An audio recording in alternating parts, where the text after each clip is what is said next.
What is up, ladies and gentlemen? I am so excited you are here. We're gonna learn together. This is the Tarver Academy Summer Professional Development. We're gonna learn. Learning's happening. It's going down today. We're about to get started. My name is Tyler. I run Tarver Academy. It's an online resource for teachers and students and educators, and it's a great community where people just get involved and learn and get better. And I throw resources to you guys, throw ideas around. It's just a lot of fun. Just a whole lot of fun, Tarver Academy. So if you need anything, I'm here. TarverAcademy.com has a ton of resources and things that you can go to check out. A little bit about me, just so you know, you don't think I'm just like, hey, here's a random YouTuber talking about, videos or whatever. My name's Tyler. I started out teaching high school math, and then I moved into a tech director / facilitator role. Then I was a principal of a school 6th through 12th grade. 6th through 12th grade.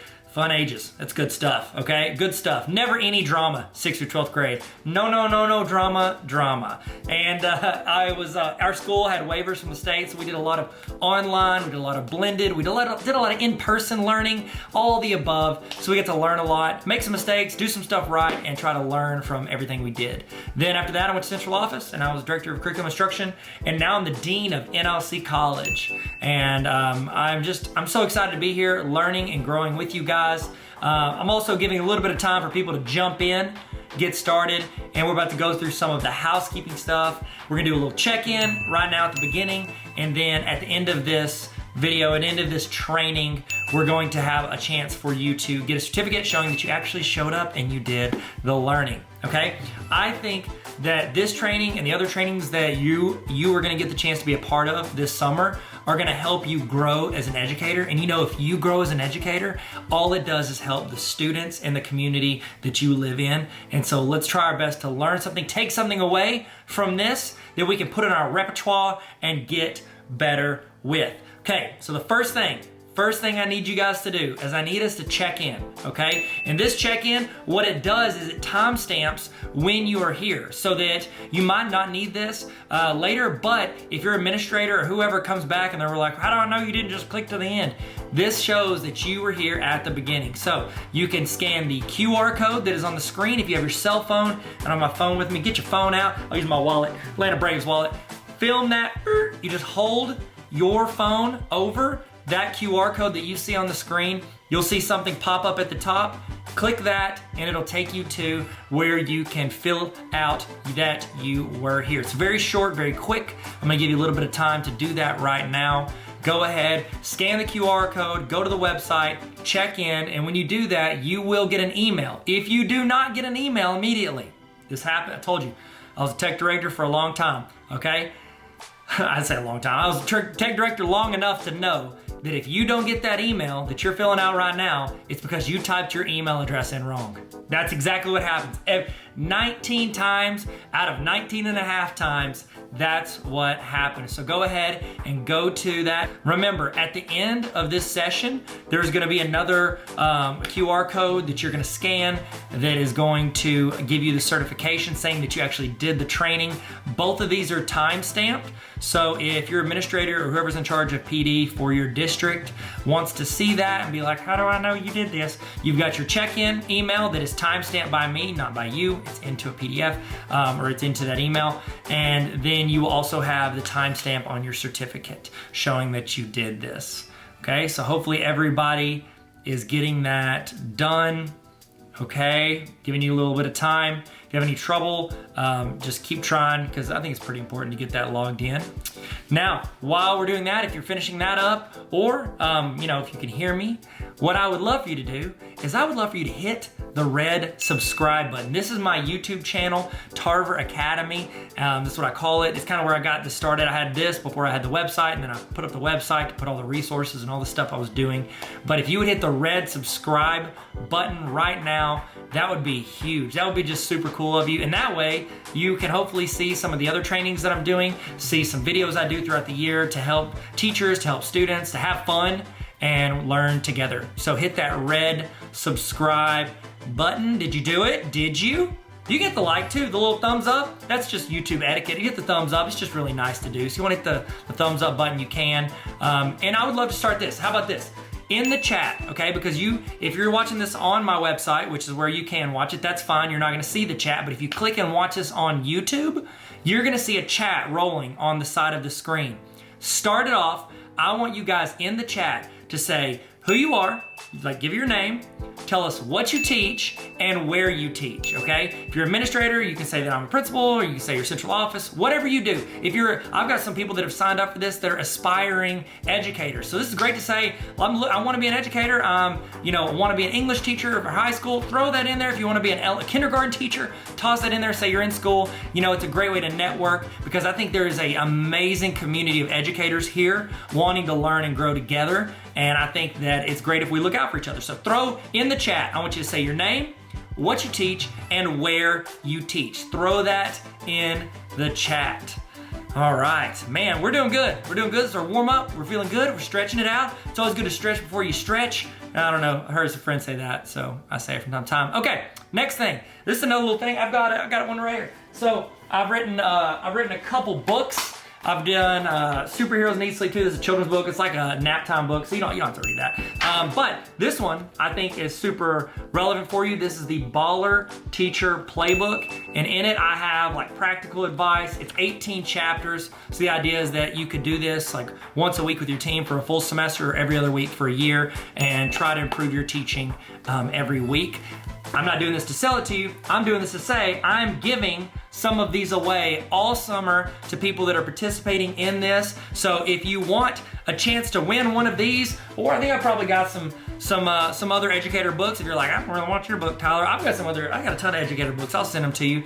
All you got to do, follow me on Instagram at Tyler Tarver. Follow me at Tyler Tarver on Instagram, and I'm gonna be giving these out throughout the summer. You might be the person I give it to. So follow me on Instagram, and then throw something in your Instagram story if you want, just to increase your chances of me seeing it. So I'm just gonna be clicking through. I see people follow on Instagram. I'm gonna throw out stuff to them. So random people will get it. You might not, but you won't if you don't. So there we go. Y'all feeling good? Does everybody feel good? Everybody throw in the chat who they are, where they teach, what they teach. Okay, so to explain also what this is, you are watching, this is a live broadcast. So this is going as a YouTube premiere or a full-on live video. So one of the two. Either way, that chat is happening live. Everybody that jumps into this video at any point is gonna be watching it at the same time as you. So it's great to get in the chat and talk, discuss, ask questions, give input. If we ask a question in the video, you can type it in your notes, but you can also type it in the chat. You can copy paste from the chat. It's a great way for you to be a part of this live broadcast, okay? So if you have a Google Notes, if you have a notes document, if you wanna take notes by hand, I've got a template for notes if you want. It sent it to you whenever you filled out your email. It should have been on that page whenever you did your check-in at the beginning. If not, it's on like every PD page. I have my website, tarveracademy.com. Click on PD and you get a free notes template, or you can take notes in your own doc. However you want to do it, take notes, write down stuff that's relevant to you, and copy paste stuff that people put in the chat. There's gonna be people in the chat that are way smarter than me. And so I'd love for you to copy paste that into the notes, and you can take that and make your teaching game elevate. So next thing, while we're getting logged in, people are still jumping in here. They're still jumping in the video, giving you a few minutes to do that. We're also, if you want to watch these videos, because after this ends, it's going to be gone off of here. However, I'm going to be putting all of these trainings, all like 30 something trainings. I think it's over like 120 hours worth of trainings. I'm putting all of that for people that join what I call the Tarver Academy Honor Roll. It's a small group of educators who are trying to get better every week, and I send out weekly emails during the school year to where you're getting templates, you're getting resources, back to school starter kits, you're getting templates for Google Forms, trainings, PDs, tons of stuff every single week delivered to your inbox. And also you have access to all of these trainings. That is available if you go to tarveracademy.com/honor roll if you want to. I think it's a great decision. I think it's a great decision. Nobody's in here. Who am I talking to? I'm not talking to anybody. Okay, y'all feel good? Y'all ready to start? Y'all feel good? This is a little warm up. We'll explain what's going on. Everybody feel good? 1 to 10. put in the chat how you feel today, or give me this. How about this? Give me an emoji of how you're feeling today. That'd be better. 1 to 10, or give me an emoji. I'd love to see it. Or just give me a word. You're like, I don't want to do an emoji. Give me a word. How you feeling today? And let's get rolling. Remember, input in the chat. Take notes. Learn. Grow. Welcome to the best professional development that you're gonna do. Not guaranteed, but it's an opinion, but it's also true, but it might be biased, but it's gonna be a great summer. It's gonna be a great training. Hope you guys learn something. Hope this adds you value that you can then bring to your students and make your school, your community, yourself better in some way. Guys, we're about to get started. Y'all excited? Y'all ready? About to do this. Let's get ready to learn and have fun. Tarver Academy. Let's go. Let's go. Hit it. Hit it. Let's go.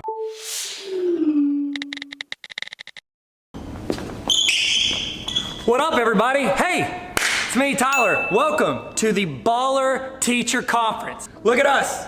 We're really doing it. We're really doing it, guys. This is real life. Guys, are you excited? Are you hyped? I am so excited. We are going digital this year on the conference. I have some of the best educators I know, not only speaking and giving their thoughts and resources. We got some of the best educators in the world right here in the chats, watching the vid right now, live or later. So what is the Baller Teacher Conference? What is it for? What does it all mean, Basil? Today, we want to empower you to lead the culture in your classroom, adjust to teaching in a digital world, and foster a creative environment where everybody, teachers, students, and administrators, feel like they are a part of the learning. You might be asking yourself, Tyler, what is a baller teacher? What does that even mean? Well, in the comments right now, I want you to tell me what you think makes a baller teacher. And if you're sitting there and you're like, oh, I don't know what baller means. What is a great teacher? What are the characteristics of teachers that you've admired throughout your life? Let me know right now in the comments. I can tell you what I think about it, but I would much rather you hear from a few of my friends. Take it away, guys. Growing up, my parents always taught me about respect, and it's became one of my highest standards for literally anybody in life. And so to me, when it comes to what makes a baller teacher, what makes a good teacher, someone who shows the same respect that they expect themselves to get. I just expect, I just want respect. That's really all it is. And if you show me the same respect that you expect me to show you, like, you gonna be my favorite teacher. That's just how it is. So what I think makes a baller teacher includes two things. So the first being compassion. With those students, you don't know what their past is necessarily or their present, and that goes for home life, academics, peers, etc. So definitely what they have been through will 100% affect how they interact with their peers, with their coursework, and with you. Secondly, I would say to be excited, because they can totally feel it, they know it, all of that if you're not excited. And that goes about being excited about teaching them specifically, the coursework, that particular lesson, etc. So also teaching with your hands, I'm a big fan. Personally, my favorite teachers over the years were always the ones that had a sense of humor. So there's just something about laughing that makes you just breathe easy, you can absorb the material better, and I think it's just because you're not so stressed out. So that's just the power that laughter has, and I think, let your students know that, hey, they're gonna learn, you're gonna get the job done, but there's nothing wrong with being funny and enjoying yourself along the way. So that's my tip. A baller teacher is someone who is nice, kind, and lets you do stuff that you want sometimes. But also a baller teacher is someone who teaches really well and obeys the rules of the principal. And a baller teacher is really nice, kind, and gives you stuff. You keep asking everybody to define baller, and I'm going to need you to define if baller is a noun or an adjective. Like, am I baller already, or am I trying to be more baller? I need answers first. I've taught 37 years, and I think a baller teacher is one that continues to learn and create a classroom atmosphere where all the kids feel comfortable asking questions. They know that they're cared for, and that their teacher, and they enjoy coming to that classroom, and that the teacher cares and so much for them. That is a baller teacher.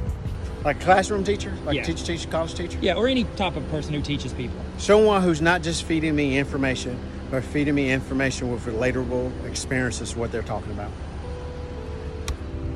See that? That's how it's done, Josh Rawls. Someone who's a baller teacher is someone who's willing to crumble up that lesson plan and hit that bucket from across the room. A baller teacher is someone that is really kind, respects the principal, and also teaches you things. She can also be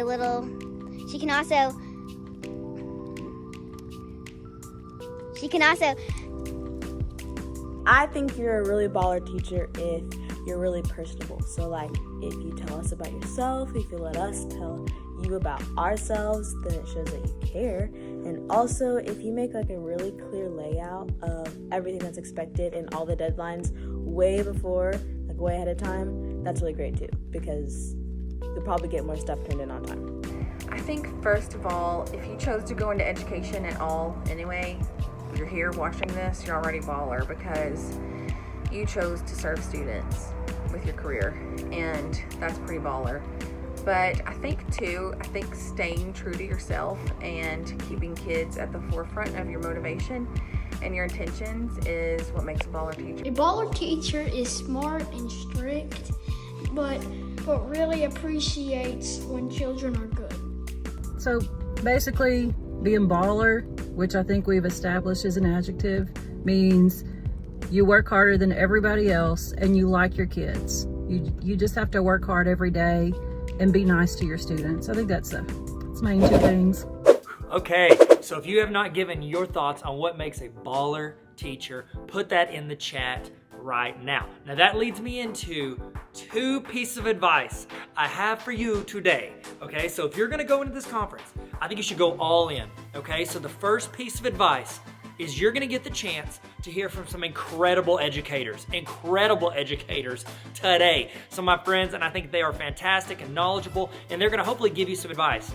Here's the deal. You are a fantastic educator as well. There is something about education, there's something about teaching or just living life that you know about. And this conference is going to be so much better if you give input in the chat. So in the chat today, the first piece of advice I give you is please be active in the chat. I want you to talk. I want you to give advice, give resources, give tips, ask questions, and then answer people's questions. You don't have to wait on one of the presenters or myself to answer a question. You're an educator. Put it in there. Give your thoughts. This is a collaborative environment. There's no right or wrong. It's about giving our thoughts, opinions, and experiences to where we can add value to someone else and in what they're doing and learning. And the second piece of advice I have for you is to follow the educators that are gonna be on here today. I'm gonna have everybody's social media handle on there. Go in there, find them. If you can't find them, put a link in the chat. Don't put a link in the chat. Ask for a link in the chat. I'll put it in there. Someone else will put it in there. Please go find them and follow them. They give constant tips, resources, templates, different types of perspectives all year. And the best way to keep that in front of your face is to go where you already are, which is social media. And so go and follow the presenters. So be active in the chat and then go follow our presenters on social media. Check out their websites and stuff they have. Guys, we're about to get started. We're about to go. We're about to kick it off like Pele. You see what I did there? Pele, kick it off. There's more where that came from, ladies and gentlemen. We're about to jump right into it. The first session is by my friend, Neil Greathouse.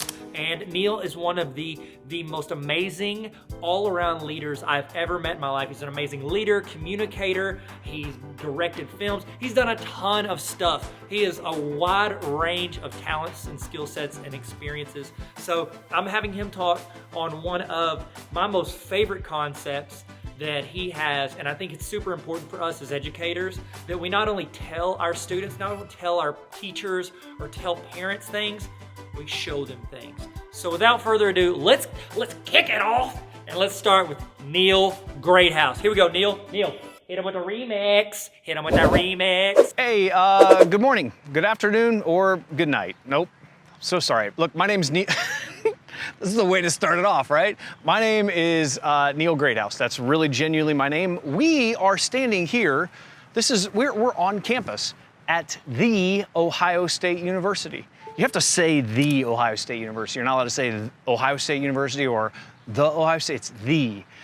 This is Ohio Stadium right behind me. You can see that. Look at that. This is just, look at this. Can you see Can everybody see it? I don't know if they can see it. Whatever. This is where the Ohio State Buckeyes play. You might not be a Buckeye fan. It's okay. You're fine. Graduation, in all seriousness, graduation was a couple days ago.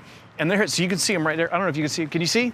There's 1, 2, 3, 4, 5, 6. So there's a line of people that are waiting, because graduation was maybe 4 days ago. And there has been a steady line, a stream of graduates here taking pictures behind me. These people just popped a, champagne bottles. We've had confetti cannons going off, and there's a line that goes down through the outside of the stadium for people with their photographers ready to get a picture. I haven't seen anybody with a giant Cheese Whiz jar though, or like to spray and just cheese everywhere. It's weird. I don't know why I said it. This is the Jesse Owens Memorial Plaza, right where we're standing here. You can fact check me on that. Go Google it later. Don't do it right now. I'll tell you a little bit about myself. I'm glad to be here with you. I'm a director. I am an owner of a creative ad agency, and I am incredibly happy to be here with you. I have directed several short films, a feature-length documentary called Bike Beyond. You can actually go watch it right now on YouTube if you want. Just search for Bike Beyond documentary. We put it out there for free so that anybody who has type 1 diabetes can go and watch it. How else can I brag? Well, so it won Best Feature Film at the LA Film Festival 2 years ago, which is pretty incredible, and we're really, really proud of it. It's a documentary. So a bunch of people with type 1 diabetes, you're gonna hear that word a lot today, a bunch of people with type 1 diabetes, amateur cyclists from 5 different countries, they rode their bikes from New York City to San Francisco, and I guess it's never been done before. They're the first ones to do it, and we followed them across the country. We showed the struggles of the team. We showed the struggles of what it's like to try and do that much endurance athlete stuff, cycling, with having type 1 diabetes. And then they stopped in these towns all across the country, and they met with people who have type 1 diabetes. It's pretty powerful. So we are really, really glad that as many people have been able to see it as possible. Years ago, myself, along with 2 other people, we started a company called Studio 88. We did work for different clients like Rolex, Tag Heuer. If you're a watch guy, if you like freak out and love watches like Casio, we didn't work for Casio. A lot of jewelry manufacturers, a lot of different people. We actually did a lot of advertising and marketing for them. We did creative websites and all that kind of stuff. So there you go. Everybody believe me now. I still am Neil. If you haven't Googled it yet, you probably haven't. Don't do it. Don't do it. It's not worth it. Today, I want to talk to you guys a little bit about this concept of show, don't tell. I'm going to talk about that. Hopefully we can get through this, because there is a guy who comes by on a lawnmower here about every 10 minutes. I can see him over there. We'll call him Jimmy. And if Jimmy comes over and interrupts us again, I'm so sorry. I apologize. Hopefully we won't have to do that. So the concept of show, don't tell, it is fundamentally something that I try to live by. I work hard at it in almost every project that we have ever produced. It has had this theory, this concept, this principle has had a profound impact on the work that we have done. I've got my notes here. I'm gonna do my best to go through here back and forth. So if I look down at my notes, I'm sorry. My goal is to tell you a little bit about this concept, the science behind it, and then how it has played out in different projects. Now, as an educator, I am positive that you want to make sure that what you're teaching, that it sticks. It just sticks. I actually pray this for my daughter when we go to school, because a lot of people they used to go to sleep with the book on their head, or underneath their pillow, and it's like, God, transfer all of that. He's not going to do it. So I always pray with my kids when I'm taking them to school, like, hey, God, I pray that everything that they studied, God, let it stick. Let it stick to their minds. I don't know if you pray over your kids. You don't have to, but it's pretty great. But what is one way that can help all of your hard work so that the teaching that you do, the training you do, all the hours and energy and everything that you do, what if you could do something that doesn't cost anything extra?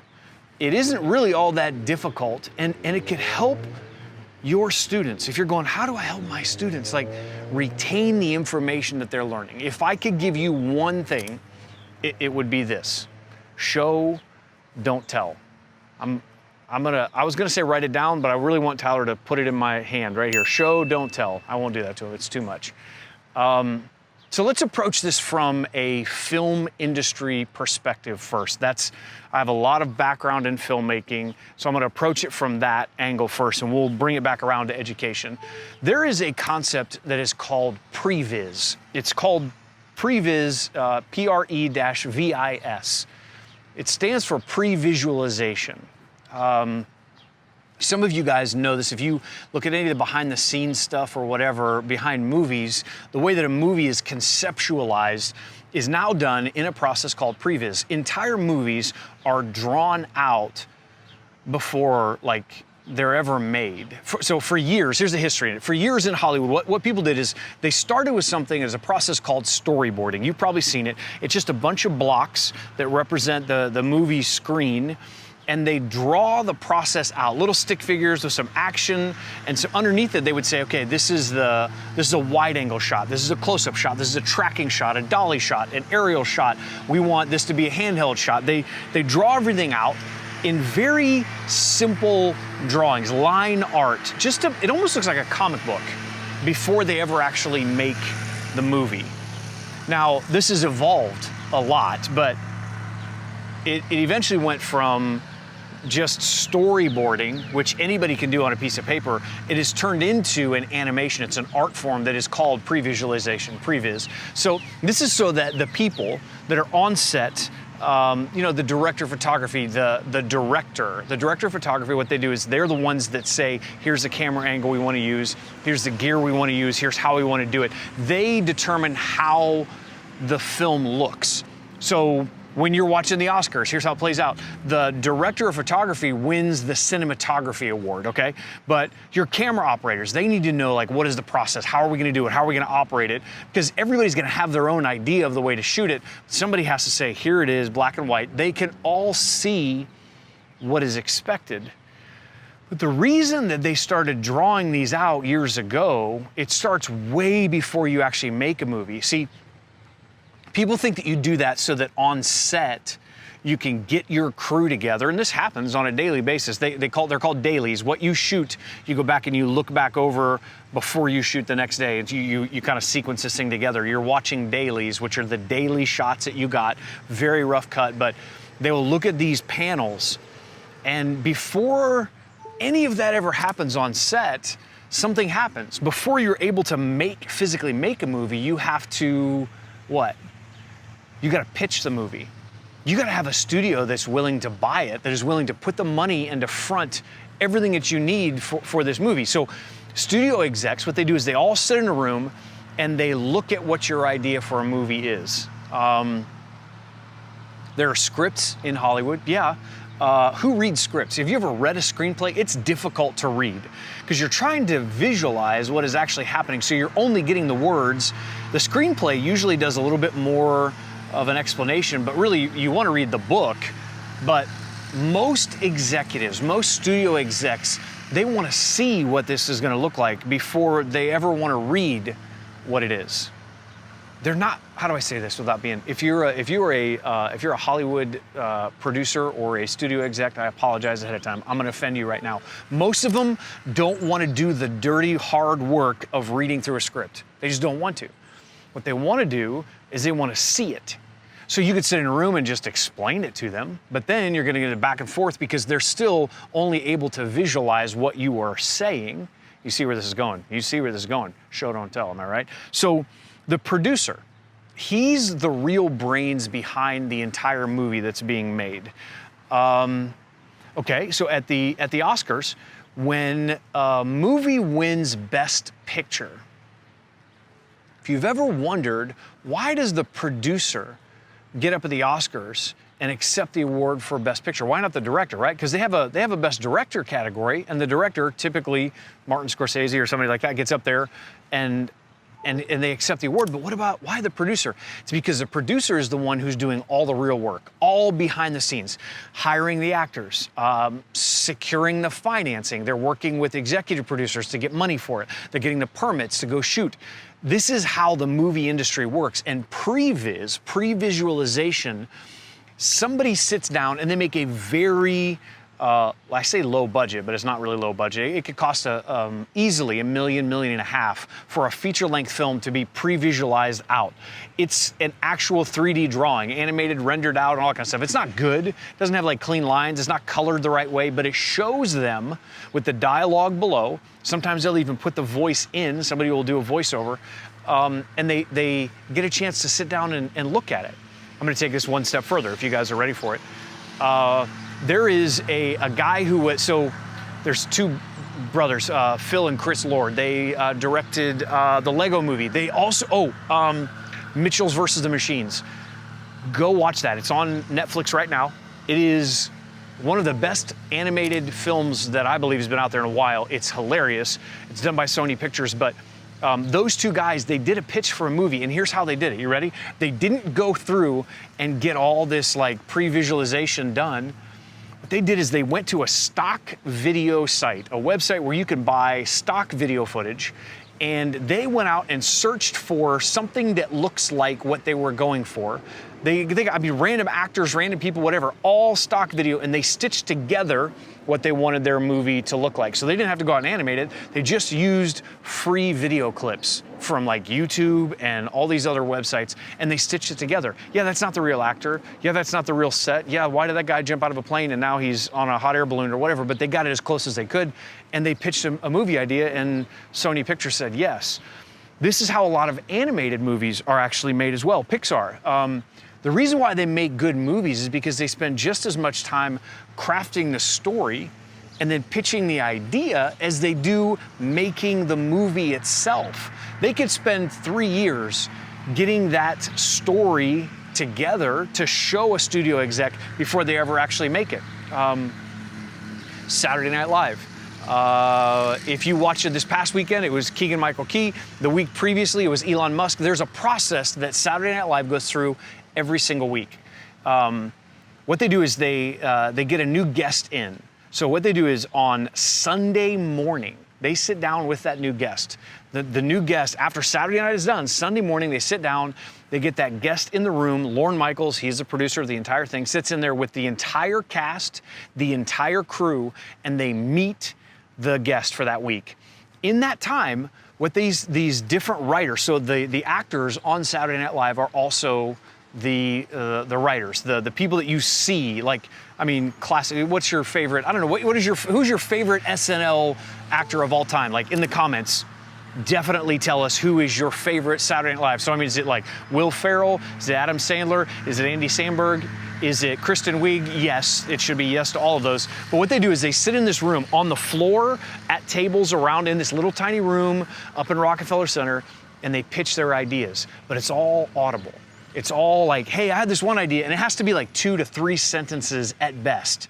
And they kind of like throw these ideas out there, and that what the producers are doing is they're watching to see what does that actor or actress or musician or guest, what do they laugh at? What do they kind of light up about? And then they send all of those actors and the writers back to their rooms, their desks, and for 2 days, they write up all their best ideas. And they're in this process of pitching their ideas, but it's still just a script. Now, a couple of guys who were on the show that you may or may not know, Kyle Mooney is one of them. He's had some of the most far out, wild concepts and ideas. And sometimes it's difficult for these actors to get it. Because remember, they're actors. They're not like producers. They don't do this all the time. They're just told what to do.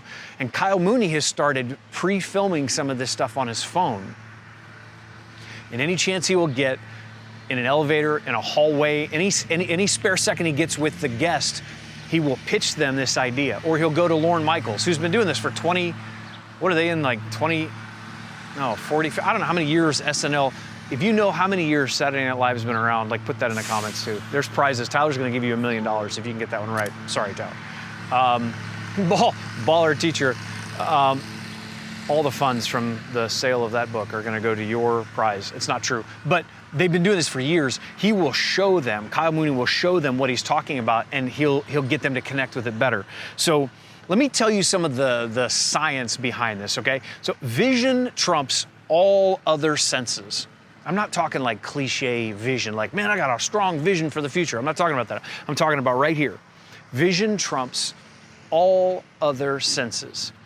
Because we don't see with just our eyes, we see with our brains as well.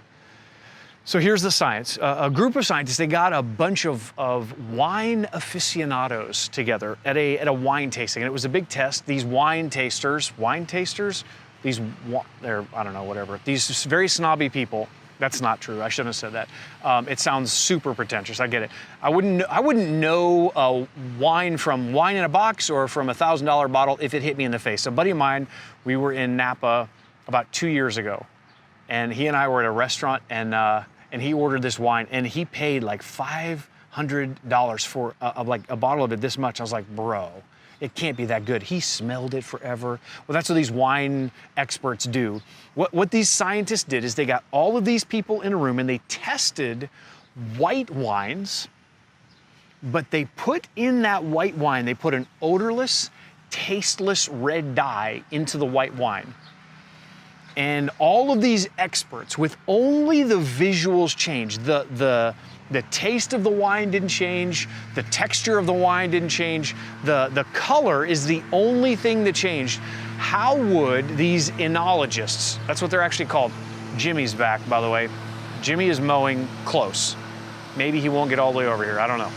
Jimmy's a big guy. Enologists are wine people. How did they respond to these wines? And the answer is that their noses would be fooled. So here's what happened. Every single one of the 54 wine experts, they used words to describe the wine as if it was a red wine. Now, people in the scientific community, they had a field day with this, lost their minds. They started publishing research papers, literally called this the color of odors, and the nose smells what the eye sees. Think about that. The nose smells what the eyes see.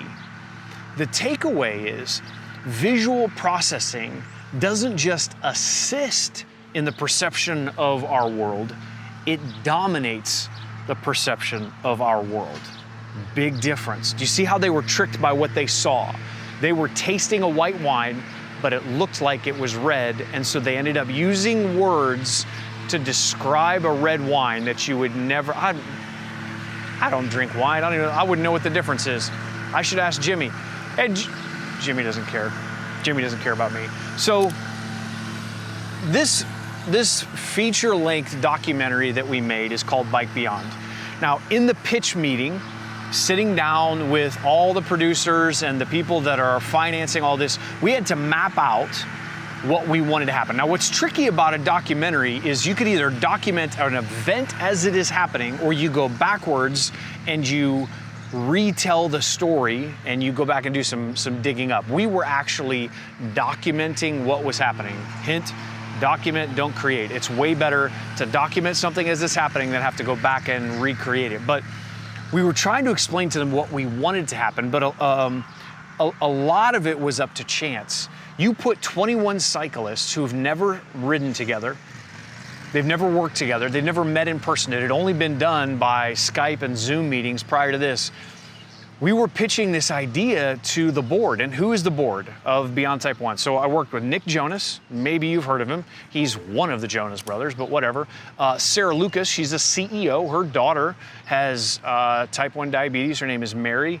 And Sarah Lucas and her husband, Don Lucas, they're venture capitalists. They got just the incredible connections. Their backyard neighbors in Portola Valley are the CFO of Facebook, or Faithbook, however you say it. The other lady who's on the board is Juliet DeBobine. She runs the Red Foundation for Bono. And then the last guy, his name is Sam Talbot. You may have heard of him if you ever watch the Food Network. He won Top Chef like multiple times in a row. We got all these people in a room and we had to pitch the idea, and we had to do it, and I hate to say this, we had to dumb it down because I could explain what we wanted to happen, but we couldn't explain that to them about how, hey, there's a chance that this movie won't go the way that you think it is going to go. And so we made this decision to to map it out on Post-it notes. And I'm not saying these are dumb people, these are brilliant people, but they've never really had to sit down and hear a pitch on a documentary before. So we color coordinated the entire route. What we did is we used certain colors to denote a location. So yellow meant a physical location along the map. So we said, we're gonna be in New York here, we're going to be down in Washington, D.C. here. We're going to eventually get over to Pittsburgh. We're going to get up to Cleveland. We're going to go down to Nashville. So all these different locations, as we went out west, yellow was a location. They started to pick up, okay, yellow is location on here, and blue just meant feeling.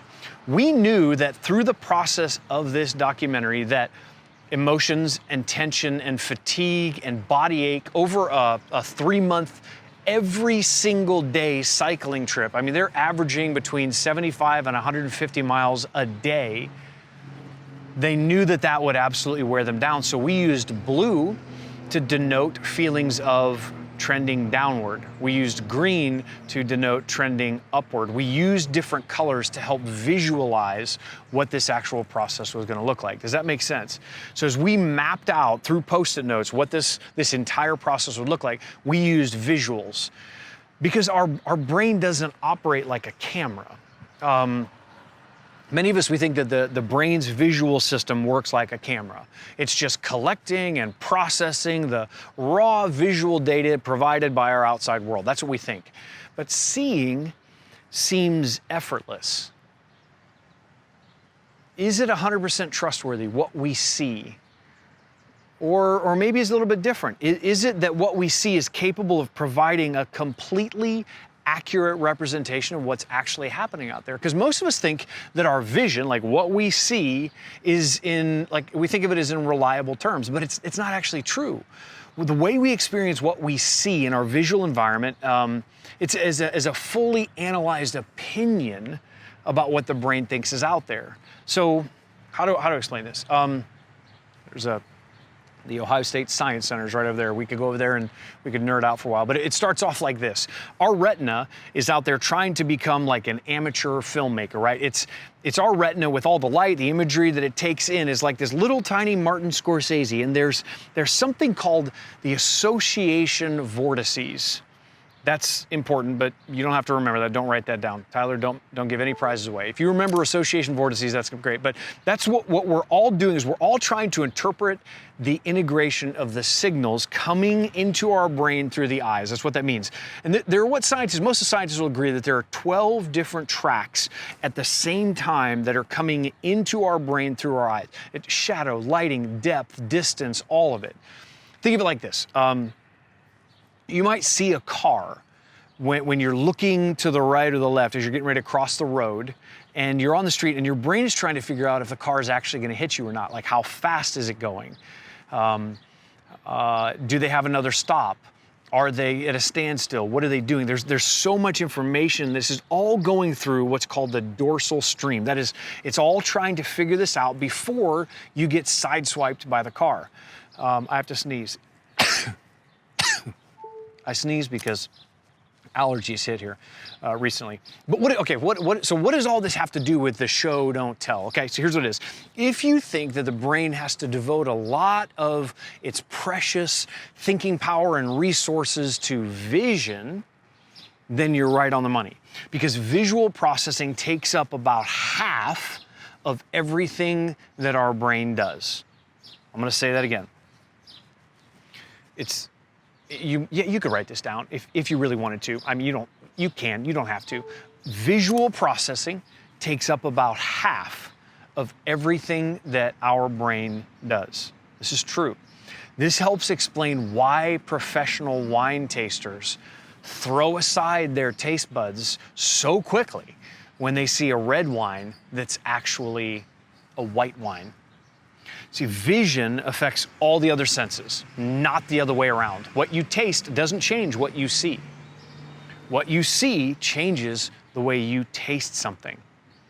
If it's visually appealing, it actually affects your taste.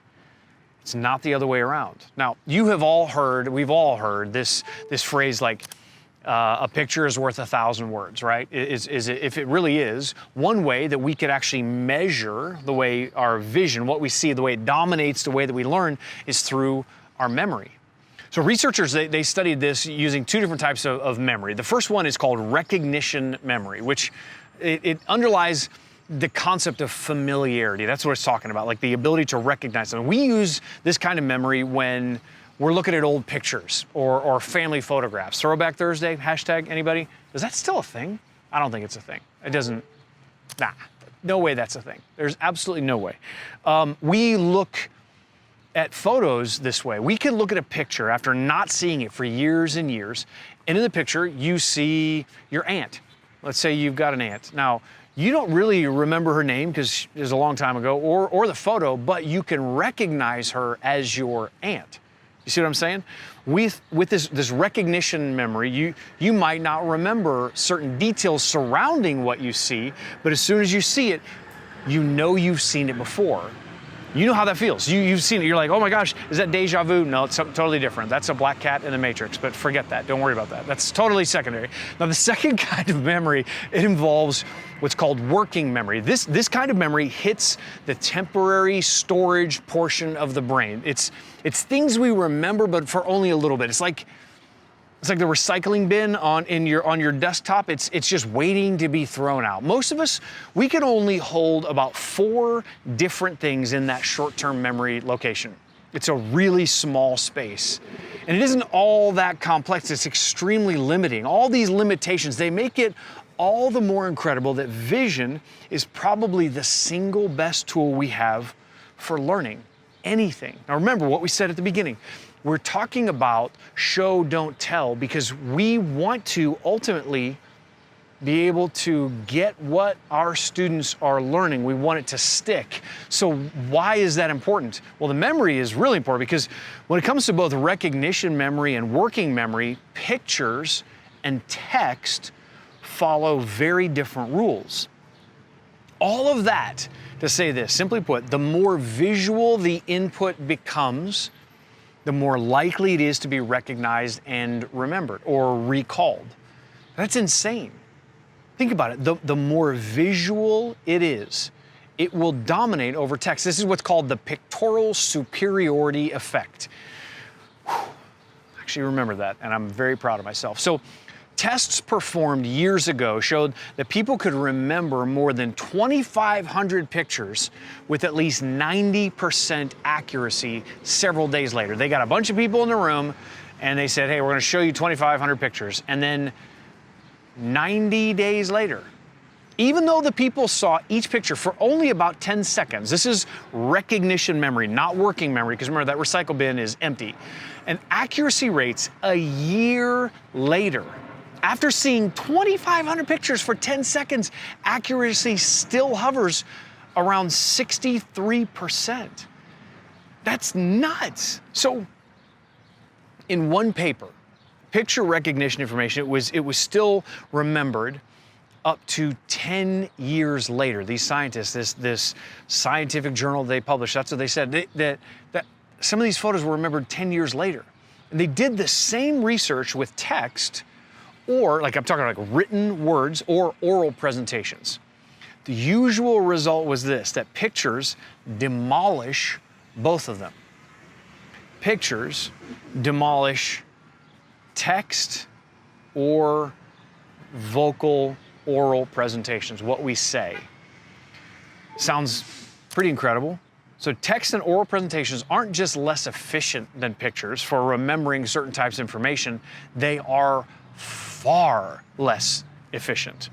So if information is presented to you by saying it, you guys know this, I'm pretty sure you do. I want to hesitate, I don't want to tell you. In the comments, tell me if you know what percentage of people remember what you say. If you're doing an oral presentation, in the comments, see if you can remember. I'll come back and I'll tell you that percentage here in a little bit. Now, this is when they're tested 72 hours after you as a teacher, as a communicator, as an educator would say it. What is the percentage? It's 10%. 10% of what you say is remembered 72 hours later when you're tested. Now that number goes up to 65% if you add a picture. You ready to know why? You wanna know why? You wanna know why? You wanna know why? You wanna know why? Because I think a lot of us, we kind of know this, but we don't really know the exact reason why. See, text and speech, they're a lot less efficient than pictures because the brain sees words as lots of little tiny pictures. That's the way that our brain interprets pictures. If you're a science teacher, I'm sorry, I'm dumbing this down to like grade school. I'm seeing a tree, but that's a tree. But when I see a written word and I see the word tree, that is tiny little images of trees. Like when I see the word Jimmy, I think of tiny little lawn mowing guys all around town. What, it's weird. A word is unreadable unless the brain can separately identify simple features in a letter, like actually the letter. But when we hear a word, our brain interprets it like as a tiny little, like an art museum. It's like a little art museum masterpiece when we hear it. It's like our brains are like art junkies, right? And we got a lot of Banksies running around our brain, but when we put a picture with the words, I'm not here to bash, please. I'm not here to bash written word. I'm not here to bash oral communication. I'm just saying that if we can show, not just tell, the retention rate is so much higher. But it's not just in pictures. It's also got to be that we can't just say, hey guys, here's your assignment, do blah, blah, blah, blah, blah. We have to actually walk them through it and show them. And I know you guys know this. I know that. So what are the best visuals for learning? Like, what kinds of pictures grab people's attention the best? I'm glad you asked. First, the way the human brain works, we pay lots of attention to color. Color matters. We also pay attention to the size of the image, the way that our brains interpret it, like size and scale have a lot to do with it. If I'm about to tell you something right now that should make your PowerPoint or your Google slide a whole lot better. You ready for this? This is worth the whole thing. How long are we at now? Oh gosh, we're 33 minutes. Okay, so good. You guys are doing great. This will help, all of it. Studies show that simple line drawings, like a hand-drawn line drawing of like a little stick figure guy, has a much higher impact on a person's ability to remember and learn. Now, this is opposed to like an intricate, well-drawn like picture or a photograph. Why is that? Why is a little line drawn, like if I had my Apple Pencil here, I would, like a little circular, like line draw this thing.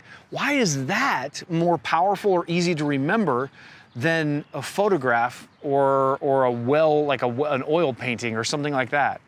It's because our brains are silently interpreting a lot of different things when they see a line drawing. One of the things that we almost all do as humans, when we see somebody else's line drawing, we go, well, I could draw better than that, can't I? I could draw that. I could definitely do that, right? Why did they draw it that way? Those are the things that we think, like right out of the bat. Have you ever seen that video of the guy, the teacher, who does the perfect circle on the dry erase board and like his class just loses it? Because everybody's like, oh my gosh, why? Because you've tried to do a line drawing before. I haven't tried to oil paint. I also haven't tried white wine that's dyed to look like red wine. You know what I'm saying? Like, this is important. A simple line drawing is very memorable. I'm gonna prove it to you. Tyler and I were in a huge conference. There was like, it was like administrators and some pretty high level HR offices and things like that from all over the country. And they were in this room, and they brought a guy up to the dry erase board to draw like groups of people. And it's so weird that I still remember this. I don't remember most of the rest of this conference, but I do remember this. And he starts drawing people. So he draws the head, draws the body, draws legs, draws 2 arms, and then draws 2 more arms. And at first you think, it's kind of odd. And then he does it again and again and again. He's drawn like 10 different like little stick figure people up here because he's doing this presentation. And somebody, I think it might have been Tyler, was like, I'm so sorry, but like, can I ask a question? Why does everyone have 4 arms? And he did not realize he did it. The entire room just bust out laughing. We are losing our minds. And he's like, oh my gosh, that's so weird. I can't believe I did that. He erases them. And he goes on to draw the next one and draws it with 4 arms. It's like he couldn't draw a stick figure person without 4 arms. Now here's the thing is, that was so much more visually appealing than what these other bigwigs did with this massive presentation. Simple, two-dimensional pictures, they work best. And studies show that if drawings are too complex or too lifelike, they distract from the transfer of information. Hopefully this is helping you. If this is helping you, give us a thumbs up and a like. Don't forget to like and subscribe. Kidding, I don't know if you can subscribe to this. Basically, less text, more pictures, okay? Now, these were fighting words back in 1982. How many of you guys were around in 1982? Yep. 1982. That was a good year for, I don't know what, Reaganomics? I'm not really sure. I don't even know. Here's what happened in 1982. USA Today arrived on the scene, and they used style, color, and less words. The look and feel of their newspaper changed. They didn't do things the way that everybody else did. It spelled the end of how the newspaper reading public interpreted all of it. I didn't say it changed the newspaper industry. It changed how the newspaper reading public read newspapers, because within 4 years, USA Today had the second highest readership of any newspaper in the country. Was there more information or better information in their newspaper as opposed to somebody else's? Nope. But they knew that at first glance, pictures were more initially attractive to consumers because it took less effort to comprehend it. Now, advertisers have known this for years. They did a test. This is lots of tests. If I said there's a lot of tests in this talk, school's over. Why are we still testing? There's people getting their photos taken back there. I'm sorry. I'm just realizing there's a lot of tests. But they used infrared eye tracking technology, and they studied 3,600 consumers, and they tested each one of these people on 1,363 different print ads, and they watched where their eyes went when they looked at a print ad. That's a lot of Walgreens print ads. I'm assuming that. I'm so sorry, Walgreens, don't sue us. The conclusion, you guessed it, show, don't tell. People visually went to the picture before they ever went to the text. It went photo first, it went drawing first, it went visual first, then to the text and the fine print. So pictorial information was superior in capturing attention. Even if the picture was small and crowded with lots of other words close by and surrounding it, the eye went to the picture almost 100% of the time. Now, this is the point where we all go out there and we burn our Google Slides to the ground and we start over. You don't even have to do that. You don't have to do that. You can try it. I would actually recommend this. Test this out for a little bit. See which one works better. If you've got a presentation that you're using and it's got a lot of text and things like that on it, try swapping out a few of those things for simple line drawings or visuals. Remember what I said a little while back. Vision, what we see, is by far our most dominant sense. It takes up half of our brain's resources. This is very important. 50% of everything that you take in comes through your eyes first. Now, I'm going to give you an example of how this worked for a 6-year-old. And this is recently, this is actually only a couple weeks ago. A friend of ours, his daughter was diagnosed with type 1 diabetes. About 3.5 weeks ago, went to Children's Hospital in Little Rock, and they've got an incredible endocrinology team there. They spent 3 or 4 days in the hospital. There is so much information as a parent of a child who has been given this diagnosis. There's so much information. There's lots of finger sticks because you got to check your blood with a needle to get blood out of it, and you got to put it on a test strip, and it's a lot. And they have to do it at least 4 times a day. You're getting shots at least 4, maybe 5, maybe 6 times a day. Well, there's this device. It's called a CGM. It's a continuous glucose monitor. And what it does is you inject it. It's like and I'm wearing one right now. I'm not going to show you. I'm going to just tell you about it.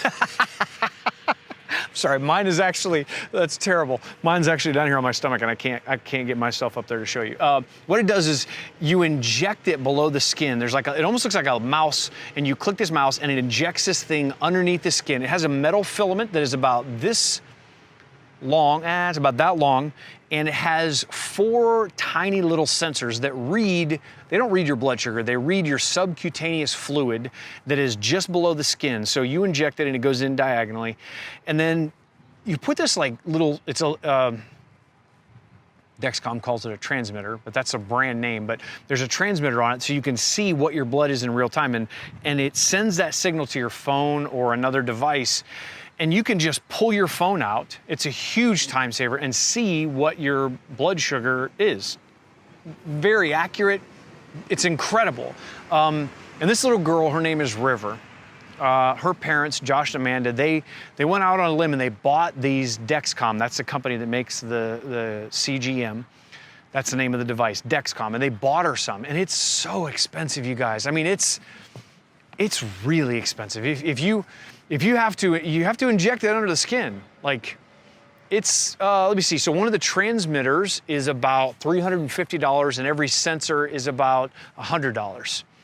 After it's all said and done, and whether you have insurance or not, we don't need to go into that. And she was terrified. Little River, 6 years old, terrified.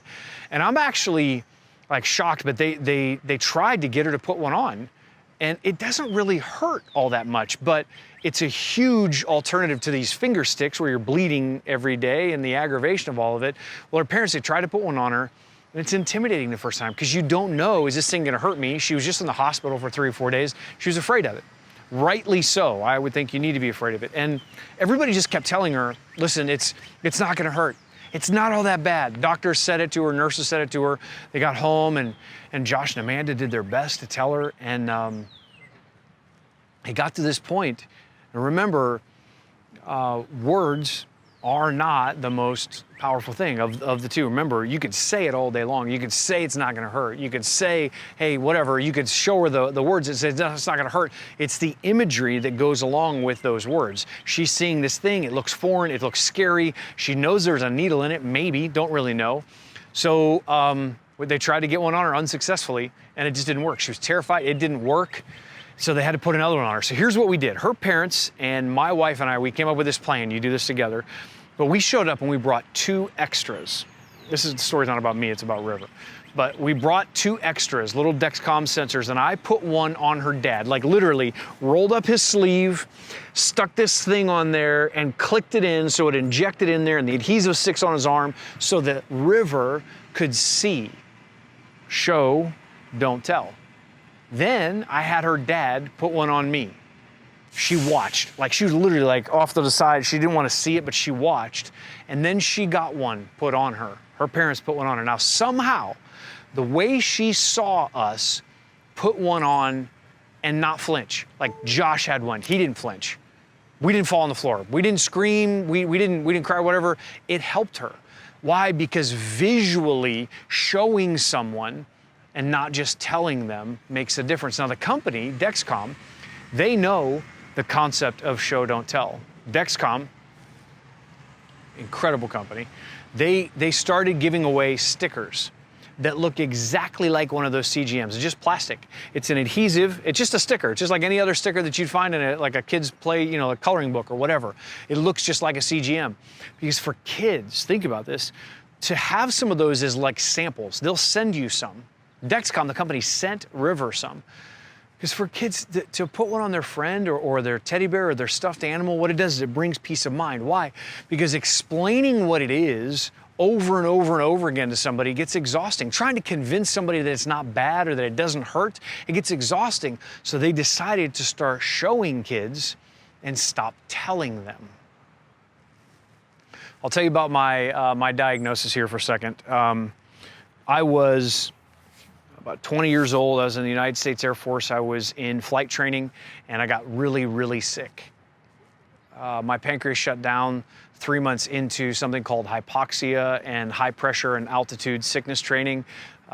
We put our bodies through a lot, but my pancreas shut down, and I had to go in the hospital. My blood sugar, if you know what it is, like blood sugar is supposed to be around 100. Like your blood sugar, if you checked yours and you've got a healthy working pancreas, it's probably around 100, but mine was 1800, and then my body kicked into something called ketoacidosis. They rushed me to the hospital. I went blind for about a week until my eyesight came back. My body was beat up. Lost my flight status, lost the training, all that kind of stuff, and couldn't continue on that job that I had. They sent me home from the hospital with a a piece of paper that said, do these things when it comes to taking care of your blood sugar. Like, check your blood sugar, and if it's this, then do this. If it's this, then do this. There was no one-on-one training. Now, keep in mind, this is a military hospital. It's not like a children's hospital. We got incredible hospitals and healthcare providers and all that kind of stuff. They just sent me home with a bunch of words on paper and said, do this. And it took me about 7 years to fully start to grasp what was happening and take ownership for it myself and go do it. What they told me in the hospital in 1 week had to be enough information to last me for what, a lifetime? And it can't happen. What they said and what they showed me on paper wasn't enough. I needed to see someone else do it. I was embarrassed. I didn't want to be around a bunch of diabetes stuff. I didn't want to be around any of that.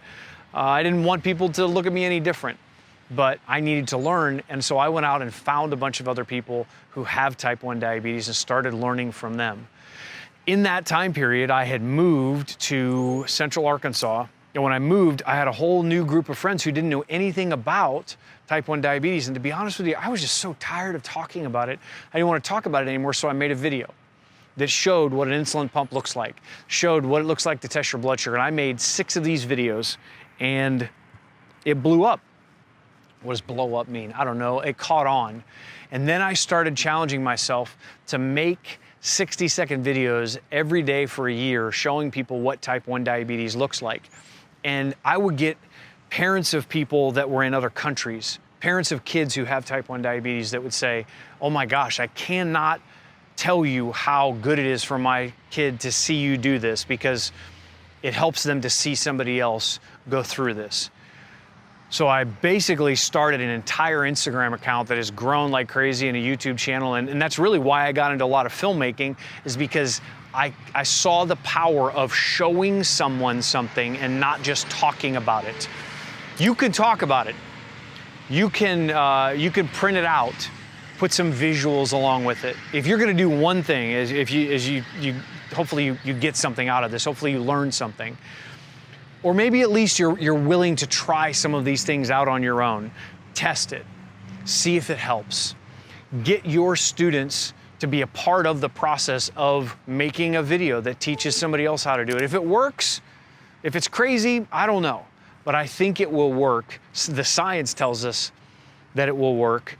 And I believe we've seen enough history. I've seen enough examples in the film industry, in the advertising industry, on social media.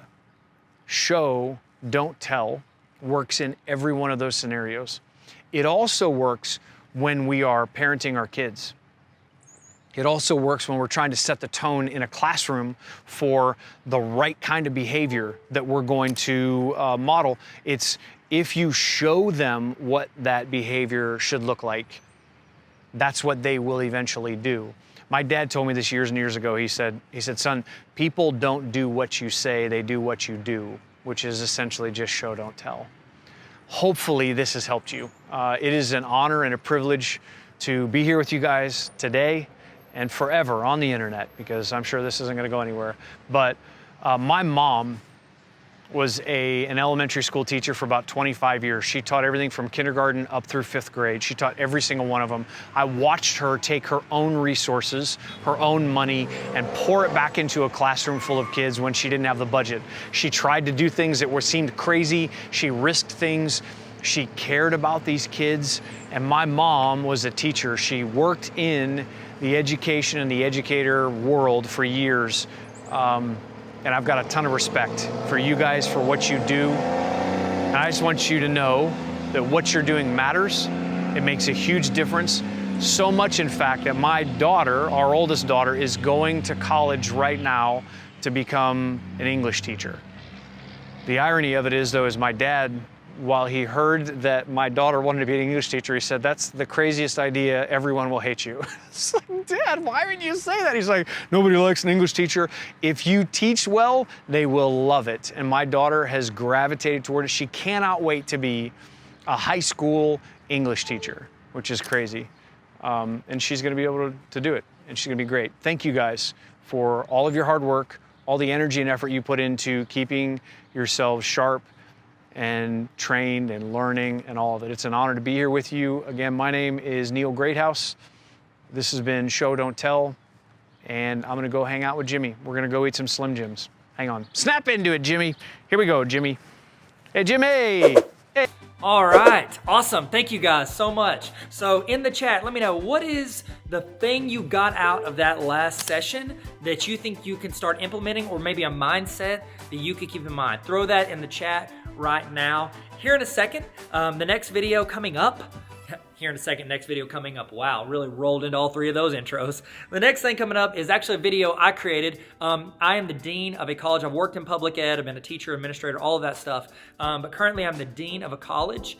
And one day I walked around, this is pre-pandemic, and I filmed some clips asking people what their best leadership advice was.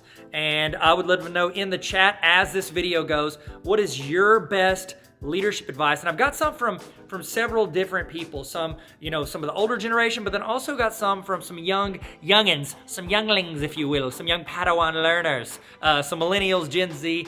These are ways that they respect leadership. And so keep this in mind, because a lot of times the people we're teaching are not from the same generation as us. And so to translate across that generational divide, it's good to take in mind the things that they respect in leaders. So we're gonna kick off the Dean's Vlog, as it's called, Leadership Advice. Guys, wow, this could have been better. Let me try. Hey guys, Hey guys, welcome to the first ever Dean's Vlog, NLC College. You're working on how to start. What's up, gamers? I'm just kidding, you're probably not a gamer. My name's Tyler Tarver, I'm the Dean of NLC College, and I wanted you guys, wow, it's so dark in here. Miss Diaz, how are you? Good. Just one of our teachers here at NLC College. What is one piece of advice you got at some point in your life about leadership? The advice that I got that's best is to really listen. Be a good listener, like what people are actually saying. Hear what they're actually saying, and then hear what they're saying underneath that too. But leaders are the people who talk the most, right? They shouldn't be. They shouldn't be. No. Ooh, that was good. Thank you so much. You're welcome. Thank you, that was perfect. Have a good one. Watch as we go and sneak up on it. Steve Irwin, I feel like Steve Irwin. Watch as I see another teacher sitting. Dr. Holland, how you doing? Hello, man? You doing good? great. Be yourself. Oh. Be yourself. That's good. Be real. Be real. I like it. Good start. 2 teachers for this price of 1. Kobe.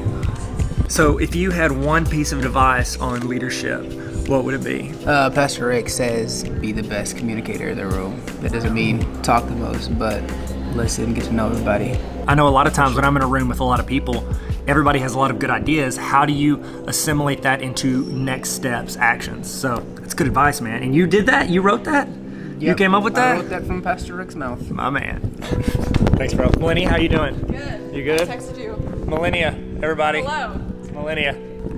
The one, the only, John Boyd, ladies and gentlemen. John, one piece of advice on leadership, what would it be? Keep it between the ditches. Keep it between the, what does that mean? Always keep it straight. Like on the road? On the road. Stay on the road. In the middle. In the middle of the road? That seems even more dangerous than the ditches because there's cars coming.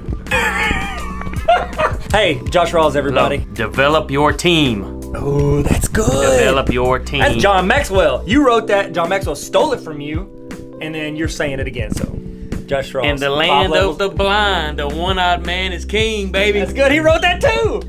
He wrote that too. Josh wrote a lot of stuff you've probably heard. The lighting's so much better if I turn this. What is happening right now? Safety first. Spoiler alert, found one of our business teachers, Brian Christian. Lead with the heart. Ooh. Get the why behind the what.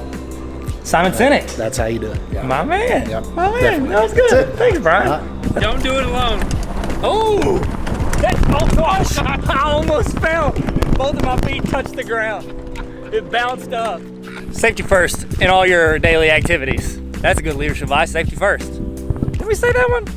I just met one of our new employees, and he seems super nice. He dropped his phone. Hey, I dropped my phone. Neil Greathouse, everybody. Show people what you're talking about. Don't tell them. I thought you were going to say, show me the money. Show them. Show me the money. Eyes are crossed when I took my glasses off. A really big piece of leadership advice, and John Maxwell will tell you this. He'll tell you this all the time. Margaret and I were. Fun fact: did you know that John Maxwell actually stole all of his ideas from Josh Rawls? Wow. Some of those he shouldn't have stolen. Sarah, Abby, leadership advice. Never ignore an opportunity to make it a learning opportunity. That's good. Sarah? If it's something I know I can do, to delegate all my little things to other people so they can learn them, and I can basically make a copy of myself. That's from John Maxwell's book. It's you replicate yourself. You build up people, the 5 levels of leadership. The 5th level is someone who is, well, 4th level is someone who's creating leaders to replace themselves. 5th level is you're creating leaders who are replicating themselves. Did you know that Josh Rawls wrote that book for John Maxwell? He's a ghostwriter. Yeah, there he is. I was talking about the John Maxwell book that you wrote. Oh yeah, man. Me and John, man, he called me. He was like, hey man, write a book. I'm gonna throw something at you. You're writing a book about leadership. How many levels? I'm thinking 15. You're like, no, just put it at 5, man. Need 5 levels. We gotta teach a class. We gotta get through this in a semester. Hey, Abby, is this you? Is it really? No, it's not. Advice on leadership, pick good people. Ooh. Did you steal that from John Maxwell too? Yes, he did. I've got a bunch of his books I've never read. Can you just like touch him every morning and be like, that's probably what he meant? I look like a great leader. That's good. That's good. My man, Luke Brown, everybody. This is Joseph Tilley. If you want to check him out on Spotify, Joseph Tilley Music. Had a new single. It's at like 400,000 listens. Okay, Joseph, I'm gonna zoom in on you. One piece of leadership advice. You gotta sit in the middle. You gotta be getting poured into so that you can pour into others. So if you're trying to lead and you're not getting poured into, it ain't gonna work. Dry well. Am I right, Josh? Cause I'm drinking from my saucer. That's pretty good. Josh Rawls music on Spotify. Check him out. All right, bye, Joseph. Hey, do work, man. Taylor Bean, one of our students. Hey, Taylor, what's up? Hey, what's up? Be the change you want to see. Oh, in the world or in your region or in your city? It starts with you. Oh, 2 for 2. Taylor Bean, what's up, girl? Good job. That's good. That's good stuff. You can write that down in your book, John Maxwell. You went up in my book. You were never low, but you went up. Yep. This is Brock right here. Serve more. Brought it out of his Chick-fil-A bag. That's a very good question. Thanks. Came with myself. Great question. No big deal. It's fine. I think communication is always important. So to communicate clearly is like, it helps everybody that you're leading and everybody that you're following. So leaders have to follow as well, right? So absolutely, you gotta communicate to the leaders above you and communicate to those below you. You know, I know a lot of people that will ask after an event, they have everyone email them like what they view. So they're getting all these different viewpoints. And you know, like certain people have different areas that are important to them. So obviously I'm gonna notice something different than someone else because there's something that's on my heat map that I care about more. And so you're getting different points of view. So I think that's a great idea. For sure. Communication. Edward Crockett, everybody. Plays for Arkansas. Running back. Star QB1. That's what they call it in Friday Night Lights. I was walking through the auditorium, it's packed out, and I ran into 2 more students. Hey! If your team fails, it's on you, but if they win, it's on them. That's good. If you're losing, you go up front, and if you're winning, you go to the back. Let your team have it. Ooh. Don't just tell them, show them. Ooh. Ooh. Good job, guys. Good job. I went for knuckle bumps, but okay. Sorry, it's fine. So if I was gonna boil it down, leadership down to something that's rememberable and tangible, I like to think of what I tell my kids every day whenever they're going to school. Now, obviously we have our routines, we pray together, we talk about different things that I want them to do every day. But when it comes to being a leader, the question I ask them, I want you to get better today, and I want you to make the people around you better today. Learn something every day, make everybody around you better. That's it. Thank y'all so much for joining me for the first ever Dean's vlog. If you like this, let us know. All right, see you guys later. Y'all be good. It's gonna... You know, this is our first time on camera together. This felt good. This has been... And Neil Explain Leadership. All right, sweet. Whoa, look at us. We're rolling along. We're rolling right along. Rolling in the chat. What artist or group wrote that song? That's 10th grade Tyler. So sorry. Okay, so the next session is by my good friend Leanne Pinkerton. Leanne Pinkerton is the Director of Student Affairs at a public school district here in Arkansas, Bauxite School District. What's up, Bauxite? How y'all doing? Hey, have you guys told me what district you're at in the chat? If not, put that in the chat right now. Coming up, Leanne is going to give you some tips, her tips for being a baller educator, a baller teacher, okay? And the title of her talk, I took the opportunity to title her talk. It's How to Be the Second Best Teacher on the Planet. And the reason that I titled it that is because I know my friend Leanne, and she wants you to be the best teacher you can be, but let's be honest, she's the best teacher on the planet, and the best any of us can do is become second place. And I'm not just saying that because I think it, I'm saying because Leanne would tell me that to my face. So I'm just kidding. I love Leanne, she's fantastic, and here are some tips that she filmed on her vacation. She filmed this on her vacation for you to add you value. So make sure you check out her stuff on social media, tell her thank you, and tell her which tip was your favorite. Okay, Leanne, take it away. Okay, first tip I have for teachers is be your authentic self, because believe it or not, there are kids who are going to respond to the you that you really are. Say, for example, you try to emulate somebody you saw in professional development, say some little hipster guy in skinny jeans with a lot of energy, and you try to be that person in the classroom. It's not going to work. There's going to be kids that would not, they would, one, they'd know you're not, that's not who you really are, and two, that's not who they're looking for anyway. I went to a professional development one time with a friend of mine that is like that. It's very energetic, and my friend said, well, he was doing a session, I was doing a session, and this 80-year-old woman came up to me and she said, I'd love to hear what you have to say, but can you just send me your notes because I'm going to go watch this other guy. And I said, sure, no problem. But really, she wasn't about to become a YouTube star. So, you know, just because you admire someone like another teacher, you don't need to try to emulate that person in your own classroom, because that's not who your kids are going to connect with. There will be kids in your class that will connect with the authentic you. So be yourself, don't try to be somebody else, and it's going to pay off, because there are kids who are going to need you to be you. Okay, tip number 2, you need to treat every day at work like it's a job interview, and those students are your references, because I can tell you a lot of times they really are. As an administrator, I sometimes ask students about teachers, and they'll tell you the brutally honest truth. They'll say, you know, he or she plays videos and puts their feet on their desk, or this person works really hard and I love them. So just remember, those kids might be your references someday. So do a good job every day with your students and treat them just like they're your own kids. You know, treat them with love, and they'll be those positive references in case you ever need them. Okay, this third tip is about opening up just a little bit. So it's almost become a buzzword. It's almost meaningless to say build connections with kids, build relationship with kids. And that is important, but a lot of times what we hear when we say, well, how do you build a relationship with kids, is get to know them. And that is true. You do have to do that. But to actually build a relationship with a kid, you have to open yourself up just a little bit and share just a little bit about yourself as well. Those things should be things that are not too personal. No one wants you to share your love life with a student. Don't talk about anything related to your romantic relationships. But it's okay to talk about your kids or your pets or your interests or hobbies.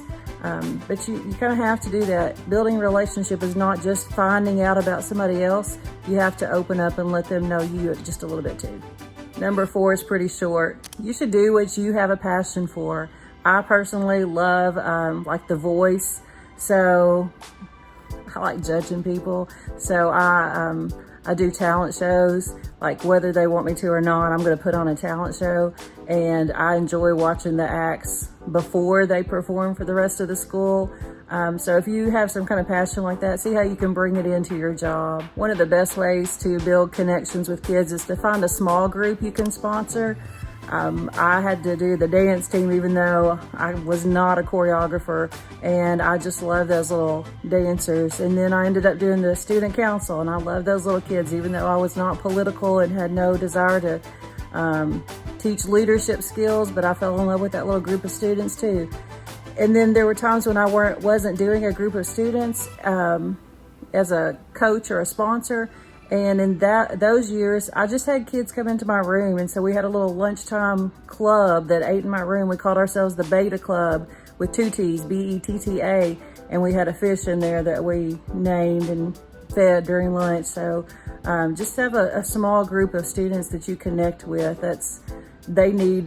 They all need that teacher that they connect with. Not every kid wants to necessarily connect with you. They don't all want you to know about their personal lives, and they don't want to know about yours.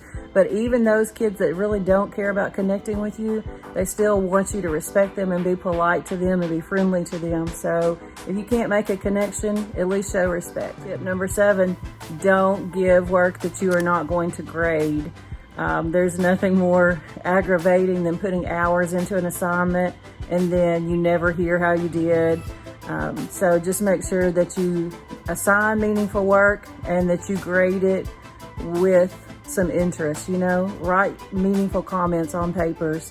And if you're not going to read it and you know you're not going to read it, then just don't assign it. Number 8, give meaningful feedback and give it quickly. So I'm a big fan of writing comments on papers. I think you have to do that pretty quickly though. If you assign an essay and you realize that your student doesn't know how to do a certain thing, and you wait 2 months before you hand that paper back, for 2 months they practice still not knowing how to do that certain thing. So you have to give feedback quickly. And let's just say you're assigning a math thing, you sure couldn't wait long to find out that they don't know what they're doing in that type of subject. So give your feedback quickly. Tip number 9 is, if you are dreading a lesson, you better change it, because if it's boring to you and you like your subject, can you imagine how boring it's going to be to a student who really doesn't like your subject anyway? So if it's boring, change it up. Figure out what you can do to make it a little more interesting. Tip number 10 is get outside every once in a while. Change your scenery.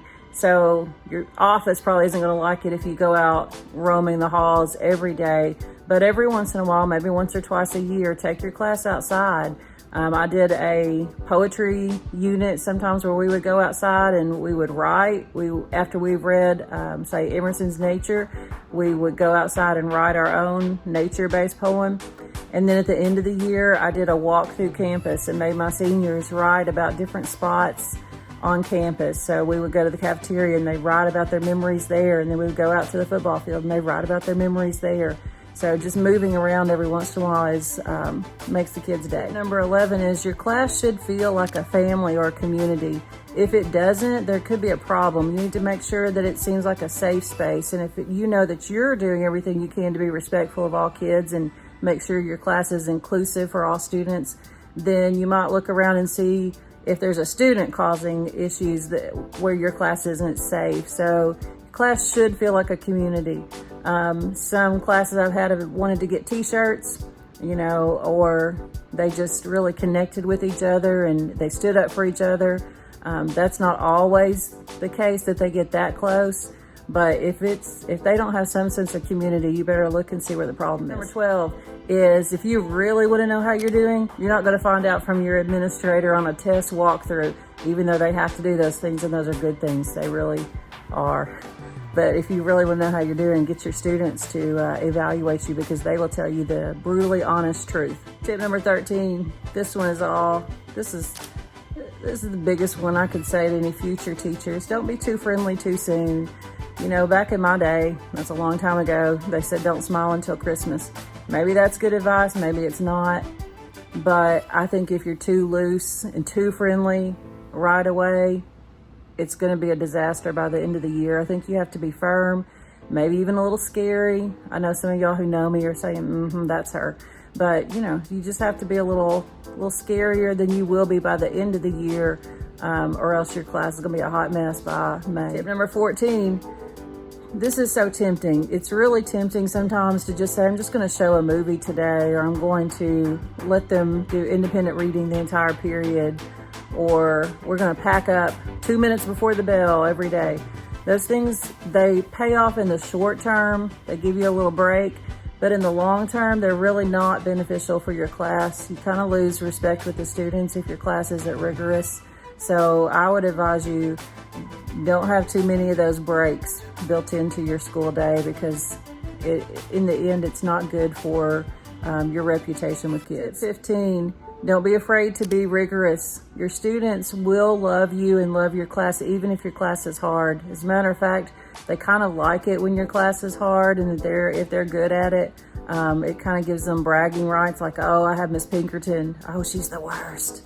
I know, but I love her anyway. No, they don't really say that, but it's true. You need to be rigorous. It's what the kids need, and they really will respect you.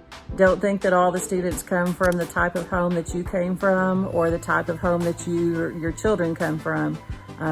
Sometimes their lives are something you can't really even imagine. And I will say I've taught some of the highest level kids, and you would think that they come from the most ideal environments, and that's not always the case.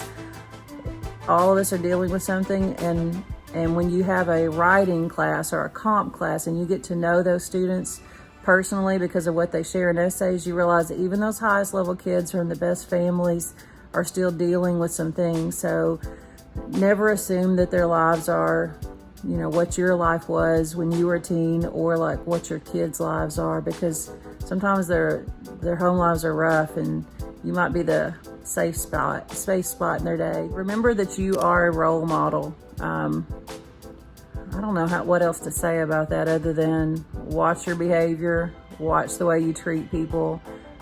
Students do look up to you, and they need to have somebody they can look up to that's a good role model. This is a personal pet peeve of mine, group work.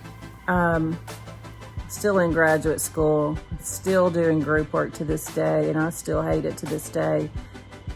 There are some students who will love group work because they know that they're going to get to slide and someone will cover them. And there are other students who hate group work, and they would rather do 4 times the amount of work rather than get stuck in a group with a slacker that they have to wait on. So I would just urge you, if you're going to assign group work, always give them the option of doing an individual assignment instead, because it really is painful for some people to be in a group with other people. I may not be saying a lot about my personality, but that's me. I'm one of those people. Don't be afraid to love your students. I don't know what else to say, but if you really want to be a good teacher, you have to allow them to love you, and you have to show enough of yourself that they're going to love you, and then you have to let them in your heart. That's what building a connection or a relationship with students is all about. It's not a one-way street. You have to be able to love them, and they'll love you in return. All right, ladies and gentlemen, we're rolling right along. So the next session is from my friend Deshae Lewis. Ms. Lewis is a teacher out of Russellville, and she is a phenomenal educator. She has an amazing TikTok account. Check her out on TikTok, Instagram. She's got a website. Check her out at Lessons with Lewis. I was chatting with her. We were doing a session for a TikTok conference that we're doing later this summer. Holla at your boy. Holla at your boy. That doesn't make sense. Don't yell at me. Hey, Tyler, when's your TikTok conference? Just check out my website. I've got it on there. But we were recording for that, and I was like, you know what? I think you're a pretty baller educator, and so I would love to get your thoughts on some topics. And she did. She came in with some thoughts, and the title of this session is called Windows and Mirrors, and I think it's pretty interesting. It's pretty incredible, and it's something that I am very passionate about, and I know she is as well. And so I'd love for you to hear from her talking about that coming up right now. Check her out, social media, tell her thank you for giving her time to give us value today. Thank you, guys. Let's go. Hey, everybody. I am joined with the wonderful Miss Lewis. At Lessons with Lewis. Check her out on every social media platform. And you know what? If you don't, you're like, I don't have Facebook or I don't have TikTok. Create one and follow her. Fun fact. I missed my email list when we talked last time, but I did one of my one of the weeks that I was sending out my email list, I was doing on TikTok, and I had 10 people that I was recommending, you have to follow this person on TikTok. And you were one of them. You were I think you were the first one, one of the top 2 people. I was like, you've got to follow her. She has upbeat, positive, informative content. It's just I've never seen something you've posted. I've been like, oh, well, I could live without that. It's all good. There's people we do, we've all seen it. We're like, geek, you're like, I could go pass on that. So thank you so much for your time and for being a part of this. I think you're a wonderful teacher, and I think the more people that can hear all the wonderful advice and things that you're doing, I think it's the better. And so I wanted to ask you a question. We've talked before about just diversity, inclusion in education, representation, all of it. I would love if you would kind of throw out maybe a story or experience that's helped you frame what you know is important, and maybe could help someone else frame a mindset or a way that they could, steps they could take forward to, help inclusion in the classroom. Okay, so one of the topics that you may have heard over the last year or so has been representation. And some people may have been like, why does it matter that, students see teachers or adults that look like them in, higher positions, different things like that? I will give you a perfect example of, why something like that matters. So my son and I were watching a movie the other day. It was Cinderella with the singer Brandy and Whitney Houston. And my son asked me if that was a princess on that movie. And I was like, yes, that's Cinderella. And he was like, Cinderella is brown? And I was like, yeah, Cinderella can be whatever. And at that moment, it really made me think, what if he thought about that in terms of every type of career, every position, just in different manners? So like, for example, if we go to the doctor's office and all he sees are white males as doctors, what if he only thinks, oh, only white males can be doctors, nobody else? And so we kind of just never know what young kids or even teenagers are thinking in terms of that. And so I want my students to be able to think that, I can do whatever, I can be whatever. And I think it really makes a difference whenever representation is in the school building, because I have students that I don't even have in class, and they see somebody that looks like them, and they'll just stop by and say, hey, what's up? Or they'll come in my classroom and talk to me, and they'll come in the classroom sometimes and, you got some chips, you got something to drink? But, we can just start a conversation from there. And I think it's because, they know that we have some similarities in some ways. We have, some of our culture, things are similar. And one of the things that we've been able to do is at our school is start a club called In Our Shoes. And in that club, it allows us to talk about, some things that we see, in the news. We get to talk about our culture. We get to talk about other people's cultures, how, other people view cultures, different things like that. So it really makes it, I don't know, necessarily a safe space, but it makes it feel like the students are welcome and a part of school, because I didn't have anything like that when I was in school. I had maybe one teacher that was a person of color when I was in school. I never had a Black teacher or anything like that. And I feel like it does, I had wonderful teachers, but I feel like it can make a difference as far as, feeling like I can just be myself at school, or things like that. So I think representation is 100% important. 1000%. I don't know if you can you get 1000%? If you can get up to 1000%, I 1000% agree.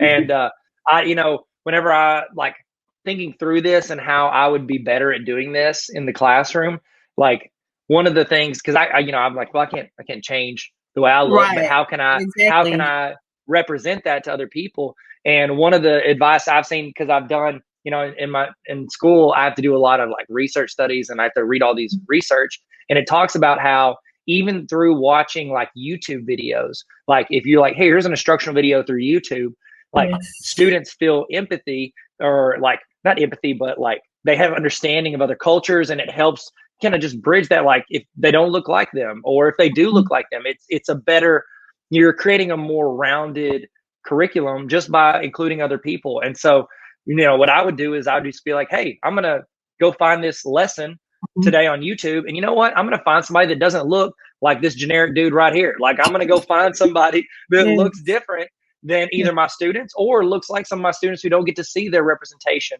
a lot of times in their instructors. And so do you have any other advice that teachers can do if, like, say they're trying to do that or they want to do that? Do you have any thoughts? Yeah, and that's exactly, what you said with that windows and mirrors, allowing, students to see themselves, but then also allowing other students to see other cultures. So when I'm working on presentations, for my classroom, I make sure I'm considering like, who's in my classroom? How can students relate to these people if they see them on their screen? If I am, certain months. So if we have, Native American Month, or if we have Hispanic Heritage Month, Black History Month. Those are things that I'm, putting out in the hallway, creating posters about it. Women's History Month, those things that I create posters about so students can stop and read it. We have windows outside of our school or outside of our classroom, and it's so neat to see students walking by and stopping and read the information on that wall. So sharing things like that, and sometimes students may peek in and say, "Oh, I saw this out on the wall," or I read about this. And so I think seeing those things can make a huge difference as well. Seeing the effort that the teachers make, and being genuine about it. So, and if you're not sure about how to do that, ask people if is this resource okay to share in class?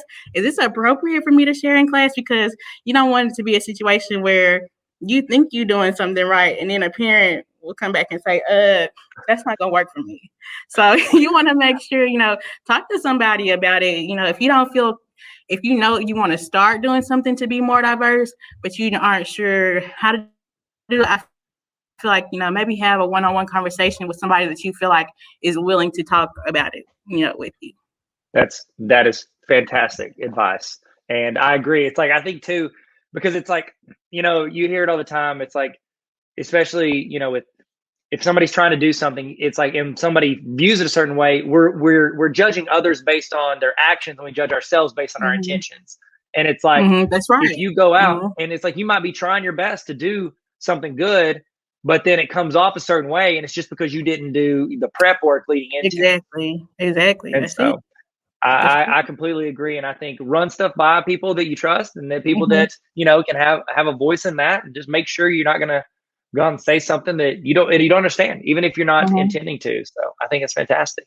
Any other thoughts or advice that you have for teachers or administrators to help, be more inclusive, or even just be more considerate of other people as they do their daily job? Because that's the thing. I think a lot of people, it's not that they're trying to be rude or trying to be inconsiderate. It's just like, in the process, they don't have to think about it, so they don't think about it. Do you have any other thoughts or advice? I will say it makes a huge difference when administrators are aware of the diverse needs of the students, and are aware when, maybe PD needs to be taught, or maybe we need to have a sit down with the staff and we need to talk about, what's going on. Maybe we're seeing a certain group of students, consistently with lower scores. What are we doing to making sure that we are really helping all students? But when it starts at that top level and administrators are aware, I think it makes a huge difference in the environment of the school, and making a movement to making sure that we are really, being inclusive with our education system. Yeah. I completely agree. And that's the thing. If you could start in pockets as teachers, but if an administrator does it, it filters down and it becomes important to everybody. You know what I mean? Like, there's a lot of stuff that administrators filter down that's not important. This is important. And it's like, let's try to filter. I'm kidding, administrators. Everything they decide is great, especially the administrators that work with us. We love them. So I think that's great advice. And thank you so much for sharing that with us. Where can everybody find you if they want to check out your channel or reach out to you, or maybe they want you to come in and do a PD at their school? Yeah, that's right. I'm sorry, I'm going to pitch you. I know you didn't ask for that. You actually said the opposite. You're like, I don't want to. Nope, I'm going to pitch you to everybody. So where are some places people can find you? Well, I am on Instagram and TikTok and Facebook, Lessons with Lewis. I do have an educational website. You can find that website. It's in the link in my Instagram. So you can just find me in all those places. I'll be around. Thank you so much. And that was fantastic advice. And I hope everybody starts taking steps to do that in their classroom and in their buildings today, right now. Go for it. No, I'm just kidding. You should take notes. Send an email to yourself so you don't forget. All right. See you guys in the next session. Thank you. Thank you so much, Ms. Lewis.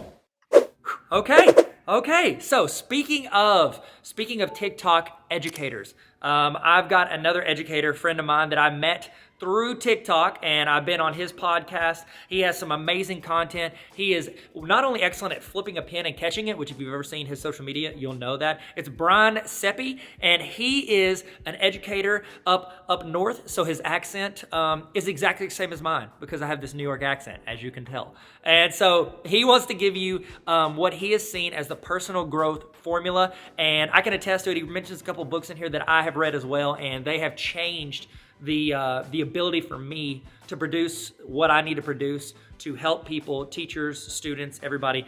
And so listen to him. He's a fantastic educator, and I'd love for you to check him out. Don't forget to check him out on social media and listen to the words he's about to say. Take it away, Brian. I'm not a real singer. Hey everyone, my name is Brian Seppi. I'm an instructional coach here in Western New York, and I'm excited to participate in this event. I have learned so much from Tyler and the great community that he has created, and I am thrilled to be here offering some ideas and presenting this session to all of you. So one thing that is very clear in our field is that we don't spend enough time taking care of ourselves.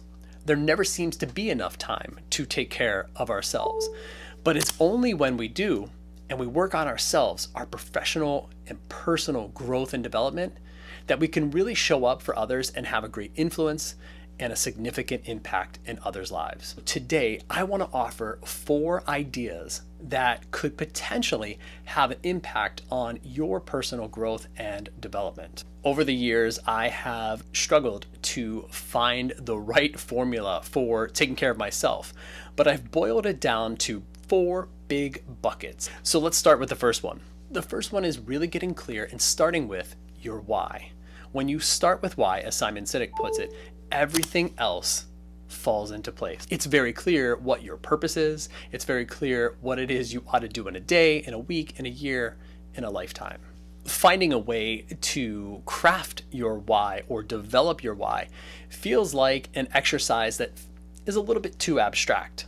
And what I did was I kind of simplified a method that I think could work for educators that could really make some sense in developing your why. So the way this template works is I start with core values. When you can clearly identify your core values, it is very clear to you what matters most. Once you've identified your core values, then you could put those core values into statements, mantra statements, if you will.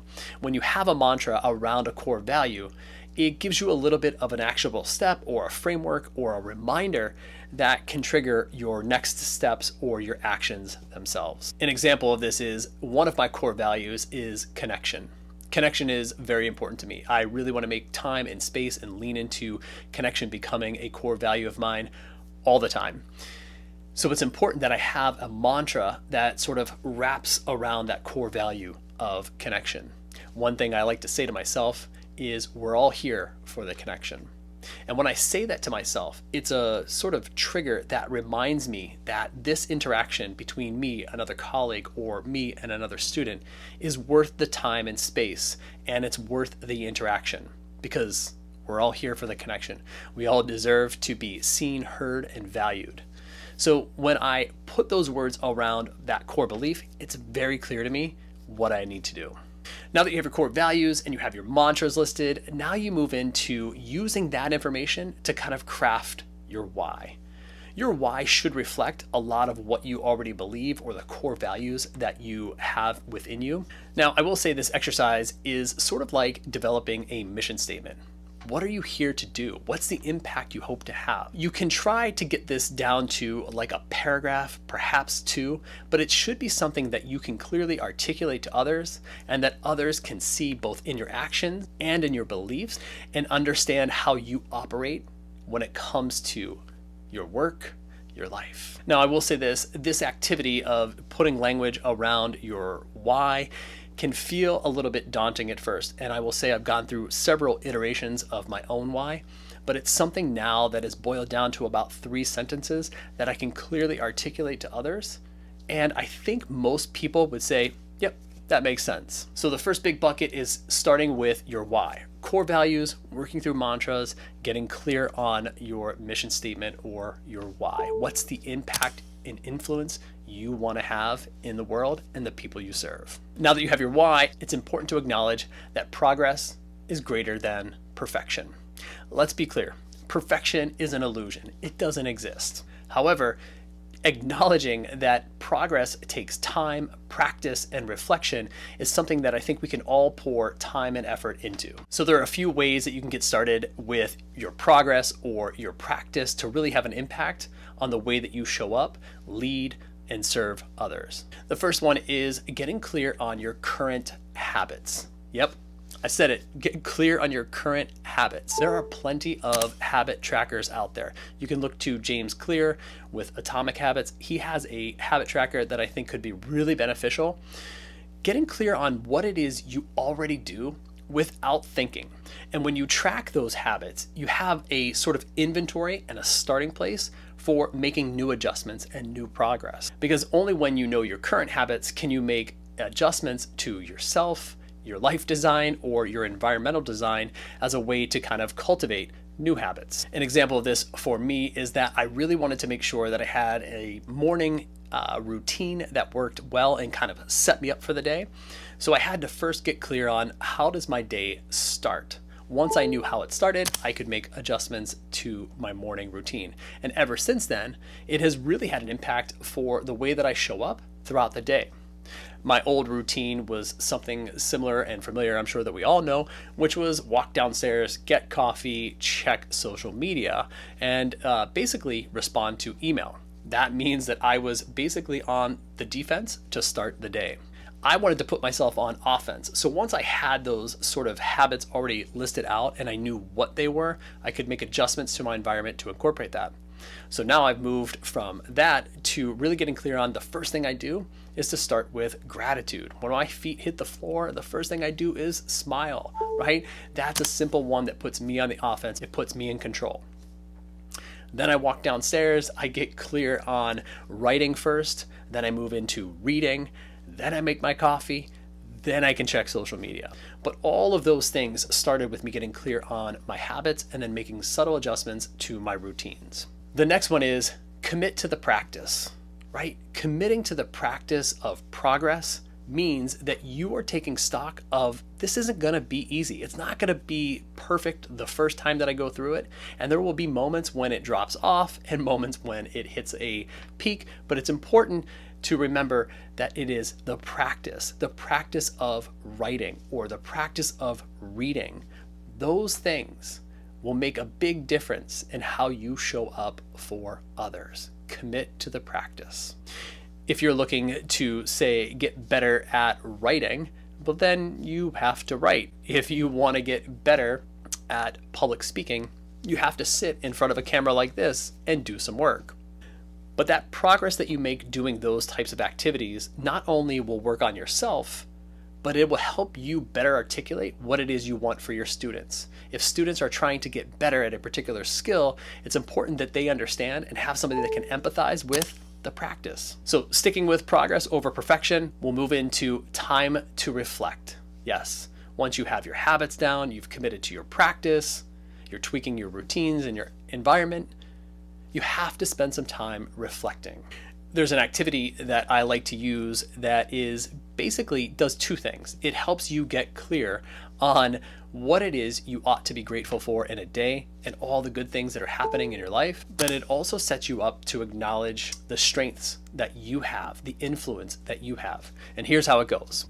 You all have one of these in your pocket or probably on you right now. Throughout your day, bear witness, commit to bearing witness to the good. Right? You're going to make this commitment to bear witness to the good. So as you start your day, I want you to just take a picture every time something good pops up in your life. It could be as something as simple as someone took the garbage out.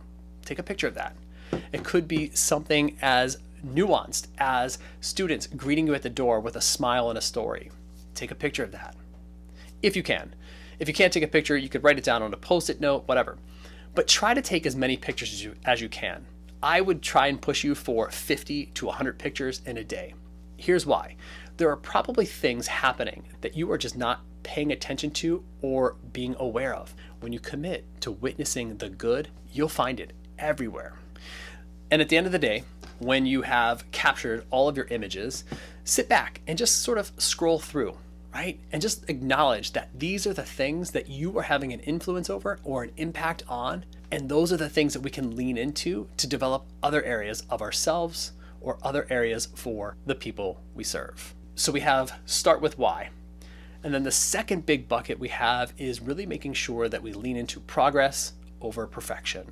The third point here is to spy on yourself. Yes, you have to commit to spying on yourself.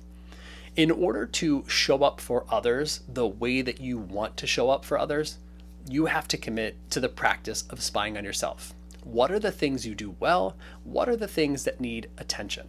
One easy way to do this is to take that phone again and just record yourself teaching. It doesn't have to be the full lesson, and it could only be on you, or you could perhaps have it on students if you wanted to.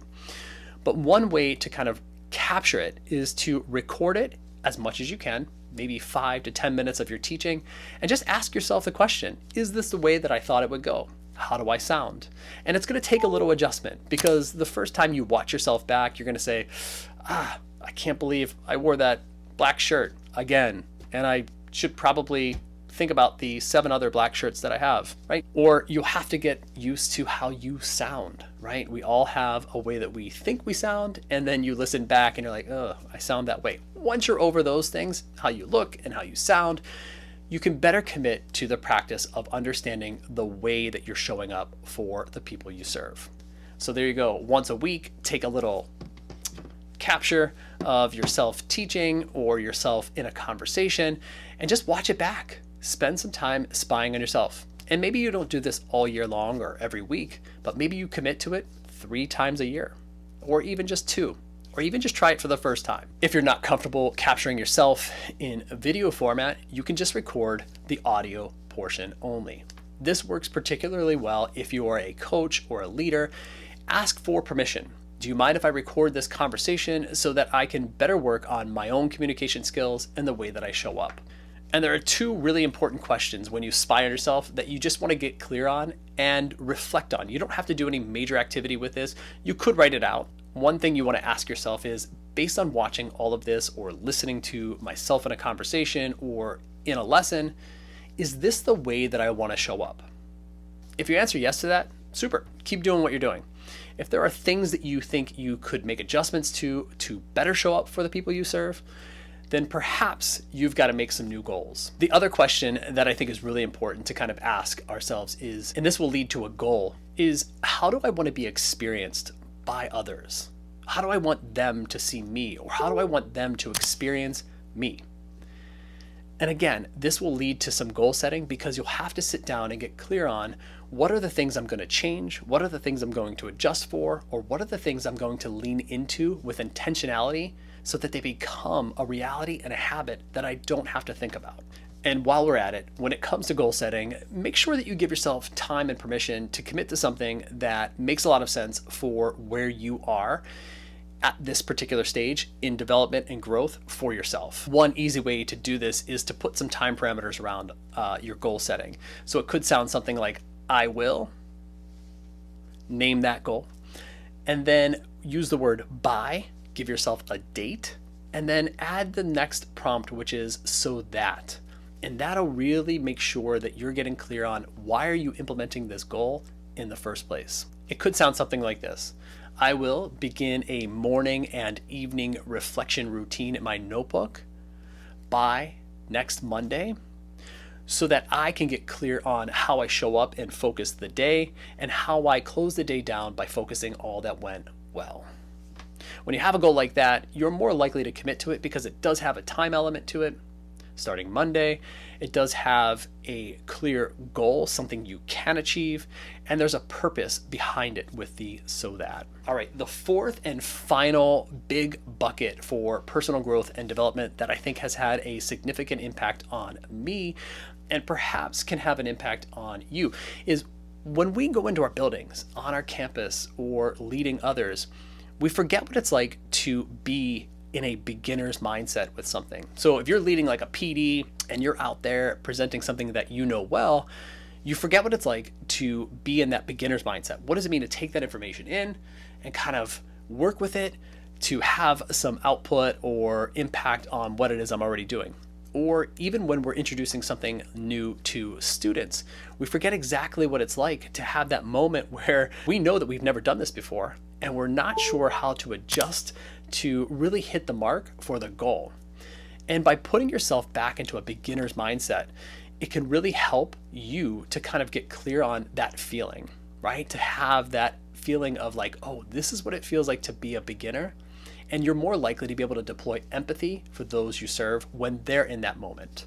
So a quick example for me is I've never been snowboarding before. I live in this great community here in Western New York, and there is a great ski community, but I've never been skiing before. I've never been snowboarding. And my son decided to take up snowboarding. And I thought, all right, here's an opportunity where I can have him teach me what he knows about snowboarding, and then I can operate with a beginner's mindset and really get clear on what does it mean to learn from basically no knowledge all the way to trying to get down the hill. So it could be anything. You can pick an activity that works for you, something that you're interested in outside of your campus or your day-to-day at school. Pick something that is new. There are plenty of Facebook groups out there. If you're interested in getting involved with a new activity, or you're looking to take up a new sport or activity outside of school, there are plenty of ways to get started with that. But I would encourage you to think about taking up something new and trying that on and really operating with that beginner's mindset. What do you learn about yourself as a learner? And then 2, what does it mean for when you are introducing new content or new learning for others, how they are perceiving that initial moment? Also, with a beginner's mindset, something else you can try is action research in your classroom. But I want to simplify this and really harness the power of action research in the classroom. You don't have to be ready to present your action research to anybody. You just have to be willing to take on a question and try to figure out how it lands with your class or your students. So real simple, when it comes to action research, you can start with a question. Here's the hot tip for starting with a question. Make sure that your question starts with either a what or a how. How do I increase engagement using technology? Could be a simple question to ask in your classroom.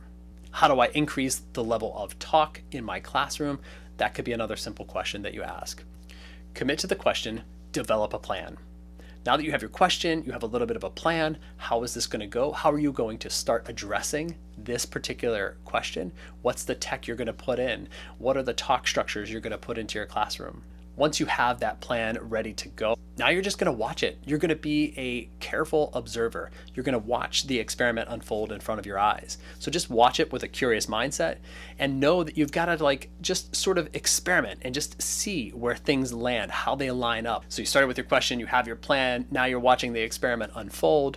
Collect some data. Ask your students. There's no better time than now to ask your students when you're trying something new how it's going.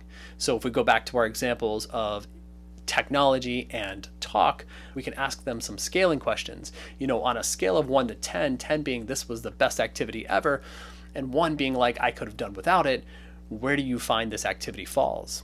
Now that you've collected some data from your students or your colleagues, you want to make some adjustments to your plan. If something is not showing up in the data the way that you want it to, it's important that you make some adjustments so that you can get to the desired goal that you want. Increase talk, increase engagement with technology. And then finally, this is just a little add-on. If you're feeling brave and you want to share your findings, this could be something that really could benefit the greater community around you. Remember, in education, we're playing an infinite game. There are no winners and losers, but when you have something to share with our colleagues, it could benefit everybody and have a significant impact on other people and their students. So there you have it. When you start with why, you get clear on progress is greater than perfection. You spend some time spying and learning yourself, and you operate with a beginner's mindset. Good things can happen when it comes to your personal growth and development. And remember, it's important to kind of take that time to work on yourself, because that's the only way that you're going to have a significant impact and influence on the people you serve. I really appreciate you being here for this session. I hope you found some value. I would love to hear back from all of you. Thank you so much for all you do, and keep bringing it for kids. Boom, here we go. Okay, thank you, Brian. That was lovely. Oh, thank you so much. Okay, so This next portion of this is I want to show you a video of something I made. So as you know, you're all a baller teacher. You wouldn't be here if you weren't. You wouldn't be watching this if you were not like, oh, I'm a baller teacher. I want to be a more baller teacher. What does that even mean? Who knows? And so I wanted to show a video from something I made this year. It was called the Baller Students Show. And so my thought was I want to not only try to help teachers connect and empower them, and so they can empower students, help grow the leadership within an educator, because we know as a leadership and an educator grows, therefore everyone gets better, every student gets better. And so I thought, it would be cool as they're trying to help their students learn in person, hybrid, online, all these types of learning. How are students most successful? And so what I did was I made an episode of a show called the Baller Student Show, and I want to show that to you here today. Before we do, with this, the idea for this video is that you could show this in your classroom, and you're not going to want to show this like whole 6-hour, conference, but you can show this singular video in there. Think it's like Bill Nye, but lower production value and much less talented on-screen talent. So in this video, what I'd like you to do is think through the process of you showing this to your students. Either you can assign it in classroom or you watch it together and then you discuss out loud. But with it, I have some resources. I've got a Google Doc that you could put into Classroom and make a copy of. Or you can take the PDF. I made like a PDF that can fill out. I made it in Canva. If you haven't used Canva, Canva is incredible. In the chat, have you ever used Canva? If not, why not? It's incredible. So I've got those documents you can use as a supplement to this video, and you can give to your students so they can fill out their academic goals and their social goals. If you want that, it is tarveracademy.com/ballerstudent. Okay, pretty easy to remember, tarveracademy.com/ballerstudent. If somebody would toss that in the chat, that would be super helpful for anybody that didn't catch that. You can click that link. I've got a link to the doc and the PDF. We're gonna watch the video though right now. This is the Baller Student Show, and it's called How to Be Successful in Remote Learning. It is for students. Give your thoughts on it in the chat as we move along. Let's do it.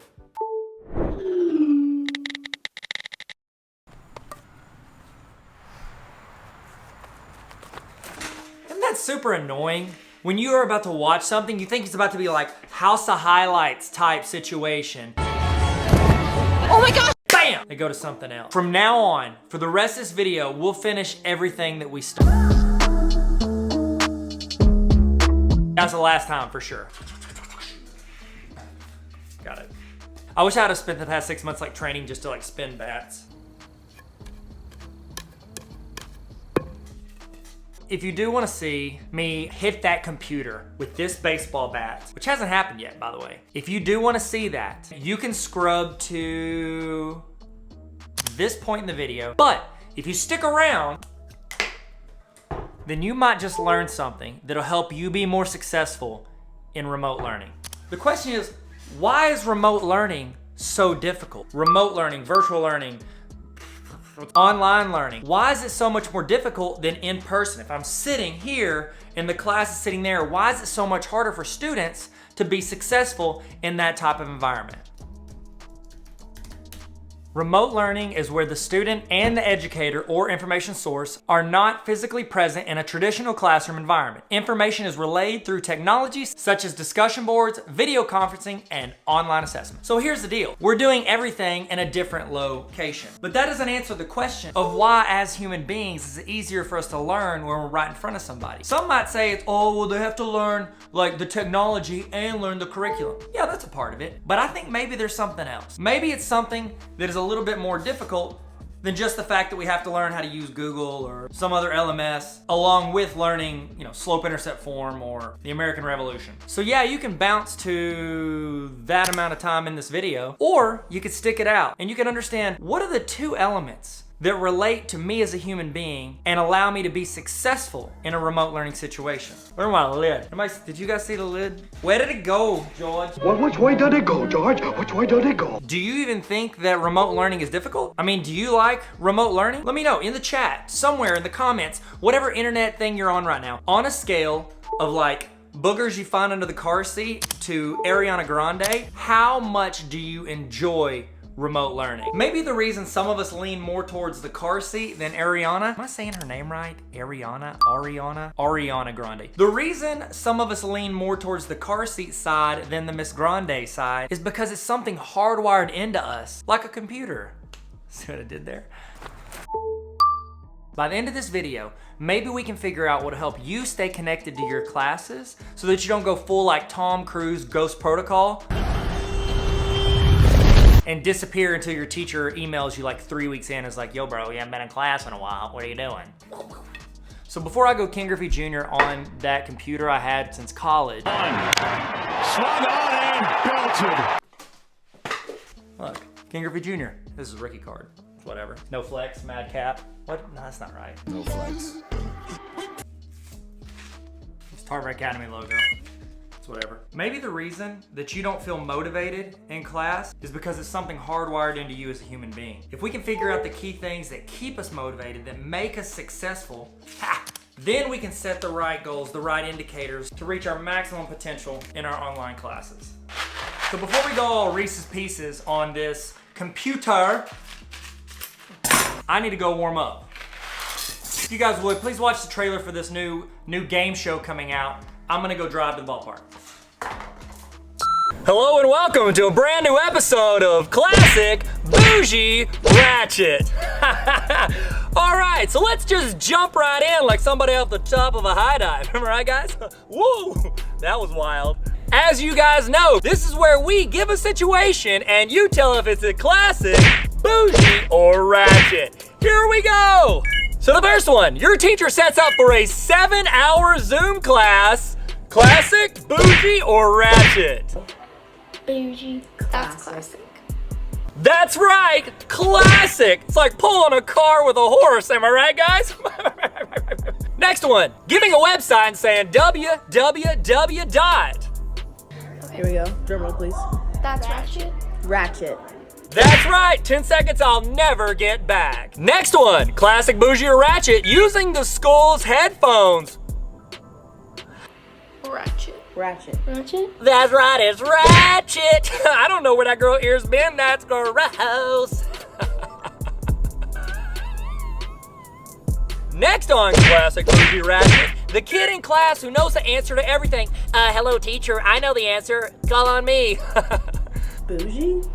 Classic. Maybe a little bit of ratchet. What we were looking for was bougie, because that person's gonna be your boss someday. Check me on it, it's true, it's true. And that's been our episode of Classic Bougie Ratchet. Thank you guys for joining us, and as always, stay bougie out there, am I right? And cut. Okay, seriously, why in the world am I in a pool? This makes no sense, it doesn't support anything that we're doing for the show. I mean, oh my goodness. How am I supposed to work like that? I don't have to be in the water. Water and a TV show, it's not even in the same ballpark. Before we get into the two things that make students successful, we've got to understand why aren't all students successful in it? It's like warm up, like homework is practice, this is practice. We talking about practice. Have you guys ever seen the videos where people can like flip the bat? Maybe with practice. Got some pitches being thrown to me from Nolan Ryan. Nolan Ryan over here. It's my dad. May or may not be Nolan Ryan. No big deal. I haven't hit a baseball in like 15 years. This should be fine. That one, you don't have to show where it lands. So one of the common misconceptions people have about students that do well is that it's always the smart kids. It's always the Hermione Grangers. That's not true. Oh man, so I was the principal of a school that had 6th through 12th grade students, and we had online classes, we had in-person classes, and we had some blended. Not every student that did well was the smart kid. So we had students come into our school planning to do online that did well in the traditional classroom, and they tanked. And then we had other students who failed an entire grade. You can lean up. And then we had other students who failed an entire grade. They would come in and they would finish 2 grades in 1 year. What's the reason some of them did well in the traditional but not online and vice versa? It's called an airmail. I mean, probably could have been done. Okay.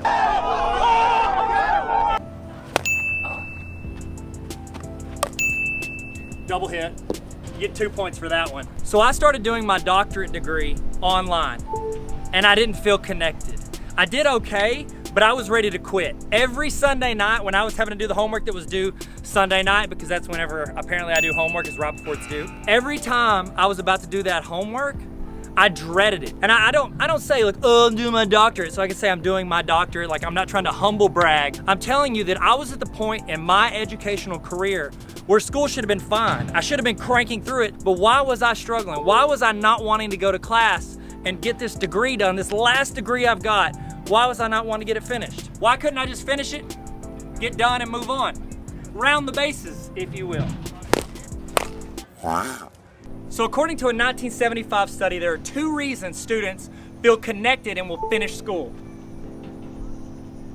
First one, academic reasons. And the second one, social reasons. Let's look at those, shall we? Home run. Boom! Ow! Elbow! Let's go hit that computer, you guys. I'm gonna need the bat. Yo, that Google Classroom slaps. When you think about it. Yeah, I know you guys are in a lot of Zoom class, but this one hits different. Yeah, I'll check that email, no cap. Here's the deal, I know you're trying to keep it 100, but that last one was like keeping it 76. So let's bring it up. Yo, that Google slide I made was the GOAT, am I right, guys? Hashtag last dance. Y'all watch that? Yo, that Google Doc you made was cash. Yeah, guys, low key, my principal, he shook. He be an extra. No cap. Was that a gaming keyboard? That's a flex, boy. Yo, I know you're saying I didn't give clear instructions, but I'm gonna clap back, RM. Jimmy, can you stop throwing some shade? Turn that video back on. Facebook, TikTok though. So here's the deal. We're talking about social and academic goals. You have to have both. Wait, where's my bat? Bat me. Bat me. I'm Batman. Thank you. Okay, so here's the deal. You've got social and you've got academic goals. According to Tinto, not Tito, this is Tito. This is Tinto. Very easily to get them confused. So what Tinto found was that there are certain things that attribute to students dropping out, students not succeeding in academics. So let's start with the first one, academic goals. Students have to have clear reasons for completing the degree that they're taking. Whew, do I look sweaty? What you need to do is you need to set clear academic goals. Here's my challenge to you. Write down 3 goals you have academically, either for one specific class, multiple classes, or your whole degree program, your whole level that you're trying to accomplish. Then find 2 people that you could put in a group text, because it's always stronger when there's 3. I don't know why, I'm sure there's a theory on that, but it's always stronger when there's 3. So I want you to take those 3 academic goals and put it in a group text with 2 other people. Tell them your goals, ask them their 3 goals, and then you 3 hold each other accountable. If it's just you trying to accomplish your goals, there's a good chance that you might not achieve those goals because there's no one else holding you accountable. Your teacher wants you to succeed, but they got a lot of other students they're trying to look for. Y'all ready for me to hit this thing? Well, oh wait, so I almost forgot. You've got the social as well. Okay, so I almost got hit in the face. So if we're talking about social, that's the community aspect. No, I'm not talking about the show community. Also, great show, by the way. I see you, Donald Glover. Absolutely. We're talking about community that you build in your classroom. Why this is harder online, virtual, remote, why it's harder there is because you are not sitting in the exact room with these people. Now you have your teacher, and then you have 30 other buildings, 30 other facilities for that one class of 30 students, much less 150 students. So how do you feel connected with those students? It takes intentionality. It takes you focusing on having conversations with these people. Maybe that's following on Instagram. Maybe it's communicating in the discussion thread of Google Classroom. Whatever that is, you've got to find a way to get connected and find community within your class. It doesn't have to be every kid in the class that you find community with, but you got to find it with some. It is time. We have a computer to hit. That's not right. A computer to hit. We have a computer to hit.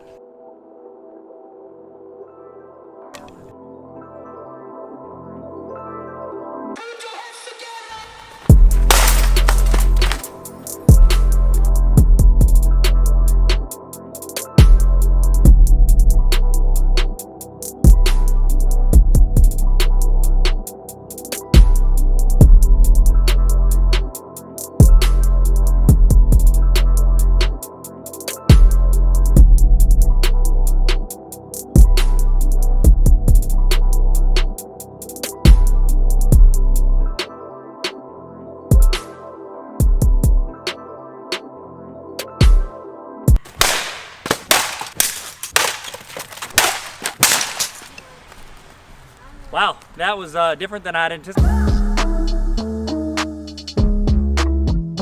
Ready? Whoa. All day. Thank you guys so much for watching this video. Today's video is brought to you by FBLA Arkansas. Thank you so much, FBLA Arkansas, for sponsoring this video. I hope you guys learned something. If you're with FBLA Arkansas, throw their name in the chat. I want to say hello, say what's up, how you living, you good. Also, today's video is brought to you by NLC College, the dopest college in the game. That's what's up. And lastly, Tarver Academy YouTube channel. The YouTube channel you're on right now. Hit that red subscribe button. If you haven't, smash that like button. Hit that subscribe button. Hit the red subscribe button. Thank you so much for watching. Work hard, have fun, and never stop learning. See you guys.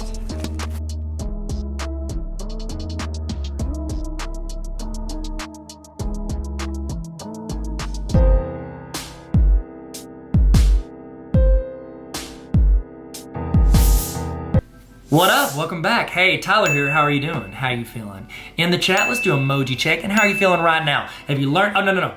To this point, what is something that you are going to try in your classroom or implement that you might not have wanted to, an hour or two ago? What is something you're wanting to implement in your classroom? Put that in the chat right now. I'd love to see it. I know the other people in the chat would love to see it. I know it'd be some great input. So throw that in the chat and then you can also copy paste and put in your notes, just so you don't forget. Make sure everything you're doing, you're keeping notes of. Keep links to it, all of it, because I want you guys to be able to access and actually make your classroom better. I've sat through enough PDs in my life, professional development in my life, that I don't remember one thing from. I pray that you walk through this. I am hoping that you get something out of this training that you can take and use, once a day, once a week, once a year, once a decade, something that you use and implement, whether it's a mindset or a skill set or just any type of framework to build your classroom and make things better. Okay? Speaking of making things better, making ourselves better, I do want to give you, some thoughts on something that I offer, a community that we have at Tarver Academy that I think could add you a ton of value. It could help you get better all year. Because right now we're getting better with PD, with professional development. Hopefully you're getting better right now. This summer you're gonna hopefully glean some information, some knowledge, some experience, and you're gonna get a little bit better. I want us to get better all year. I want us to get better all throughout the year. And here's the thing with teachers. We do not have time to go sit through a 6-hour professional development once a week. So what I did was I created a community called Tarver Academy. And it was based on teachers telling me they wanted resources. They wanted a continuation of these trainings, of templates, of resources. They wanted to be handed to them, because if you go out and search for it, you're gonna find random stuff. They wanted stuff that could be applied to their classroom, that they can sit there, bite-sized professional development for busy teachers. That's Tarver Academy on a roll. And I would love for you to join if you want to. If you don't have to, don't pay for it. It's not very expensive at all, but I don't want you to have to pay for it. I would rather you use your district's professional development money. So if you want, have them go in, order that for you. What happens if you sign up for the Tarver Academy on a roll? What it's gonna do is it's gonna add you value. Do you wanna get better as a teacher every week, but not have to go out and search for it? How about if we just hand it to you in an email? In the email, every week, you're gonna get either a template, a resource, you're gonna get a short PD video, professional development, a training to show you how to do something you might not know how to do, or reinforce something you're maybe already trying. You're gonna get something that makes you better every week, plus some quick tips, links to some other things, and also you can ask me questions. I have a mailbag where you get to ask questions, and that's the list I'm gonna pick from first. I wanna help you guys. If I don't know how to do it, I'll do the research for you. I'll build it. You're like, oh, I really wish I had a digital interactive notebook. Guess what I'll do? I'll go in and I'll build digital interactive notebooks, and I'll give you the template. You don't have to pay teachers. You don't have to go in and throw the money at anything. I wanna just hand it to you, and I wanna do trainings for you to help you. So if you wanna join that community, I think it's super helpful, and it's essentially where I become the tech facilitator for you. It's Netflix for teacher resources, and I would love for you to join and jump on that. So if you want, go there. It's tarveracademy.com/honorroll, and you can sign up for that. And I think it's just going to be a huge. It's going to be a huge help to teachers throughout the year who have a lot going on and not a lot of time, extra time to go out and do it. It's like as teachers, they always give you more stuff to do, but they don't give you like, oh, here's like an extra 3 hours a day to go out and do whatever it is you're gonna do. So If you want to sign up for that, you can. I hope you've used this time also to use the restroom. So if you're just getting back using the restroom, guess what? We've just been talking about Tarver Academy Honor Roll. No big deal. But I'm gonna give you guys time to go do that and get a snack if you need it. Whatever you need to do, we're about to kick back into, we're about to jump back in it. We're gonna fall back into the gap, fall into the gap. Man, do y'all remember that? That was a good campaign. That was memorable. It was, wasn't it? Memorable? Yeah, sure. Okay, so we're about to get started. We'll get started here very soon, and we're gonna jump back in, we're gonna keep learning. All right, let's do it. Let's go. We're still doing this. In the chat, here we go. In the chat, I want you to tell me the name. Okay, ooh, don't say that. I was gonna say, tell me the name of, you know what? You can do that. Tell me the name of a teacher who made an impact on you and what they did. Why did they have an impact on you? In the chat, what name of a teacher or an educator that had an impact on you and what they did to have an impact. It was either the way they treated you, the way they ran their class, or the way they inspired you, or just the way they had structure maybe. They were reliable, they were consistent. I would love to hear in the chat, name of a teacher that motivated you as a student or as another teacher and what they did. So let's throw that in the chat and we're about to get started. We're gonna jump back into it. We're about to get started. We're gonna jump back into it like a pogo stick. See that? See what I did there? Nope? Okay, all right, let's get going. Okay, man, how are you guys feeling? In the chat, how you feeling? 1 to 10, how you feeling today? How you feeling today?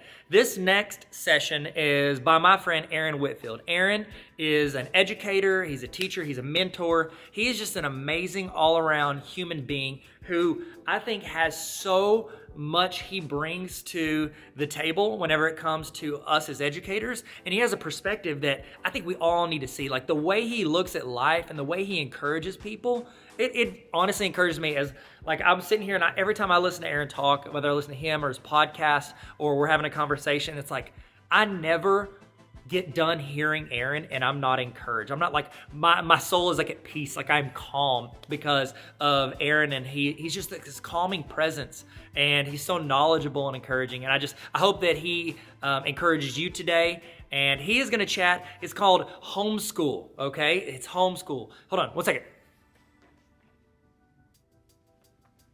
I didn't want to mess it up. Homeschool, creating room for students. And he's going to talk to you a little bit about those rooms and what they look like and how we can do that in the classroom. So get out your notepads, your journal, your Google Doc, whatever it is you're taking notes in, because you're not going to want to forget what Aaron's talking about today. Take it away, Aaron. Hi, my name is Aaron Whitfield. I'm coming to you from the beautiful city of Columbus, Ohio, where I'm an educator, I'm a podcaster, I'm a motivational speaker, I'm a minister, I'm a father, and I'm a whole lot of other things in this world. I'm coming to speak about some of the experience that I have in education. I've spent the past 12 years working with the most beautiful youth in the city, and I've learned a lot of things, and they taught me a lot of things. I'm here to share them with you.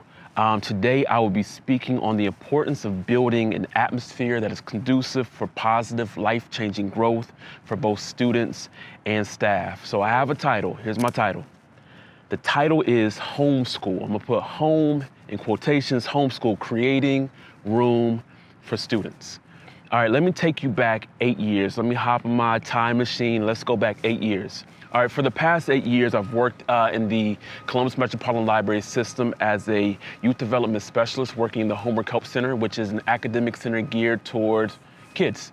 We see kids between kindergarten and 12th grade, and my specific Homework Help Center has kids from over 25 different nations across the world. Nations such as Eritrea, Somalia, Kenya, Tibet, Ghana, Sierra Leone, and Nigeria. Mostly East or West African, but we're seeing a rising population growth in Asia and Central America. And so most of these kids are first generation American born, and they're soon to be first generation college attendees. And so 8 years ago, when I'm starting this job, I need you to picture this. 8 years ago, I was 20 pounds lighter. I had a big, beautiful afro. Like right now, I feel the wind blowing over my head. Back then, I felt the wind blowing in my hair. It's a completely different experience, but that was 8 years ago. And so here I am on the first day of the job. The person who is my manager, who's my trainer, she gave me 2 pieces of advice. I don't want you to write down these pieces of advice because they're not great pieces of advice, but I'm going to tell them to you anyway. She said, Aaron, the kids are rowdy and they're out of control, and so you need to be tough on them. All right, she said, be tough on these kids. All right, okay. And she told me something after she made that remark. She said, you know, the person who you're replacing, she would often come into my office and we would cry together because we would be so overwhelmed with the amount of kids that we have. This is the advice that I was given on my first day. That's just one piece of advice. Let me give you advice number 2. She said, don't get attached to the kids. Don't get attached to them. You are here to help them with homework. Don't go to graduations. Don't build those positive relationships. You make sure you establish a line that you are working here and that they are only to come here for their homework. Don't go the extra mile. Needless to say, she gave me a whole crock pot of bad advice, a whole dish of bad advice, and yet that was my first day. And so I remember I walked back there on my first day, and I didn't know what to expect. I've never been in a room of 60 to 100 kids, and I didn't know them, kids from different nations. I didn't know what I was going to get myself into. And so I walked back there, and I saw something unbelievable. I saw something amazing. I saw the most beautiful students, the most beautiful children outside of my own that I've ever met. I saw faces smiling. I saw kids laughing, kids enjoying each other's company in the midst of a place that they weren't welcomed. I saw kids playing games, kids were eating, kids were reading, kids were sitting down and just communing, having fun, and yet they were in the midst of a place. They were in a place that they weren't welcomed. I saw kids being kids. I also saw something else that blew my mind. I watched as my colleagues, as the environment around me, I watched as no one approached the kids. No one saw them as kids. They looked at them as a problem. They only tolerated them. They would open up the doors to the library, and yet they wouldn't open up their arms to welcome the kids. We see this a lot in education. We see youth are tolerated but not accepted. We want you for pictures, but we don't want you we don't want your presence. We don't want your laughter. We don't want your voice. We want you only for what we can use you as a prop.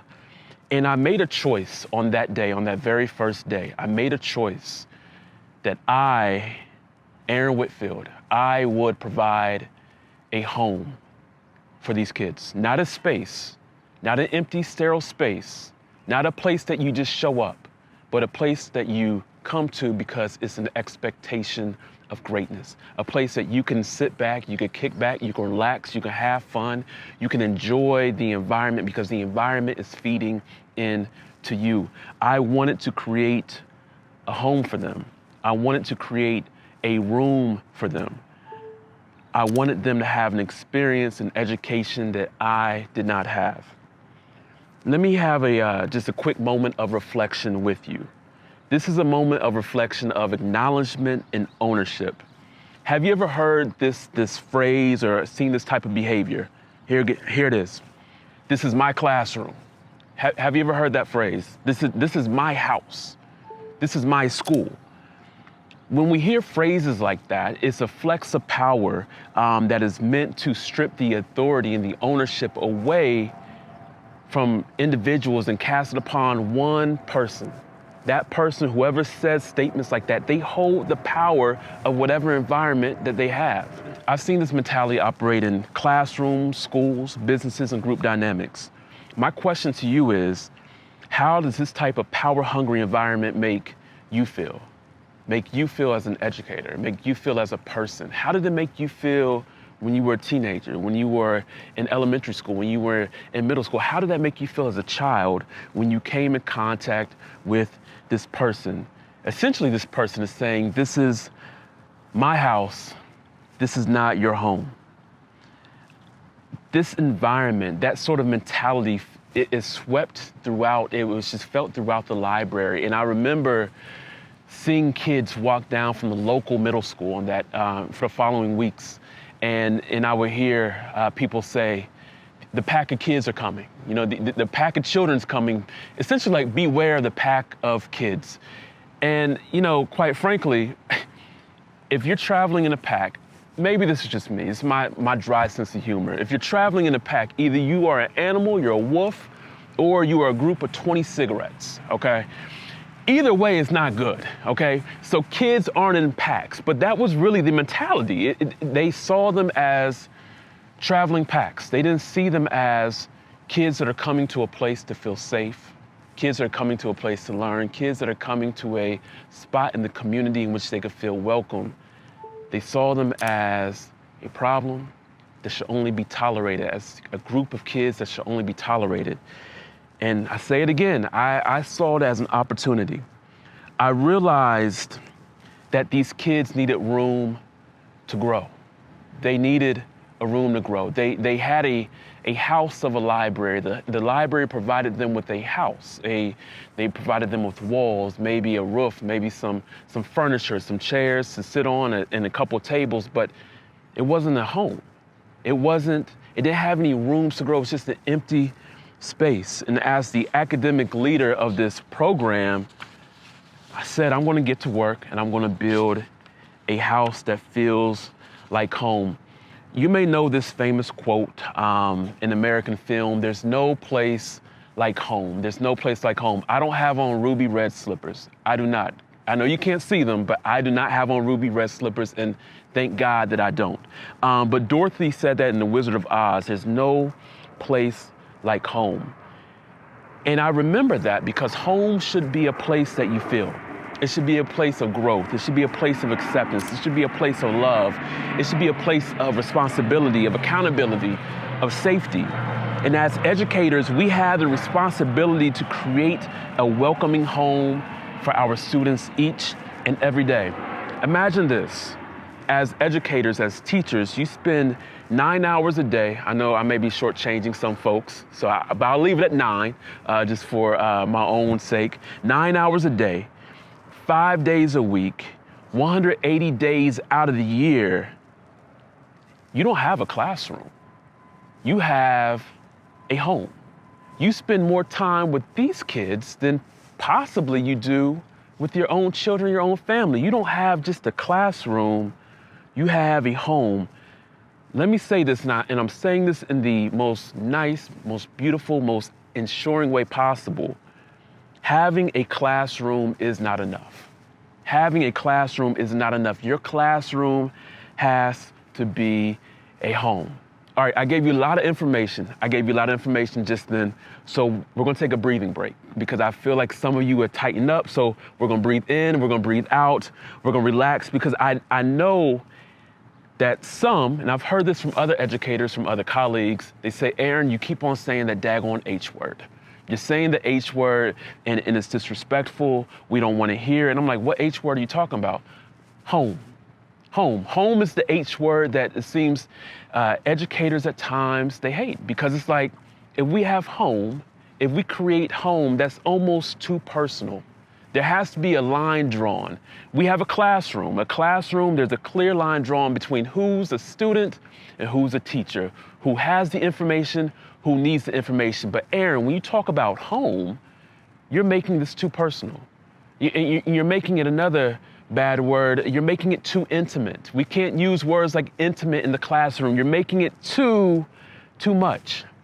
I signed up to be a teacher. I signed up to be an educator. I did not sign up to be a parent in a home. But I'm going to push back on that. And I'm going to encourage you, once again, create home. You are a teacher. You are an educator.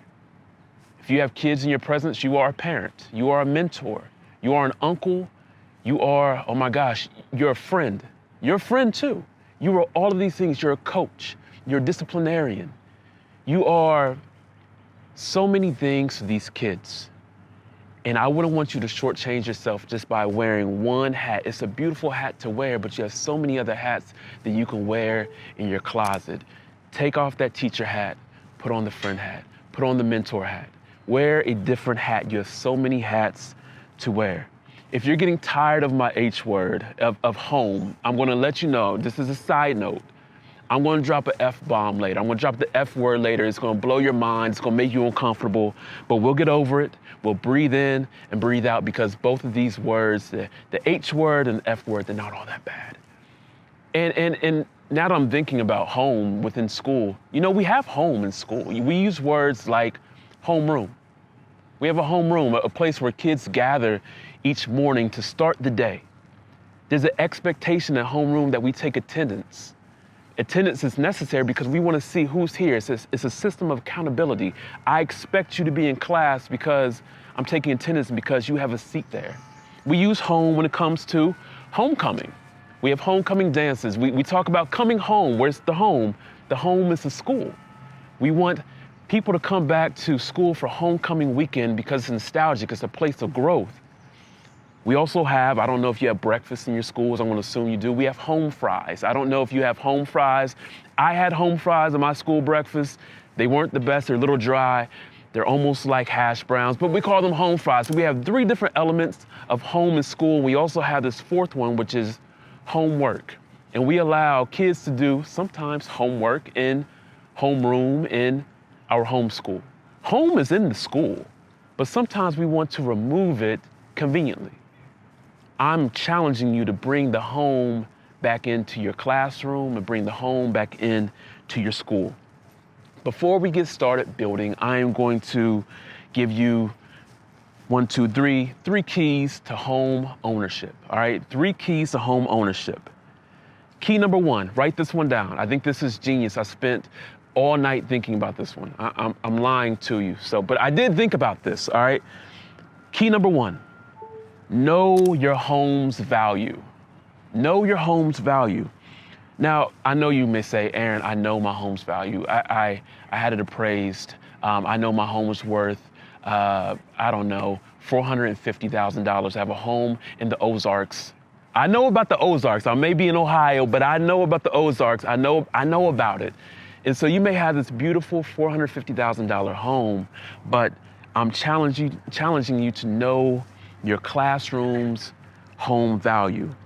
What are some things that you value? What are your values? As an educator, as a person, as a human being, what are some things that you value? Every home needs a value. Every home needs a value. You should have between 3 or 4 values that when people walk into your home, your personal home, your classroom home, that people can feel your values. What are 3 to 4 values that you're bringing inside your classroom? What are 3 to 4 values that when you look around in your classroom setting that you're establishing as the teacher, as the person in charge? I'm gonna tell you my values. You can cheat off my list. I don't mind. You can use these. My 4 values within my classroom, within my academic center: love, respect, inclusion, and growth. I'm gonna repeat them again. Love, respect, inclusion, and growth. 2 weeks ago, actually 3 weeks ago, I met a student. She was new to my academic center. And so we met on the first day. She and her sister, actually, they're in 7th and 8th grade.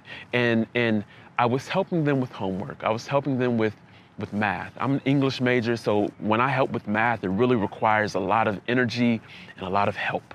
But I was doing my best, and I was encouraging them, both of them, to have the confidence to teach themselves. We were talking a lot about confidence. Listen, I can help with math, but my biggest area that I could really help them was to encourage them, was to show them that they have the tools necessary to teach themselves. And the student's name is Fatima. She said, Mr. Aaron, I've been to other academic centers. I've been to plenty of other tutoring sessions and centers, and this is my first day, but I could tell you that yours is my favorite so far, because you make me feel empowered. She says, you make me feel empowered. And that blew my mind because it was her first day. And she didn't know that one of my values is growth. And one of my sort of areas of growth, you know, when it comes to value, is empowerment.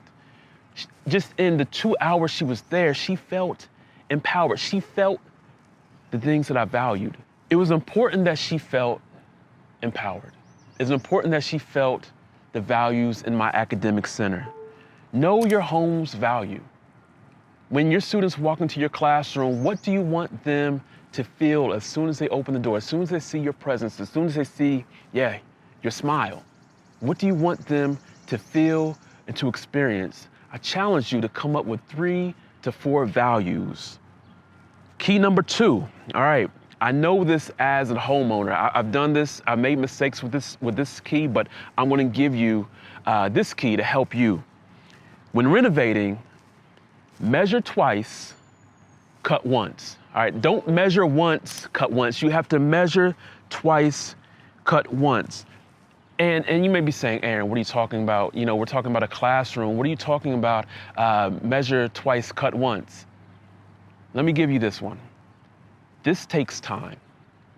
This building a home, renovating a home takes time. You don't renovate a home in a day. You don't renovate a classroom in 1 hour. Measure twice, cut once. This is going to take your time. It's going to take your investment. It's going to take your sweat equity. It's going to take your emotions. It's going to take your hands. It's going to take your physical labor. Your back is going to hurt. Your mind may hurt. But in the end, you're going to create something so beautiful for your classroom home. In the end, you're going to create something so magical. You'll look back at it and say, I made this. Measure twice, cut once. Don't do a rush job. Number 3, this is probably the most important.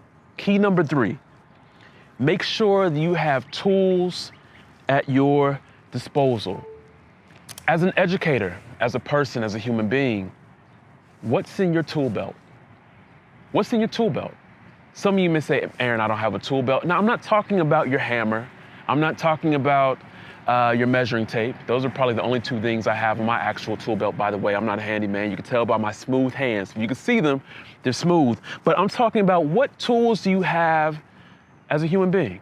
As an educator, what do you bring to the table? What are you great at? What are you good at? What skills, knowledge, and expertise do you have? I can tell you that if you are an educator, which you are, if you are a teacher, which you are, if you are a human being, which you are, you have skills, you have knowledge, you have an area of expertise that needs to be shared. And you have to bring that each and every day wherever you go. As an educator, I'm challenging you to bring that to your classroom. Bring those areas that if you can cook, bring in some cookies. If you are an excellent communicator, if you are someone who is a motivator, if you are someone who is a great listener, if you can teach math, if you can write a beautiful paper, whatever you do, bring it. Because you have to bring your tools to create this renovation.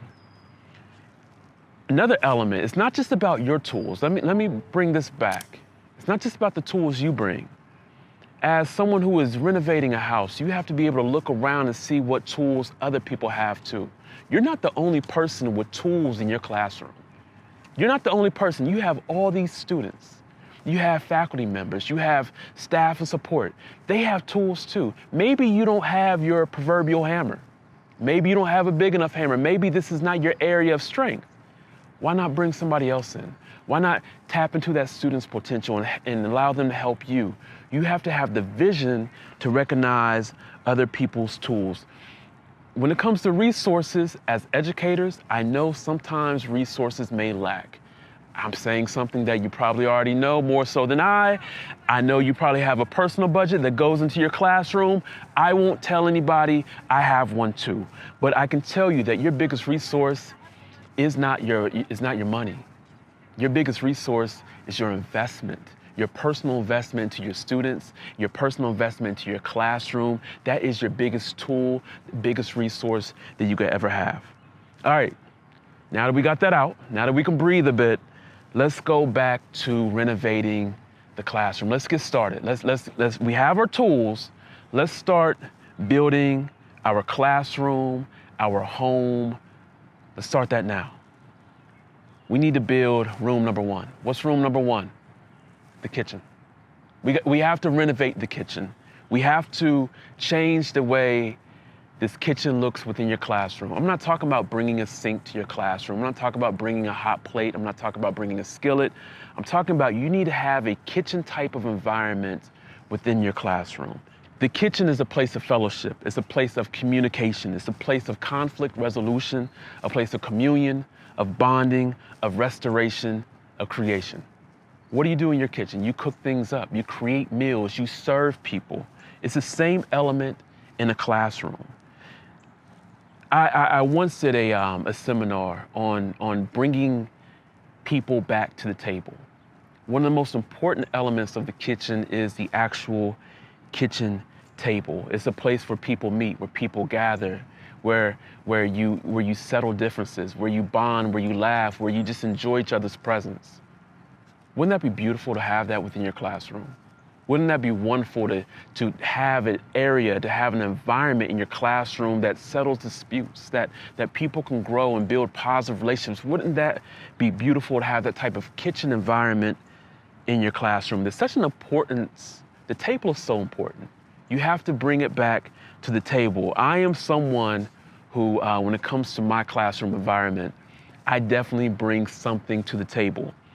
Small examples that every Friday, I brought cookies for my students. Yes, I brought chocolate chip cookies. I make one type of cookie, it's chocolate chip. And when I first did it, I thought, you know what, these kids are in high school, this will be corny, but I'm gonna do it because I like chocolate chip cookies. It's a Friday, it's relaxed, we can eat some cookies. I did it and they said, oh my gosh, Mr. Aaron, your cookies are so good. I think they buttered me up. They probably gave me more butter than what I put in the cookies, to be honest with you. But they buttered me up and I remember one comment. A student came up to me, she said, Mr. Aaron, thank you for the cookies. You've made my day, and I've never had homemade cookies. I've never had homemade cookies. I eat homemade cookies probably too much. She's never had homemade cookies, and yet that motivated me. So for the next year and a half, until the pandemic hit, every Friday, cookies. 48 cookies, 50 cookies. We had a lot of cookies, and we just enjoyed our kitchen environment. I've also used our kitchen within our classroom environment to settle disputes. When you work with students, when you work with youth, when you work with people, adults, you have to have a place to settle conflict. I remember one incident we had between two groups of young women. One group, who was a bit younger, said something that was quite disparaging to the older group of young women. They were upset and they had a right to be. And so we brought them to the table. We brought both groups of young women to the table and we communicated about it. What happened? What could we have done differently? How can we settle this as a group, as a collective? They talked it out. They settled their dispute. It was a beautiful thing because the older group of girls were able to restore the younger group girls. It's the most beautiful thing to see. That's how you settle an argument. That's how you settle a conflict. We brought it to the table. The table plays such a vital role in what I do. One more story, now that I think about it. One more story. When my first 3 weeks on the job, my students were in the classroom environment, the academic center. They were eating. Back then, we could eat within the classroom environment. I know it may blow your mind now, but 8 years ago, no limits, no restrictions, any of that. But they were eating. And the kids of Ghana and Nigeria, they really cherish their jollof rice. And it's a wonderful fried rice. It's light, but I'm not gonna talk about the rice. But they were eating their jollof rice and they saw me come up to the table as I did every day. I greeted them. I wanted to welcome them and they said, Mr. Aaron, we brought you some rice. They put the rice out on the table and it wasn't just like a small thing of rice. I was a nice size back then. They brought me a healthy dish of rice with boneless chicken. I don't know how they knew I like boneless chicken, but they brought it anyway. And they pulled up a chair for me.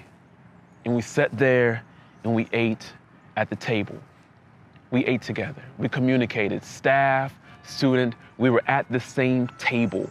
I'm talking about this table because it's so important. I'm talking about the kitchen because it is so important to the development of relationships in your classroom environments. Just that one experience of students offering me rice, that evolved years later into twice a year, we would host family dinners.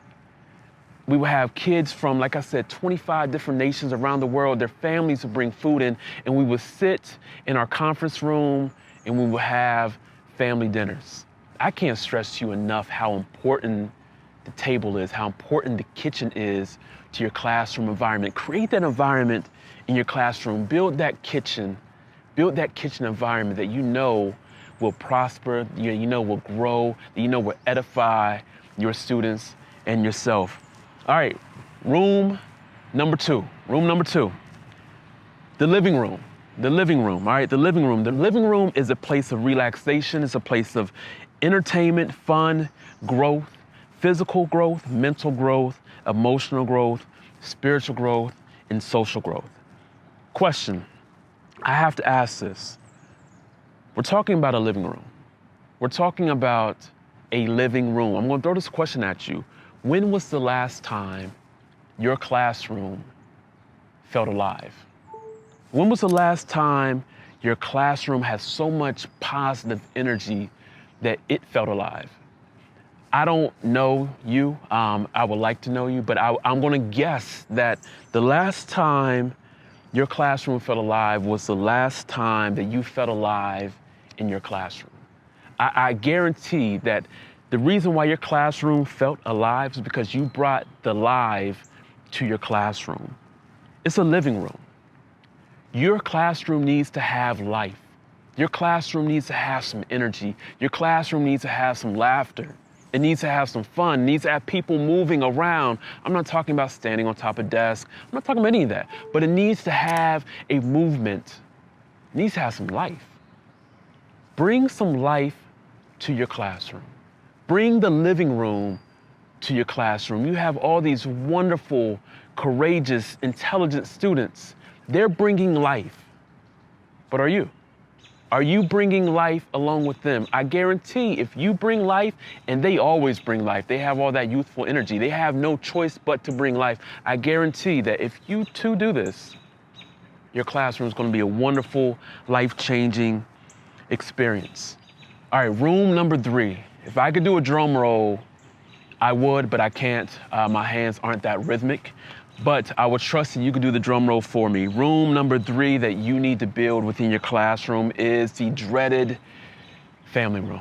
Yeah, family. The F word I talked about earlier, the F word is family. We don't like to talk about it as educators. We don't want to bring up the family. We don't need to create family in the classroom, but I challenge you to create the family room within your classroom. The family room is a place of connection, of relationship, of comfort, of support, of safety, and a place of familiarity.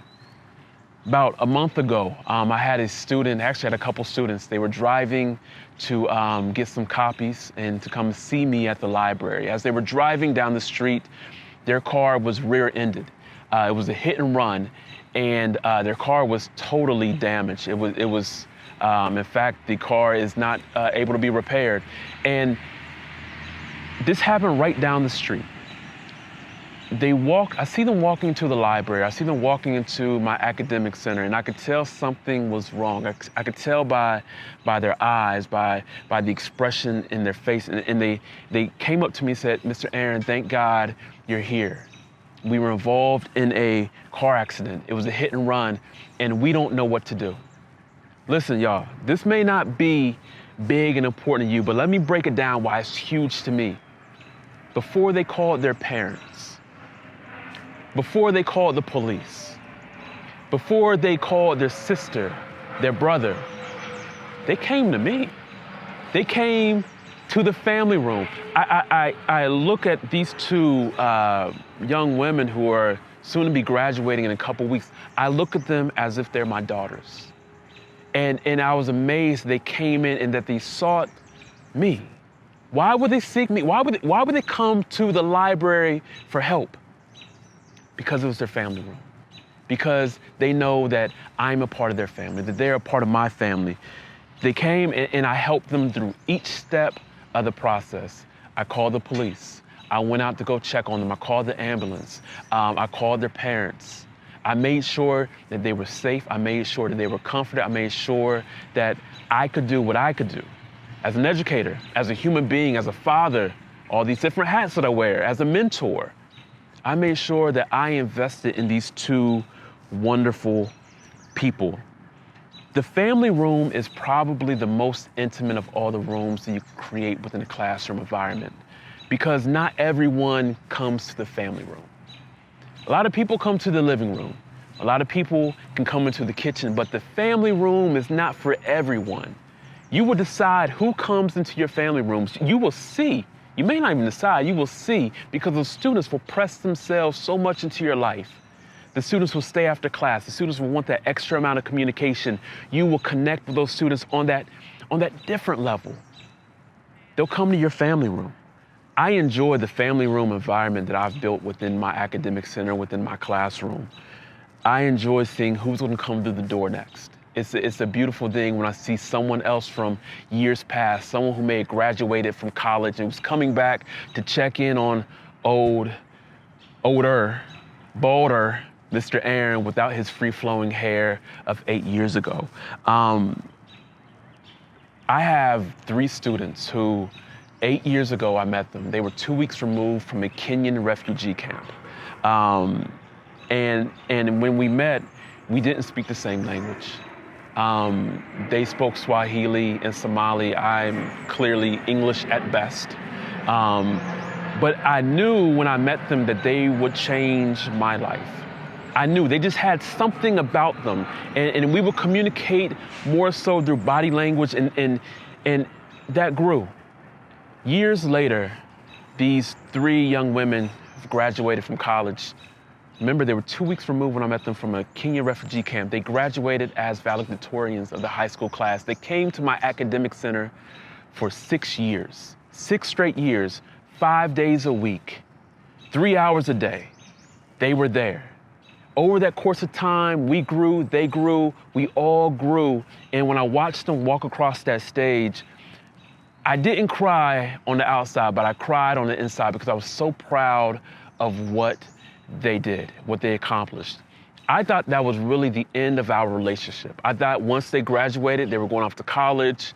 That was it. You know, what more can I give you?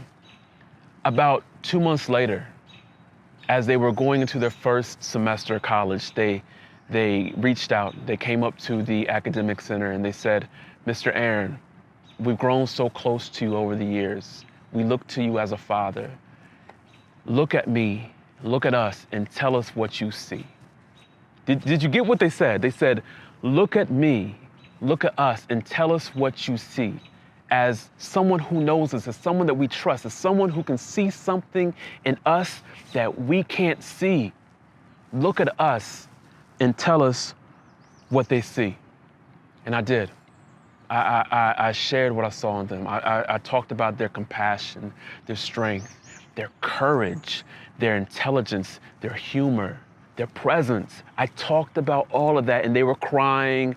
I was crying on the inside. Once again, I was melting on the inside, but on the outside, it was cool. But they were crying, and they thanked me. Let me tell you, every 2 months, these young women give me a call, and they ask the same question. Tell me what you see. Last week, they called me, and they said, "Mr. Aaron, we need help on our resume. Mr. Aaron, can you check over this paper? Mr. Aaron, how are you doing? Can we bring you any food up to the library?" Once again, the table. We grew to be a family.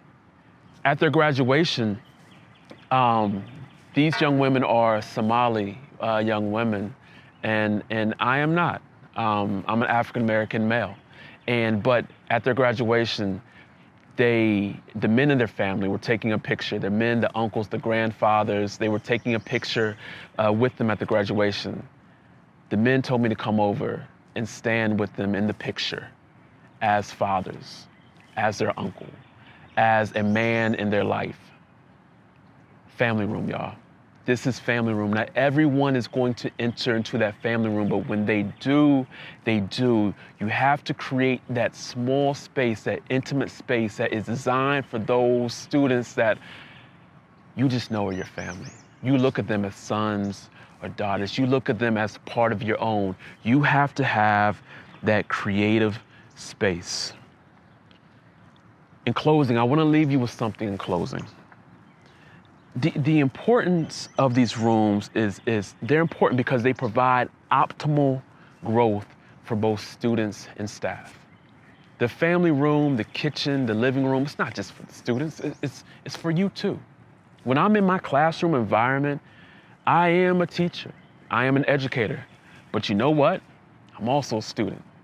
These kids teach me so much each and every day. I'm not just one role. I'm not just the person with the information. I'm not just the person making impact. I'm the person that's also being taught, being educated, and being impacted. Every day I walk into work and I think about ways to teach. I think about creative ways I could teach. I think about creative ways that I could reach out to students, but also every day that I go into work, I look for new opportunities to learn. I am both student, I am both staff, I am both father, I am friend, I am uncle, I am mentor, I am Aaron. I'm part of their family. I can tell you this, I have yet to have a student come back into my academic center and say, Mr. Aaron, do you remember on September 19th, 2017, when you helped me on page 474 of my calculus book, we did question number 19 through 21. I have yet to have that happen. I've yet to have a student come back and say, you helped me with this trig problem, Mr. Aaron, on this such a day, on this day. I haven't had it happen. But I have had students come back and say, you know what, Mr. Aaron, 2 years ago, you helped me with this life problem. You sat down with me in the kitchen table, in the living room, in the family room, and you sat down and you helped me work out a problem I couldn't solve. You listened to me, you provided your ear, your wisdom, and I want to thank you. I also have had a student come back and say, you know what, Mr. Aaron, on this 20-page paper, you know, you really did a wonderful job. Your footnotes are incredible. Your bibliography, your works cited was so beautiful. I was so impacted by your APA, but I was so, it's never happened. Maybe it will, but in my 8 years, it is yet to happen.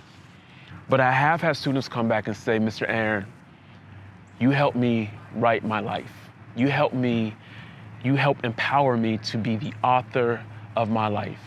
You helped give me the pen, and you told me to write down goals, write down things I want to accomplish, write down my loves, write down my hates. You helped me script and create my own life. What am I saying this to you for? I'm not saying this to get all sappy. I'm not saying this to make you cry at your desk. I'm saying this because you are a person of impact. Before you were a teacher, you were a human being, you still are a human being. You are a person of impact. You are a person that can create impact on such a wonderful, beautiful, yes, life-changing way. Don't just settle for the classroom. Create home within your classroom. Create a space in which your youth, your students feel as if when they walk in the doors, they see you, they always know they're home. Thank you for allowing me to speak to you. I would love to come out to Arkansas again and visit. If you have a place at the Ozarks, I'm in. And if you have some barbecue, some soul food, I'm even more in. I'll be honest with you, but I really do. I look forward to connecting with you all. I'm available to be a resource. I appreciate it. I'm honored to be a part of this project, and you all be well, do well, create the legacy, create your family, create the rooms that you know your students and yourself need to live in and thrive in. Thank you so much. Okay, here we go. Man, we're rocking. We're rocking and rolling. Favorite rock and roll song? Put it in the chat. I've got to know. Besides, obviously, Donna Lewis. I mean, we all know the greatest song ever made. Okay, so this next session is by my friend Caleb Pagley. Caleb Pagley, he is a mentor. He is a communicator. He lives in Russellville, Arkansas, and he is one of my best friends on the planet. And he is just a cool perspective, and he's connected with young people in a way that I know that a lot of us as educators, myself included, want to connect and build rapport and build authentic and optimistic relationships with them. So I hope Caleb adds you some value today. I hope you get something out of it. And I would love to know in the chat before we get started, how do you build authentic and optimistic relationships with students in your classroom? Caleb, let's go. What's up, everyone? I'm so thankful that Tyler Tarver has given me this opportunity, and I'm excited to share with you today. But as an educator, let me ask you this question. Have you ever wondered how on earth you are going to get the most out of your students? Like, how are you going to not only educate them, but also help them reach their full potential? Maybe you're like me and you have a hard time asking people for help. Maybe you were raised like I was to be very private. You're so private that you actually refuse to fart in public, so they actually call you a private tutor. Okay, that part is a joke. But seriously, everyone who dedicates their lives to educating, mentoring, and teaching the next generation wants to know how they can get the most out of their students in their classroom and perhaps beyond. And really how to answer this question, it depends on the generation. Well, many of you today, you are actually teaching and educating either a millennial, but mainly Generation Z. And here's the good news for you, is that many businesses have already spent a lot of money trying to figure out what inspires this generation, what makes them want to trust and even buy their brand or whatever they're trying to market. And listen to this, actually 82% of Gen Z want to invest and purchase from a company who is authentic and whom they can trust. And so I think this actually gives us two key ingredients that I think all of us, no matter what kind of educator or teacher we are, or however we're pouring into the next generation, with these two ingredients, I believe that we can create an environment that is going to get the most out of our students and also get the most out of us. And that is how to create an authentic and optimistic classroom. Now, I believe that you can have an authentic and sometimes even a cynical classroom, or have an optimistic but a fake classroom. And that's why both of these have to work together in order for them to be effective, in order for you to really truly get the most out of your students. And so I want to talk to you a little bit about how do we do that. And I think there are three key ways and three key ingredients to do that. But before we do, let me tell you just a little bit about myself. My name is Caleb Pagley. I'm married to my wife, Brooke, for 8 years. I'm an associate pastor at New Life Church in the Russellville, Arkansas area, and we have a 3-year-old daughter, Naomi. You can find me on Twitter, Instagram, or Facebook at Caleb Pagley. I've had the opportunity to pastor high school students and college students, as well as mentor them for the past 8 years. And I really understand that the best environment and the most effective way I've been able to pour into and educate and mentor the next generation is by being authentic and optimistic. I can tell you a little bit about how I wasn't. I've had plenty of stories, but one particular story is I remember I gave a group of my college leaders this checklist. And what was on this checklist, it didn't matter. But what mattered is how I gave it to them and the tone that I set with this checklist. And so I'll be honest with you, I was more of a dictator than a teacher. And I told them all these different things they have to do. They have to do it by this time. And I was just real monotone. I was mean. And it really wasn't a request or an opportunity to learn. It was more of like a demand without any type of context. And when the session was over, literally you could hear a pin drop. It felt like somebody died in the room. And I didn't know at the time, but through many conversations and reflection, I realized that something didn't die, but I was guilty of killing any authenticity or optimistic culture that would have been necessary for the next generation to grow. And as an educator, this is something that we have to remember, no matter who we're educating, is that not to dictate our students' learning, but to facilitate an environment where they acquire knowledge, competence, and virtue. And a crucial component of that facilitation is authentic and an optimistic culture. But before I dive in to these three ways, first of all, I want to take a moment just to encourage you. I know as an educator, it can be hard. It can probably feel extremely difficult in today's day and age to get the most out of your students. I'm sure that many of you as teachers probably feel like you're handcuffed, like you don't have the possibility or you're even equipped in order to really necessarily do this in a positive way. Well, I want to encourage you, no matter where you're at, no matter where you feel like how good of a job you're doing, you are making a difference. Just by the simple fact that you are choosing to dedicate your life to really equipping and teaching and mentoring the next generation. I can't think of something that is more admirable than that. And so thank you. Thank you for pouring your life and your time and your energy into investing in the next generation, because we all know how chaotic this world can be. We've seen over the last year how crazy things have gotten. Now more than ever, we have to be equipping the next generation not only to be able to deal with a lot of what's going on in the world, but also to create and find solutions to make a better world and a better environment for our entire society. And so thank you. Every single day you wake up, it's tough what you do, but it matters. And I just wanted you to know that. And I also wanted to give you a little example of what I'm going to be talking about moving forward. And one of the first things that I think all of us as educators need to do to our students to create this authentic and optimistic environment is to invest in them. To invest in them. I love what John Maxwell says. He says, if you want to change the world, invest in helping another person reach his or her potential. Now, I know you're probably already thinking, hey, I am investing. By choosing the vocation that I have chosen, I'm investing in the next generation. And yes, you are, but I'm talking about something that's a little bit more smaller on a daily level that can carry over time a huge impact and also create that kind of environment that we're talking about. It actually reminds me of a teacher by the name of Mr. Rainier. And Mr. Rainier taught history class. But what I loved most about Mr. Rainier is he would always stand outside of his classroom in between periods. And as we were walking in, he would always, the first thing he'd ask us, hey, how are you? And he was genuinely interested. And through those few little minutes before class, I ended up coming to find out that he was actually a basketball coach at another school. Well, I was a basketball player, and I played in high school, and I was very passionate about the game of basketball.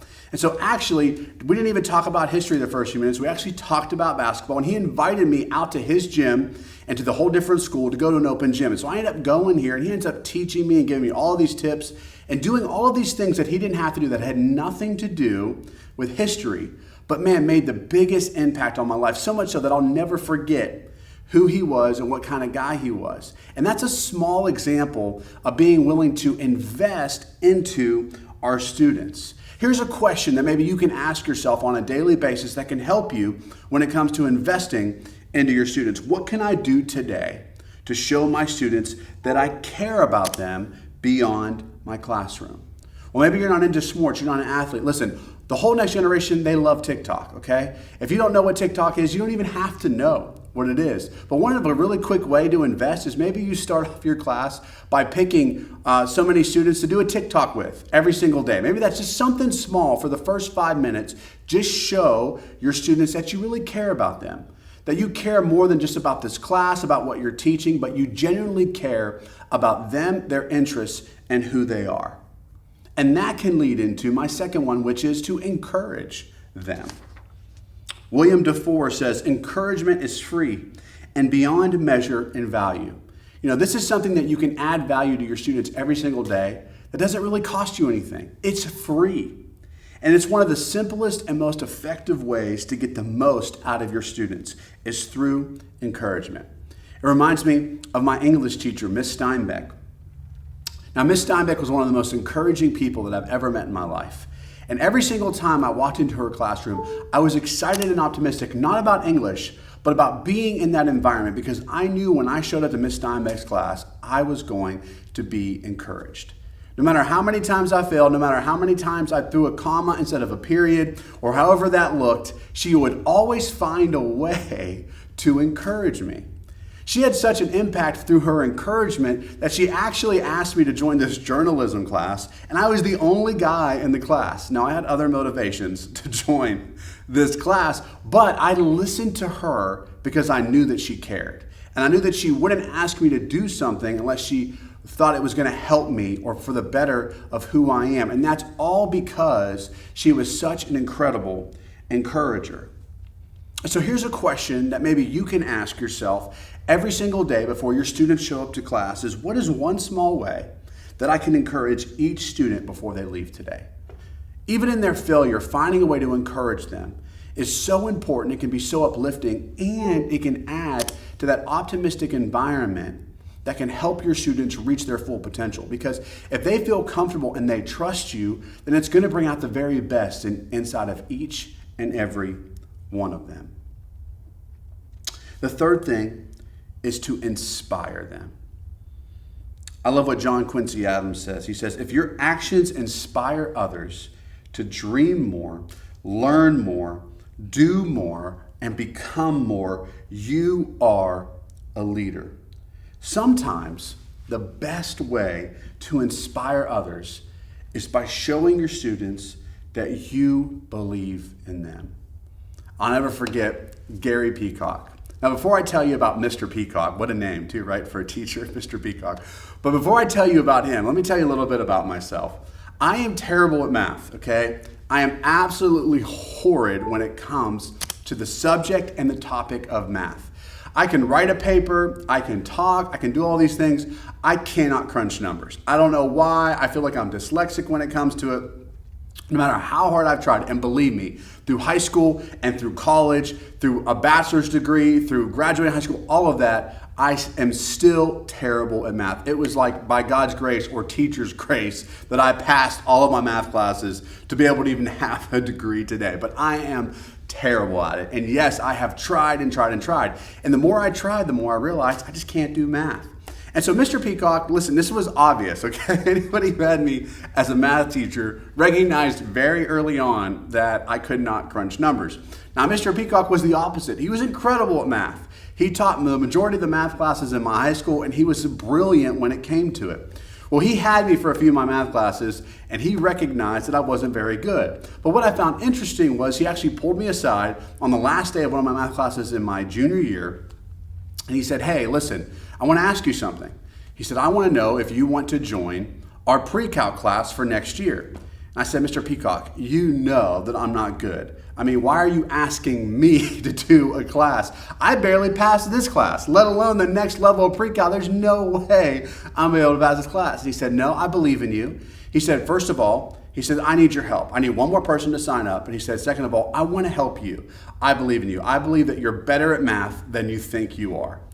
And I said, well, I appreciate your encouragement, Mr. Peacock, but I think you're wrong. He said, well, then let me prove to be right. He said, just join this class. He said, listen, if you join this class and you do the work, he said, no matter what, he said, I promise that I will pass you because I believe in you and I want to help you. It's interesting because I would have never probably chosen a math class myself. I would have never voluntarily joined any math class, but I joined pre-calc because Mr. Peacock believed in me. And yes, it was a rough class, but I'll tell you what's interesting is to this day, that was one of my most favorite classes I've ever had. He made it fun. We had a blast. He'd always take me up to the board, and even if I did it wrong, he would laugh with me and help me. And yes, I barely passed the class because of that contract and that deal that we made to begin with. But I'll never forget the fact that Mr. Peacock believed in me.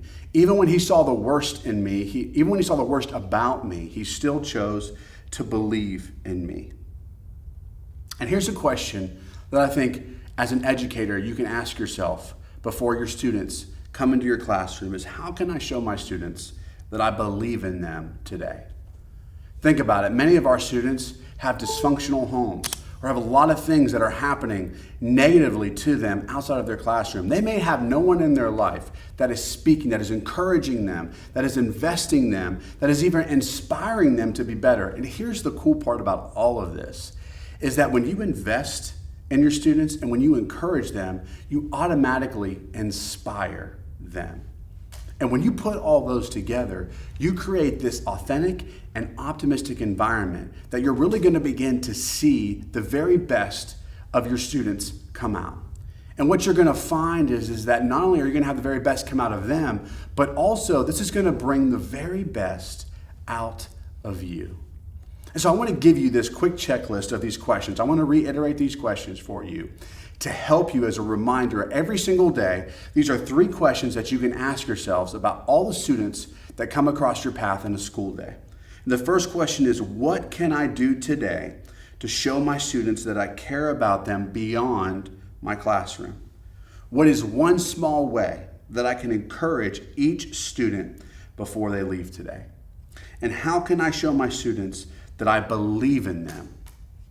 I believe that if we can accomplish these 3 things on top of everything else that we're doing as an educator, we can bring out the very best out of each and every one of our students, even if they don't realize it for themselves. Again, thank you so much for all you do as an educator. I hope this has encouraged you. I hope this is going to help you in equipping and teaching the next generation to be better than the one that preceded it. God bless you. Thank you. Man, okay. All right, here we go. So my name is still Tyler, and if you were like, oh man, I'm hearing him in these little short segments or these little videos, all these clips and all this stuff, where he's talking, he's walking around like, hey, what's up guys, that's me. I'm sorry, I don't know why I picked up the camera. So you're gonna get the chance to hear some thoughts from me on how to be a baller teacher. So coming up is, it's me. So I don't really want to introduce myself. I'm just gonna stop talking here and start talking on the video. How to be a baller teacher. I hope you like it. What's up? Hey guys, my name is Tyler Tarver, and before I get started, I want to tell you a little bit about myself. I am a graduate of Bauxite High School, and I actually am on the campus today because one, the school means a lot to me. I went here, I love my time here, graduated, left, went to college, went to work at a school teaching, and then I came back here and got my first admin job and got to work with some incredible people. And so I thought it would only be appropriate if the first time I recorded and did this baller teacher version of this talk I do on how to be a baller teacher, if I did it for you guys here. So as we explore a little bit of the amazing campus, I want to hit some points with you that I think can help you shape the culture in your classroom. As you guys know, because I say it on like every video ever, I went to college to be a history and political science major, and then I got a job teaching high school math, like all history and political science teachers plan on doing. And so I got out, started teaching math, loved it, and then I got into administration. I became a facilitator and then a tech director and a principal of a school. And then I got to work in central office, work with curriculum instruction, a lot of other things, and I got to work with so many different kinds of educators. And now I am the dean of NLC College, and I love the community, I love the students, I love the people I get to work with there. And I know a lot of you guys love the people you work with, and I know a lot of you love your students, or else you wouldn't be in education. And if you are in education and you don't love your students, spoiler alert, everybody knows that because you're miserable and it shows, and your students know that. So what I want to talk to you about today is how to be a baller teacher, how to empower your students, how to be creative, not only get a spark out of your students in the classroom, but hopefully reinvigorate you and get a spark in you maybe you just haven't seen in a while because you've been bored, to be honest. You've been bored with education, or you're caught up in the grind of it, or this whole transition with everything going online has been a struggle and you're still trying to adapt to it. So I'm gonna throw some stuff at you through this. You can agree, you can disagree, you can use it, you can not, okay? That's the whole point of a conference, it's the whole point of a speaker. You get things, you get inspired, or you get resources and ideas, you implement them or you don't. I'm not your boss, you do what you want. Also, I am the person who has this Tarver Academy YouTube channel. And Tarver Academy is not an accredited school. It's a fake school, and you're thinking, oh well, Tarver Academy, I've heard of Khan Academy. Are you guys related? I'd say, nay, Academy is not my last name, and it's also not Khan's last name. It's the name like people use for a school. I will tell you this, Khan and I are really close friends. We're real tight, and if you don't believe me, check this out. Boop. There's us hanging out at a conference, best friends forever with boys. So as we kick this off, we're gonna go to some different locations, but I wanted to start here. I wanted to start here because this is a school bus, as many of you guys know, and I think school buses are an amazing indicator of the variety of students that you have in your classroom. I'm gonna give you ideas, I'm gonna tell you thoughts, stories, experiences of my teaching career, and you're gonna think, well, that doesn't apply to this student or this student. It doesn't. because all students are different, and that's the point. Every student is different, and I think the amazing thing about great teachers is that they know that, they identify that. I want to introduce you to 3 students of varying ages that I have had a connection with at some point in their educational career. So not only do they differ in personality, but in age, experiences, and what they love about school. So the first one, this young lady, her name is Jalen. Jalen actually attends our school at NLC College, and I remember a couple years ago, she was actually in the honors college at a nearby school. It's a great school. She was going there on an honors scholarship, and she was meeting with me and she was talking to me, and she was talking about how she was on a full ride. Everything was paid for, and she was wanting to transfer to our school. What is driving you to switch from a pretty prestigious school where you are doing great academically and people love being around you? What is making you want to switch? And she told me that she's had the opportunity to be around some of our students, and she just absolutely loves the community that she's found with those students, and she wants to be even more engrossed in that community, the people, and the things that we do at our school. She connects with it, she resonates with it. Now, did every student that was in the honors college there transfer to our school? No, but she did. Jalen did, because Jalen connected with it. As you teach, you connect with different students. Different students connect with you and your classroom and your activities and the way you joke and the way you give homework and the activities you get. They love that. They love the community in your classroom, and some they don't connect with it, and that's okay. Okay, because the big thing is that you find students that you do connect with. This second young man, his name is Titus. Titus is going into 4th grade, and Titus is very smart, very intellectually gifted. He can memorize things. Titus recently memorized every president in order. Why did he do this? Because I heard there was a local election. It was on TV. He started asking his dad about the political stuff, just asking questions asking about presidents, and then he came up with a game about presidents. And it was, you just name the presidents. And him and his dad and then other people at the party, they were sitting there trying to see who could name the most presidents. So what he did for the next 3 days was he memorized the presidents in order. He didn't have to do this, but he is driven by that competition of it, that thing that he had a little spark on, and he was driven by, and that's his personality. Now, don't we kind of wish all students were like that when it came to like our homework? That would be great. Okay, and this last young man, his name is Finnick. Finnick actually is, he is 4 years old, and he goes to the daycare next to NLC College. And he has this great personality, and he connects with our college students in a way because they love seeing him. And whenever they see him, they always yell his name and they want him to come to him. Sometimes he does, sometimes he doesn't. But once he understands them and he knows that he can trust them, he'll walk up and act like they're best friends and take them on an adventure and tell them about stories, about toys, and whatever it is he's showing them from the nearby daycare. And so I just wanted to highlight these 3 young people and how different they are in what they look at when they go to school and how they connect with people and what drives them. And I think that we have to keep in mind that no matter what we do, we're not going to resonate with every student in our class, but we can resonate with some. So I want to give you some ideas on how to make your classroom even more engaging, empowering, and fun for you and your students. Let's go to the first spot. So, fun fact about my high school. I went here from 7th grade through 10th grade, and then in 10th grade, our school burned down to the ground. So we lived in portables my 11th grade year. 12th grade year, my senior year, we were the first seniors in this building. First time it ever opened, we're in it. This is my locker. I was in here, brand new lockers. I even gave a speech at the start of the school year because I was a student council vice president, no, regular president. I was student council president. Humble brag, am I right, guys? Calm down, Tyler. So I had to give a speech, and I was like, hey, don't mess stuff up. It's a new building, blah, blah, blah, be nice. I don't remember what I said. I just remember that I wrote my notes on my arm because I was a great president. I did not like having to take the time to turn all those numbers in between classes. I wanted to like talk to girls or my friends or whatever, goof around.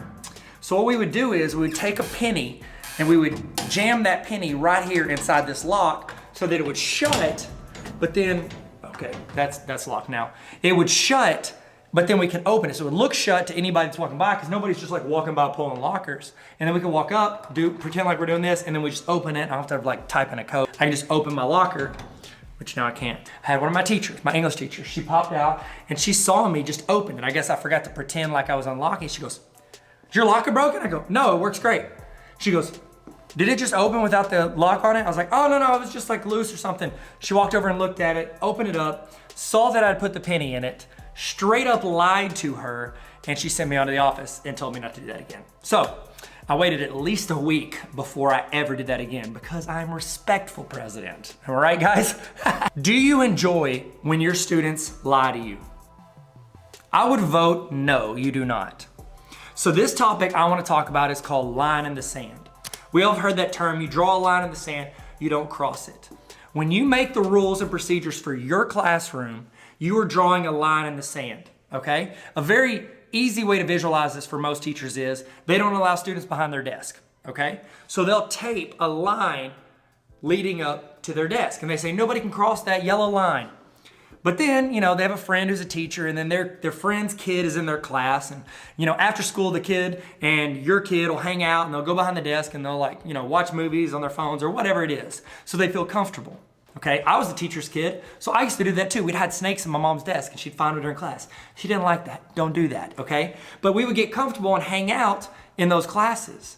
When you are a teacher and you tell those students, nobody can cross that tape line, but then during your third period class, your friend's kid steps over that line. Not only did they actually step over the figurative line in the sand that you drew, your rules, they've actually stepped over that tape. You must enforce the rules that you set for your class. If you tell your class, you do this, this will happen. You step over that tape line, you will get detention. If you don't give those students detention that step over that line, you have in effect lied to your class. You have shown that you do not have equal requirements for your students. How would you feel if your principal did that? Some principals do that. How do you feel when they do that to you? How do you feel when your principal sets standards and not everybody has to abide by, but then they enforce it when it's applied to you? You are doing that to your students. Now in our head we justified, oh, I know their parents or they're a good kid or, that's my teacher's aide, whatever it is.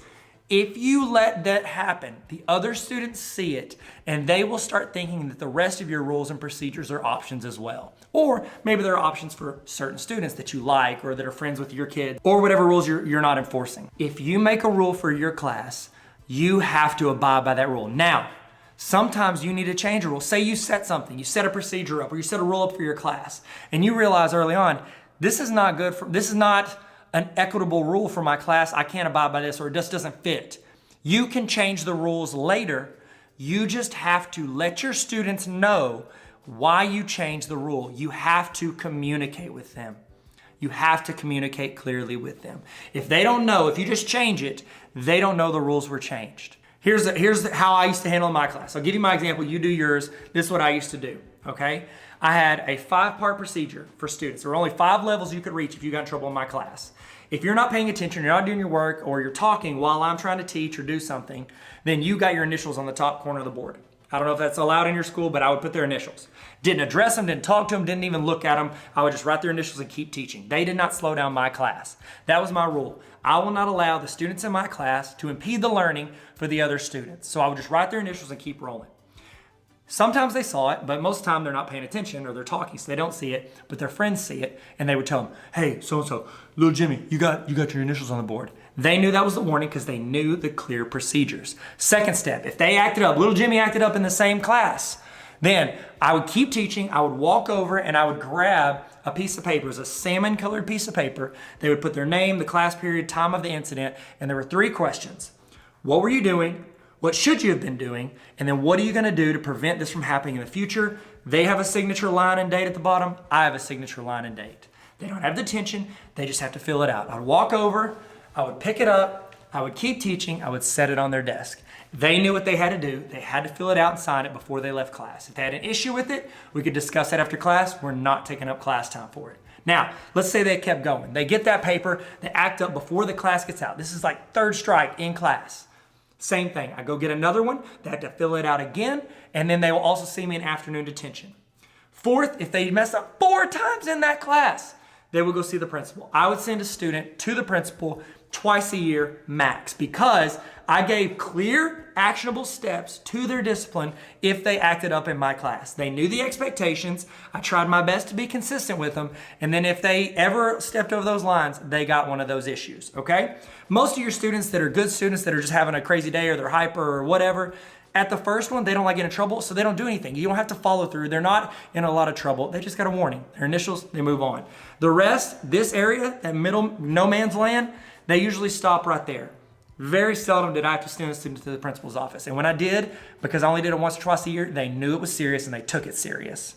Now the fifth one, that if they reach the fifth one, that means that they've got to go to Mordor. It's this crazy thing where you have to like gather up. There's like this fellowship at this dude's house, and you take this ring. It's probably going to be like, I don't know, 3 movies long, and ends with like Smeagol, you know, whatever. I don't know. It could end any way it was. We never had it happen. Actually, had it happen once. Peter Jackson, I think that was the kid's name. So I want to throw this out there. Discipline does not have to be an issue for your class if you have student engagement. You do not have to worry about students not paying attention in your class if you have their full attention in the project they're working on. So make your activities. The best discipline is to make what you're doing in class so enthralling to the students, so engaging, so quick and fast paced that students do not have time to zone out and not do what they're supposed to be doing. Chew on that. Chew on that. What's up, guys? Look at this, it's a soccer field. Look at us, look at us. Whew, okay, let's talk about some, what's the next point? I need a second. You've got to learn to trust your students. Are they gonna mess up? Absolutely they are. They absolutely are. But you know what they're gonna do? If you give them a place to learn and grow, they can get better. How are they supposed to learn to be on their own if you don't trust them? Think about this, okay? Let's apply this to you. Think of your supervisor. Think of a principal that you have or have had, a superintendent you have or have had, a boss at a job that you have or have had. Why am I saying that have or have had? So weird. Think of a boss, a supervisor. What kind of supervisor do you like? Do you like a supervisor who's like, walk into your classroom while you're teaching and they sit in the back and they watch and like, oh, okay, yeah, that's okay. And they're watching, you could tell they're looking around, they're looking at the students' work.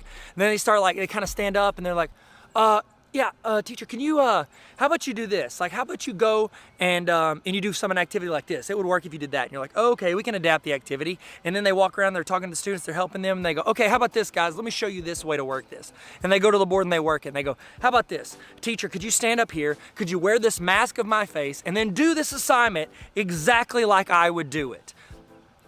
You don't want that. No teacher in the world wants somebody who's gonna micromanage them. Yes, they want clear direction. Yes, they want leadership. Yes, they want ideas. But no, they don't want you to do it for them, because if you think that you have the perfect way to do it, what's the need for that teacher to be there? Think of this with your students. Whenever you have your students and if you micromanage them, you are the leader in the classroom, you are the supervisor in their classroom. If you micromanage them, that gives them no leeway to find out if there's a leader within them. Let me tell you a story, okay?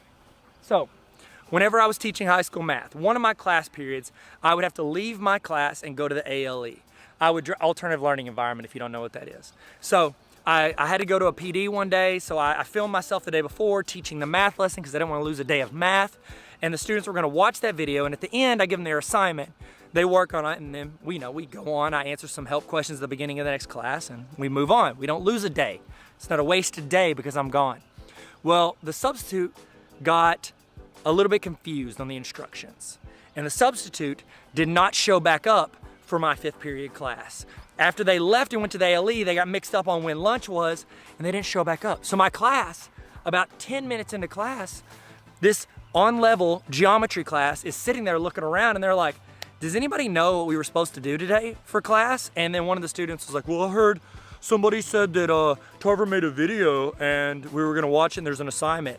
So they went up to the laptop that was sitting by the projector, and this is before laptops had like the login stuff, because I'm an old teacher, okay, sorry.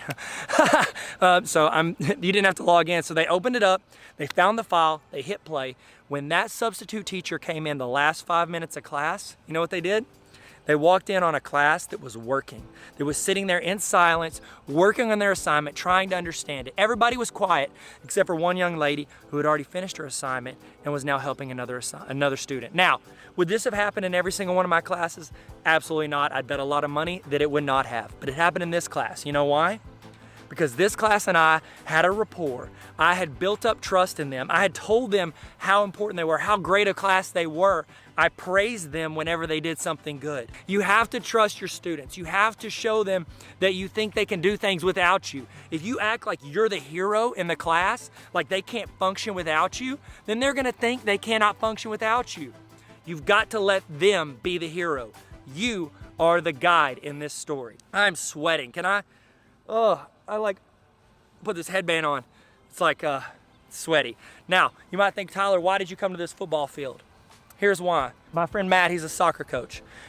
He can coach them, he can teach them, he can do everything in his power to train those young people to be ready on that soccer field. Whenever a coach sends those players on the court or the field, there's a moment where that coach, their work is done. Their preparation is beforehand. It's what they've done leading up to that to get those students ready to take this on by themselves. So keep that in mind when you are talking to your class. Give them the ability to try and lead, to try and fail and learn from it, and you guide them. You have to trust them, and they'll know if you do or you don't. Next spot. Real, I am sweating out here. Can I wear this for a minute, or is that tacky?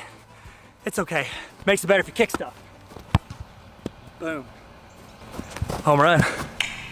So a lot of you might not wear this headband. That's me. That's my thing. I like this whenever I'm sweating. I also wear it as a mask if, I don't know, there's a worldwide pandemic, but it's something that I enjoy wearing and I keep around my neck a lot and on my wrist. Some of you would not do that. You know why? Because it feels weird. It's not authentic to you. This is a section of the talk I like to call Do You Boo Boo. That is quoted from Milli Vanilli because they were the most authentic group of their time. That's probably not true. Here's the thing about students. Students nowadays have a superpower. Their superpower has been bred out of years of them being on social media and the internet. Every time you get on Facebook, Instagram, Snapchat, any website, what is the first thing you see within 3 posts or on the left of every single website you go to? You see ads. And you know ads are smart. You're like talking to your spouse about, I don't know, a new broom handle, and then what do you know? Brand new brooms available at Amazon.com. You're like, how did you know? These students have been on these social media platforms their whole life. They can tell and spot an ad a mile away. Whereas our grandmother might be like, oh wow, where are those 90s teen idols now today? I want to go see where the cast of The Sandlot is. And they go and click on it and boom, boom, boom, it's a ton of spam on their computer. But young people, they know when something's not real. They know when something is authentic. Whenever you are teaching, you have to be authentic to yourself. Do not try to be somebody you are not. Be yourself and then try to figure out a way to mold that into your classroom teaching because you will have students that connect with that style of teaching. I'm gonna give you an example. Whenever I was teaching high school math, I would also, every Monday, Tuesday, Wednesday, and Thursday, I would drive to North Little Rock and I would tutor students from 4 p.m. to 8 p.m. And I would have students in either groups of anywhere from 2 to 5, and we would work. So these students have to go to school all day and learn, and then they get to come work with me in 2-hour chunks on either English or math, okay? Not what you would call their favorite after-school activity. However, what I would do is I would try to find ways to motivate them to be more engaged in it, to be excited, to want to learn for just a little bit. Would you rather have a student fully engaged for an hour and a half or not engaged at all for 2 hours? I think we'd all take an hour and a half of full engagement. So I've got a video example. This is something I did. I had a couple students. They were doing that thing with their pen. You know the pen where you click it? I don't have a pen so I can't show you, but they you know, they were tapping their pen and like in my brain would like start swelling, like, please stop clicking your pen, all right? And they would start tapping on the desk. Well, I thought, okay, they're into that. I like making videos because I was making videos for my YouTube channel. And so I thought, okay guys, because we talked about YouTube, we talked about all this stuff. I said, all right guys, I got a deal for you. Because I could tell 10 minutes into us doing this tutoring session, they weren't having it. I said, guys, if you will focus for an hour and a half, the last 20 to 30 minutes of class of the tutoring session, we are going to write a song and we're going to play it. You can tap your pens and we'll film it. I'll put it on my YouTube channel if your parents are okay with it. They were like, okay, we'll do it. That sounds cool. Yeah, it'll be fun to be on YouTube. I was like, all right, let's go. Because this is like 2010. Like YouTube was a thing that not everybody was on. So, which by the way, YouTube's free. You can start a YouTube channel, you should. You have a voice, put it out there. So I helped write a song. I wrote a song and then we all rapped it together. And I'll show it to you here in a second. Why don't we watch it right now? Go ahead, here it is.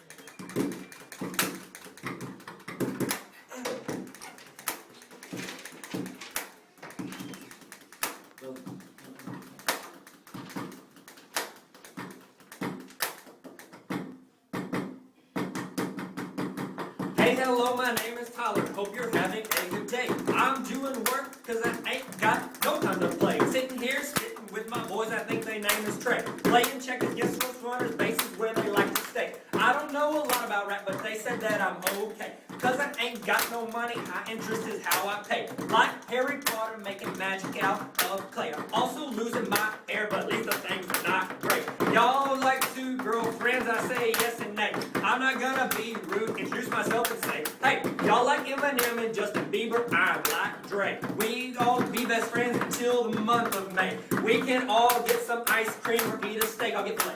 And this is where I'm gonna change the beat, and I'm gonna change it around with everything. You keep going, and I'm gonna just change the words, because I was rhyming with okay, and now I'm gonna switch up. Okay, I know for a fact that everyone's okay with my words. Now it's time to see if they are okay with your words.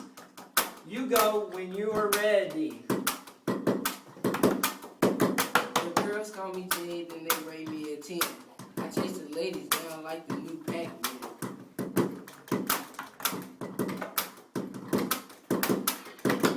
I got my pins full up so my chain hang low. If you hate what Tyler did, then you gon' love my flow.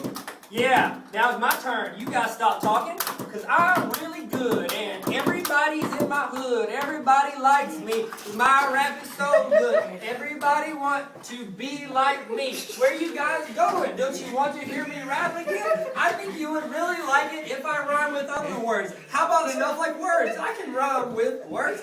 Improvisation is how, hey, can we still, you want to go play basketball? You can start rapping whenever you are ready. I'm ready, you're ready, you are ready. Oh my God. Start rapping, y'all. Man. Okay, so as you can tell, I am not what you would call good at singing or staying on beat or rhythm, okay? I don't pretend to be. I lean into it. That is not my personality. My personality is not musically inclined. However, I knew what they like to do because I talked to them, built rapport, and so I tried to incorporate the things that I genuinely enjoyed doing, which was writing rhymes and trying to be witty or writing puns or whatever it was, and I tried to incorporate that into something they liked, which was music. Now, did it lead to me sounding exactly like Drake? No, because I'm not very good at singing a rhythm. However, we built something and made something that was really cool and fun to do, and we got an hour and a half of learning, focused learning out of it. Connect with your students, but be authentic to who you are. Don't pretend to be something you are not.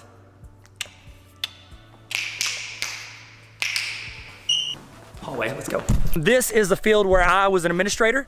I would come out here and I had what is called game duty for admin. So I would have to stand here and watch games, and it was fun. I like to enjoy watching games, but it's like an unwritten rule, I think. At every sporting event, you have to have a group of middle school kids causing mayhem and mischief somewhere in the corner, okay? So let's say, oh, we wanna go over and throw this bottle, we wanna play, and you're like standing there, just watching the game, enjoying yourself, making sure, nothing's acting crazy.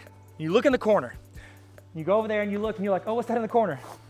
Oh, it's 4 middle school kids. And what are they doing? They got some kid in a headlock, they're flipping bottles, old people are dodging, fighting for their life because kids are just acting like Lord of the Flies over here with these kids. So as an administrator, you see them, you're like, okay, I gotta go correct that. Now, here's the trick. As you start walking over, you start looking as an administrator. You start looking for who is the leader here? Who is running this show? Spoiler alert, it's never the kid in the headlock. It's not even the kid holding him in a headlock. You know who it is? It's the kid behind the kid holding the headlock, telling them what to do. Hey, do this. Hey, why don't y'all do this? Hey guys, what if we did this? And they stand back because they know when somebody walks up, that admin walks up to tell them to quit, they're like, oh, I wouldn't do anything. I was completely innocent in this. That is the leader in that situation. Now, right now, he is not a leader for good. Nay, he is a leader for evil. So what I do, this is what I would do. I would walk up on that group, go, hey guys, here's the deal. We can't be throwing stuff. We can't be fighting. Somebody could get hurt. And you know, it's a really long ways to the hospital. I don't want anybody to get hurt. I want you guys to be safe, but also you could hurt somebody else by throwing stuff. So if you guys could, we can't fight anymore. Y'all can sit and talk and hang out, but we can't get rowdy like that. And then I would find the student that I had identified on my walk over there as the leader. And I'd look him in the eyes and I'd go, hey, you're in charge. Can you make sure that nothing ever happens like that again while you're over here on your watch? He's like, yeah. I go, hey, I'm counting on you. Can you be in charge of this group of young people and make sure that none of that stuff happens again? And they go, yes, sir. Yes, sir, I can take it. Now, 9 times out of 10, they would accept this challenge. You know why? Because I trusted them. I took it and I flipped it without any like prior relationship of knowing this student or having rapport. I know that this student is a leader because I saw it over there, and I've turned their leadership skills over, and I've made it to where they are now leading these kids for good. So keep that in mind. Next time you have a young person in your class that is challenging you, that you can tell like they've got a little group of cronies, start working on that relationship, because if you can turn that one leader, you can turn the whole group, okay? So keep that in mind. Let's keep going. Okay, so let's look at this. This right here, this is Minor Academy. This is where I was a principal, and you're gonna meet later today in one of the other sessions, you're gonna meet Joshua Harrison, who became the principal here after me at this school. And I love this school within our district, Minor Academy, because it opened up opportunities for students to learn in ways that it wasn't normal then. 2013, you didn't have students that came half the day or they were working from home. Spoiler alert, yeah, that's something people do a lot now. So I want to talk to you about one of the things that we incorporated here that I think you can incorporate in whatever classroom you're in, okay? Collaboration. Collaboration. I'm not just talking about with other teachers or other places. I got to collaborate as a principal with the students. Whenever we were starting the school, it was new. Nobody knew what it was going to become or what could it become or what kind of students fit here best. And so whenever we had students come in that wanted to try it out, I collaborated with them to get their thoughts on it. Now, you might not be starting a whole new school, but every year you start a new classroom. So I want to talk to you about what I used to call Mr. Tarver's Phenomenal 9. That's right, stole it straight from Ron Clark. What is it, Ron Clark's Essential 55 or Special 8 or Super 8, I don't remember what he called it, but I called mine the Phenomenal 9. I did this every year in class. Now, I had 9 rules. It's Phenomenal 9. I would pitch them, hey guys, we're gonna have 9 rules we have for this class that we are gonna uphold. They're things that we value. These are like our core values for our class. How much more do you care about rules, values, when you start a school, when you write the charter for a new school, when you're in the PPC, whenever you are a part of the people that help make those rules, how much more invested are you in that organization, in that program, in that initiative? You are so much more invested because it's yours. It's something you helped create. I wanted that same ownership with my students. So what I would do is I would say, all right guys, so you're gonna get assignments every day. What is something that we should value as a class whenever we hand out assignments? And then we just start going. I'm like, okay, what do you got? And then Jimmy will be like, we shouldn't have to do it. And I'm like, all right, good try, Jimmy. We'll start there. That's a good try. Let's keep rolling from that. Sally, what do you got? She's like, maybe when you hand out assignments, we work on them in class. Boom. Sally, you're onto something. Let's talk about that. Okay, how should we word that? And the students would help me create the rules for the class. So 2 months later, when I hand out a worksheet and nobody's working on it, or 2 students aren't working on it, I can walk up to them and go, hey, do you remember that rule that we all agreed to and we all signed off on? Because I made them sign it like a contract at the end of that first day. We did the syllabus. They signed it. They agreed to it. I would show them their signature and they'd be like, okay. And they wouldn't want to do it, but guess what? More times than not, they would work on it because they were a part of helping create them. I'm gonna give you another one we did. You ready? Don't be a little whiny baby, okay? Not the best wording, but I'd let the students help. Students, believe it or not, are also annoyed when their classmates complain about every single assignment every single day. We all have got that one kid that sits there, he's like second from the back, he sits there and stares. The only time he says a word in class is when he's complaining about something. So the students said, you know what? We don't want little Jeffrey to sit there and complain, so we're gonna make a rule that says, don't be a little whiny baby. If we're gonna do work, we're gonna do work. We're not gonna be people that complain about doing work. And what I would always do is I would try to throw something in that would build a connection. It didn't really matter. It was almost like an inside joke with the students. Absolutely no mentioning Hayden Christensen. You're like, who's Hayden Christensen? Do you remember Star Wars episodes 2 and 3? Probably not. You know why? Because Hayden Christensen was in it. Hayden Christensen ruined Star Wars. He's not gonna ruin our class. And it was something like, I'm fine. I have nothing against Hayden. Hayden, if you're watching, I have nothing against you. You're a fine actor, okay? Now, do I think Will Smith would have done a better job? Absolutely, okay? He was too old, I get it, blah, blah, blah. However, it was something that we could joke about as a class. And so like we'd be talking and they'd be like, the movie Jumper came out. I was like, who's in Jumper? Hayden Christensen. I was like, how dare they mention thy name? Rule number 4, no mentioning Hayden Christensen. One time I walked into my class and every teacher has like that shelf behind their desk. It's like, you got senior pictures of kids who's like, their kids are now in school. You've got little knickknacks that kids have made and like pictures of your kid from 10 years before. They're like, they're not a baby anymore. Whatever. It's like your museum of being a teacher behind your desk. I walked into class one time and I looked up and I saw the students had printed off an 8x10 photo of Hayden Christensen. Now, whoa, did that break a rule? So what I did was, do I care? No, but we had fun with it. I put that up on my board, like that little tray. I put caution tape over it. Who brought Hayden Christensen into that classroom? Did it matter? No. Was it fun? Yeah, we had fun. And it was a great memory that they probably remember a lot better than whatever I taught them on a random Thursday, the 3rd week of their 10th grade year of school. So this classroom right here, this was my 9th grade physical science class. I was fine at most every subject. I was okay. I was like average across the board. My least favorite by far was science.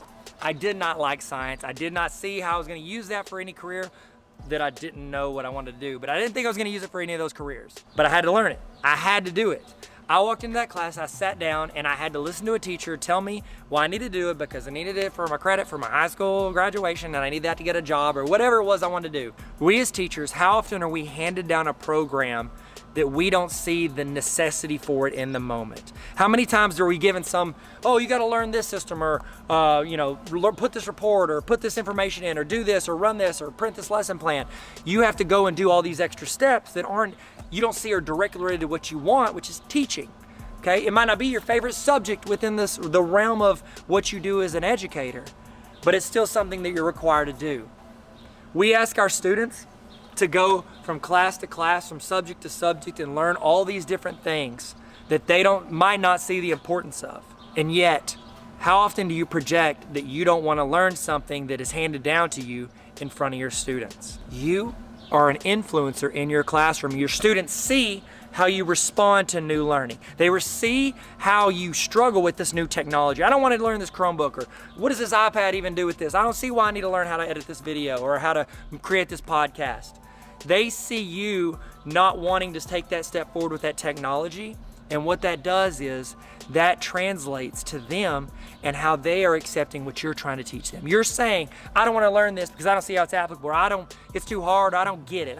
I'm not a technology person. Do not say, I am bad at technology. Don't say, I'm bad at math. When a student in my class said, I am bad at math, I said, no, you are not. You are always getting better. Whenever you say, I'm just not good with technology. Yes, you are, and you're always getting better. Some of us might start at different levels with where we are with stuff, learning programs or teaching or pedagogy or classroom management, but as long as you don't give up and say, I'm bad at it, I can't ever get it, that's just who I am, I can't do that. As long as you work towards getting better, as long as you're learning and growing and asking questions and failing and moving forward, it is never final. It is always something that you can get better at, as long as you never stop learning. If you do that, your students will see that and it'll start leaking into how they treat your class. But they have to see it in you first. Try things, fail at things. We are too often used to being the expert when we stand up and deliver curriculum in our classes. Don't pretend to be the expert. Be a student that guides these other students. You're learning how to do these things. You're learning new programs. You're learning new ways to teach. And you're encouraging your students to learn new things and try new things and fail and learn and succeed. Science. Science is fine, okay? I see it's fine. Physical science is just, the class was fine. The class was fine.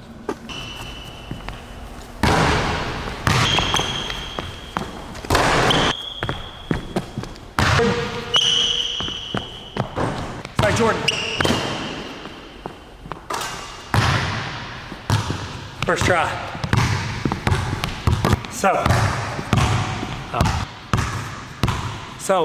So we all have activities. We all have things that we do in our classroom that inspire students, they educate students, they motivate students, ways that we go about that not every teacher does. They're authentic to us, that's specific to us. It's things that we've developed over the years. And we also have a personality that connects with people.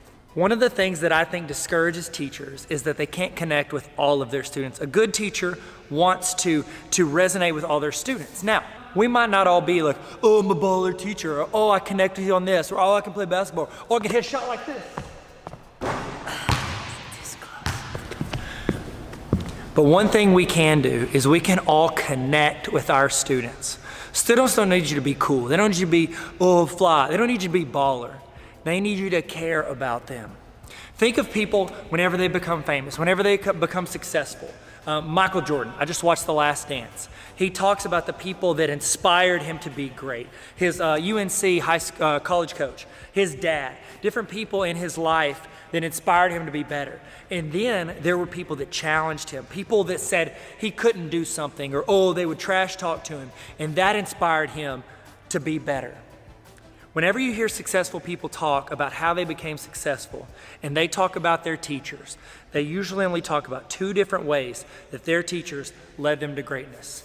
Either one, they inspired them to be better because they trusted in them and they told them they were good, they were worthy, they could do this, they had the skills. Maybe math's not for you, but you're gonna be an entrepreneur because of how you work with other people, how inventive you are. You may not be some scientist, or you might not write a novel, but you are gonna connect and you're gonna go out and work outside with your hands, and you're gonna have friends, and you're gonna build relationships with people and be a great leader on whatever department, whatever field you go into. Or two, the other way that teachers inspire students to do better is by saying they're not good enough, saying that they can't do it, saying that they're not going to be successful. Be the teacher who inspires your students to be better. Do you remember that kid, Titus, that I talked about at the beginning? Titus, the one that learned all the presidents in order. I love Titus. You know why? Because he's my oldest son. I was sitting there with him and we were watching some stuff on TV, and he wanted to get in a quiz about presidents. I know Titus's personality, so whenever he wanted to play a game about how many presidents we could remember, I played it because I knew that would challenge him to want to learn more. I understand Titus because I invest in Titus. I get to know Titus and how he is as a learner, and I care about him enough that I want to push him a little bit further along every single day in what he knows and what he's trying to know. Finnick. You remember talking about Finnick earlier? I care about Finnick because Finnick's my youngest son. Finnick, I know, connects with people whenever he knows that I trust them. So whenever I interact with my students at NLC College, I always talk to them, I joke around with them. Students like Jalen, students like all these other students that we have, I talk to them. When he sees that I trust them, he starts trusting because he trusts me. That connection leads to another connection to where then he wants to play with trucks with them or share his Cheez-Its or whatever that he's got. Titus and Finnick are not guaranteed to get this investment from me. I choose to love those two kids. I choose to invest in those two kids. I choose to teach those two kids. You choose to teach each and every student in your classroom. You choose to invest in them. You choose to stick with them whenever it's difficult and they don't get it. You choose to learn how they learn and help them get a little bit closer to achieving their goals. You choose to be a baller teacher. That wasn't even close. I'm so sorry.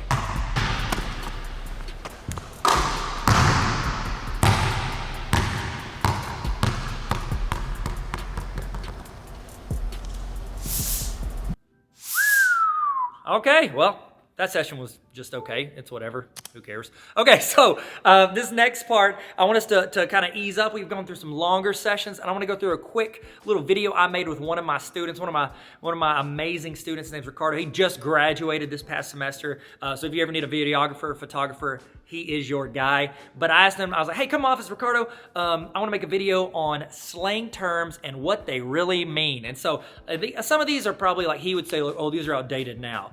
Like whatever, we're just now hearing them, and so it's still helpful for us to know what these words meant. And honestly, if you teach middle school, they're just now getting these words. It's like we got sheesh or something like that. You know, that's still a thing. It's probably not even a thing anymore. It moves so fast. I can't keep up. Okay, so that's why I'm on TikTok. I'm trying to keep up with all these kids and what they say.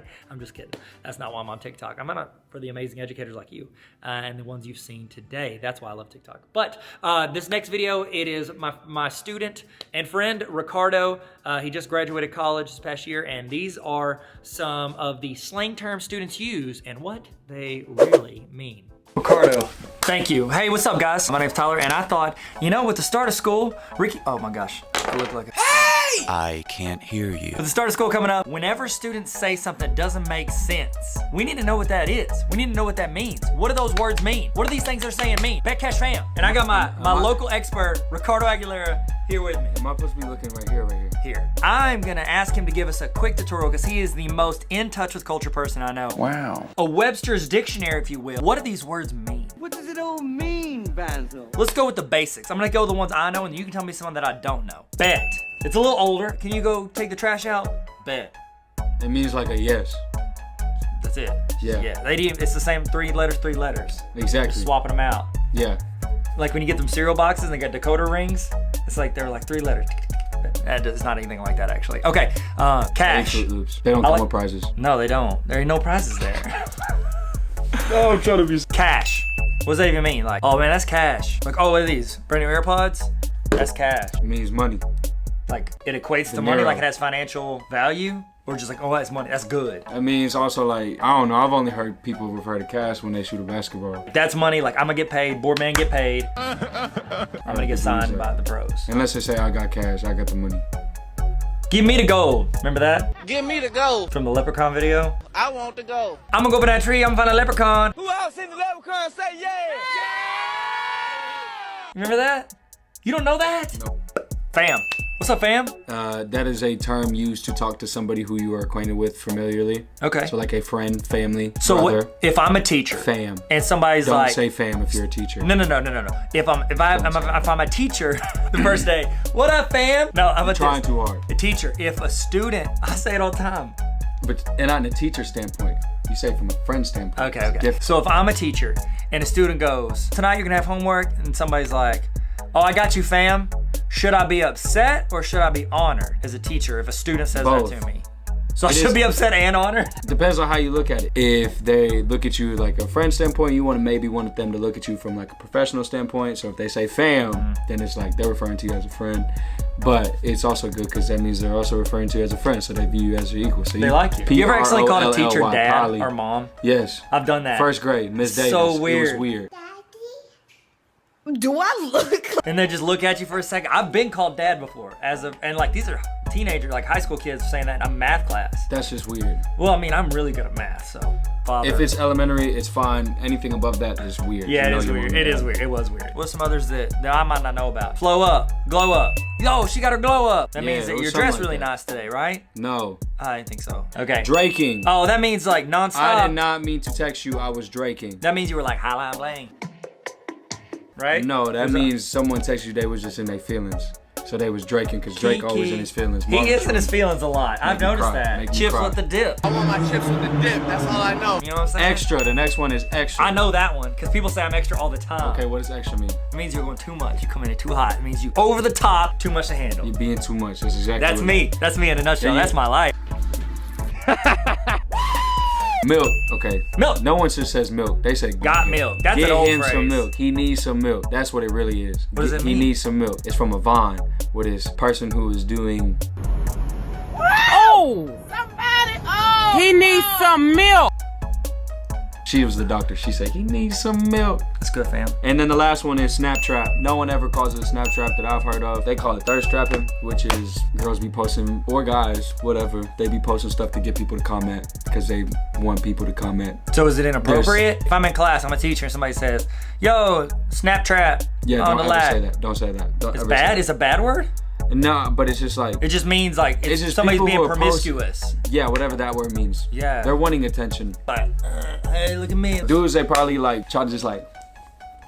And then girls... New outfit, you can't even see the outfit. But stop it! So good. Thank you so much, Ricardo, for coming in. You guys, happy back to school week. That's the only move I know, and I do it all the time. I'm just not gonna do it. Boom, one more time. Ricardo, I can't. Boom! Hit him with the flow. I know, it's pretty good. I never had professional training. Can you believe that? That's crazy. I know, man. Bet.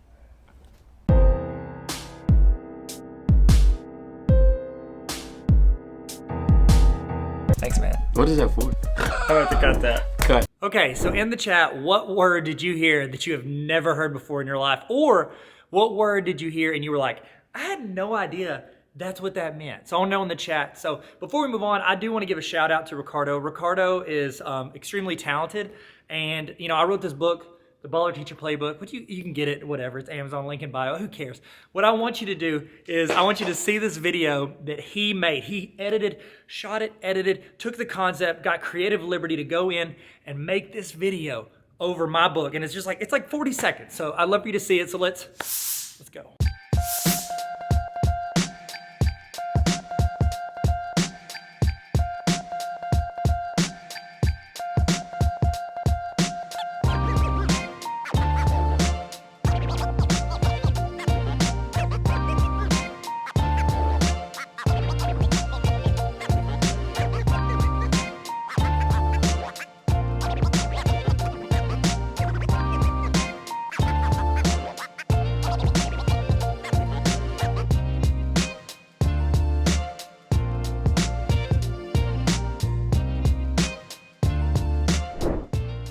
Hey, what's up guys? Welcome back. Hey, it's Tyler here. I'm just gonna give you a little break. So if you need to go do something, you need to go use the restroom, get a snack, get something to eat, whatever, you can go do that. I was gonna chat with you about some stuff, give you some time to do that and check in, maybe say hi. If you want in the chat, let's do a little check-in. In the chat, how you feeling? Toss in your emoji of how you feeling right now. Let's do a little emoji checkup, if you will. So while you're doing that, I do want to give, you know what? I spent a lot of time writing this book, and I genuinely think this book is going to help you in your classroom. It's gonna inspire you more than anything. It's a read with me, and one of the things that I feel like I've never been the smartest dude in the room. I've never been, you know, the most talented, but I'll say this: I was always been pretty approachable. I think I've been approachable, and I think what this is, I've tried to be as relatable as possible. I'm talking about my experiences, things I've run into in the classroom, what I've learned as a teacher and as an administrator and as a student, what I learned. And so this is the Baller Teacher Playbook.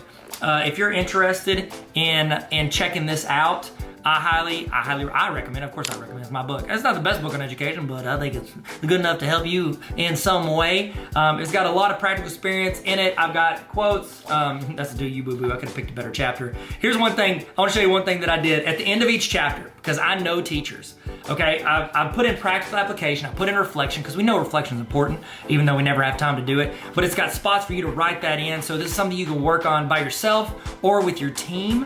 But here's the part that I did, and this is legit just for teachers. I don't know if you can see that. I put in, at the end of each chapter, I have a section called TLDR. That's internet talk for too long, didn't read.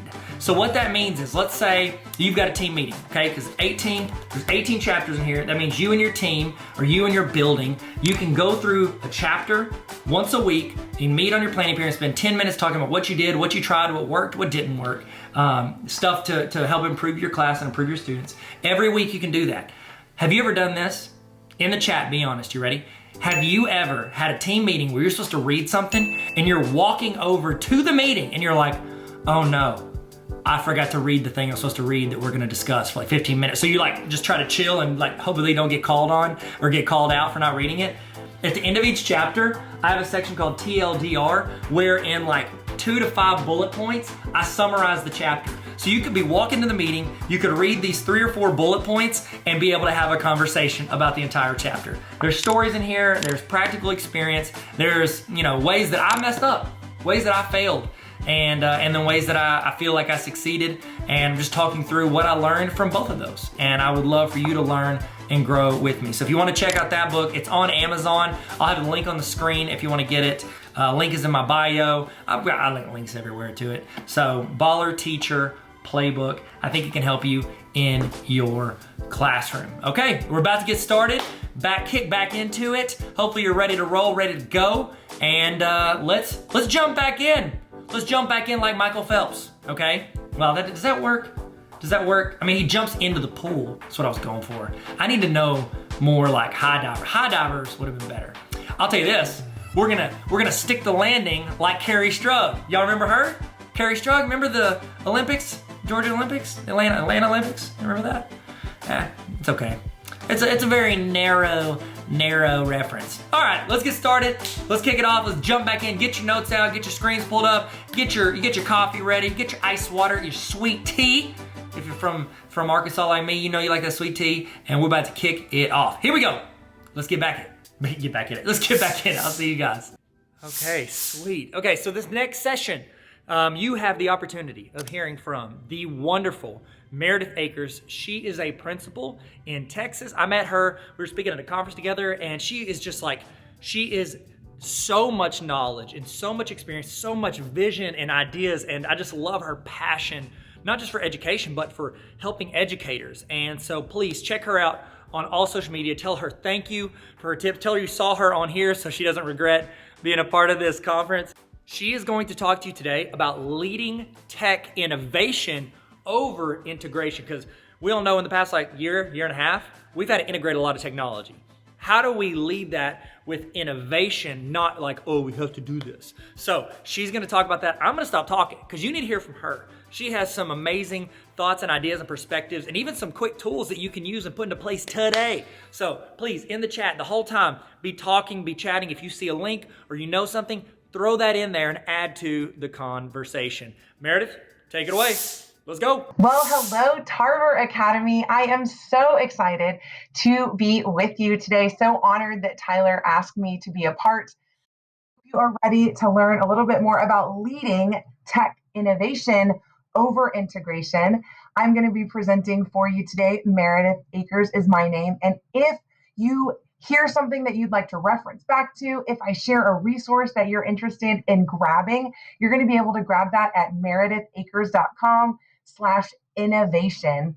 And that's right there at the bottom of this slide, but it's also in the very bottom of every single slide. So if right now you're thinking, I don't know if I'm going to like this lady or not, if I say something later, that's where the link is so that you can get a hold of this presentation and all of the resources and links I share.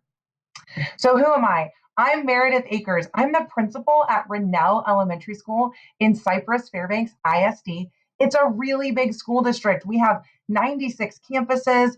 My school, my elementary school, has 1,100 students in pre-K through 5th grade. So it's a big school, and I am so, so proud and blessed to be the principal there. I also co-moderate the TextEd chat. That is a Twitter chat that happens every Wednesday night at 8:30 p.m., and we would love to have you, even if you're not from Texas. I blog at meredithakers.com, and most often what I'm sharing is a template, an idea, technology hack for something that you can use in your classroom or as a school leader. I'm also the co-host of Fresh Thought EDU, and if you follow us on Twitter, you'll get some little videos, 2 minutes or less, because we know teachers are busy, just to give you a fresh thought to keep things fresh in your classroom. You can follow me on Twitter at Meredith Akers, or you can follow me on TikTok at meredith.akers, or you can follow me on both, and my contact information is also below. So let's talk integration versus innovation for a quick second, because sometimes people use those interchangeably, and I personally think they're different. Tech integration is when separate things or people are brought together. So like, I'm a person, a computer is brought into the room, we've been integrated. Innovation is a new method, a new idea, a new strategy. So we're thinking of something new, we're innovating. That's the difference there. So here's an example. Tech integration might be adding tech to the same old lesson and you have the same old product, whereas innovation is like a new idea brought to improve an old lesson using tech. So if the objective of your lesson is show knowledge of this topic, you fill in the blank, the product might be write a paper about this topic and include all these key components. That's where your rubric comes in, right? These 5 keywords, or you need to include this many visuals, that type of thing. So if we're integrating technology, we might see something like, okay, you were going to write a paper. Now you're going to write a paper using Google Docs about the topic with these key components. Really the same lesson. It's really the same product. We just used a computer to type instead of writing it with paper and pencil. If we're innovating, we might see something like create a video presentation, or create a video, a slides presentation, or some other product to show your knowledge of this topic. So in this case, we're giving students choice. We're letting them show what they're great at. You can't make a video with paper and pencil. You can't make a slides presentation with paper and pencil. So we're using the tech to its fullest potential. And I bet we can be innovative and think of even better ideas than I have. That's just an example. I do want to say, though, I don't think integration is bad. That's the first step. It's just not the ultimate goal. Where we want to live, where we want our school culture to be, that's where we want the whole staff to be, is innovation. We want to live there. We want to be like, yes, we're innovating together. We're sharing ideas. We're taking risks and trying new things because it's what's best for kids. Sorry, I'm moving myself around. I just want to make sure we can see the slides. So in my opinion, if you do it the same thing, the same old way, and just integrate a computer, it's still the same old thing, the same old way. It is my personal belief that whether an educator incorporates digital or analog strategies, the important part is innovating. That's the important part. It's trying new things to improve and reach our students. You guys, this is true if you're the principal like me. This is true if you're a teacher, if you're a paraprofessional, if you're a teacher's aide, everybody in the school. If you're trying new things for kids, you're doing way better than I'm just doing it the same old way all the time. So be an innovator for kids. And let's talk about how every single person I just mentioned can do that. At Google, my brother works for Google. And at Google, they have this program you may have heard of. It's called the 20% Project. And basically, they challenge their employees to spend 20% of their time, of their paid work time, on a pet project, on a project that has nothing to do with what they're paid to do. So think about that. 20% of a work week would be an entire day. And Google is saying, hey, one day out of your 5 days, go ahead and just work on anything that you'd like to, that you think might help our company, just a little pet project, but it needs to have nothing to do with like your job at Google. You guys, 50% of Google's current products came from 20% projects. Because people were being innovative. If all they did was just, this is what I'm supposed to do, this is what I'm supposed to do, this is what I'm supposed to do, they wouldn't come up with these crazy, awesome ideas. That's why Google is so innovative. They are known for that innovation. So I'm not saying that we should all take 20% time, because I don't know if we can, but I'm saying we should definitely try to be innovative. I loved this quote: never be afraid to try something new, because life gets boring when you stay within the limits of what you already know. And guys, if it's boring for us as teachers, if the teachers are bored, the students will be too.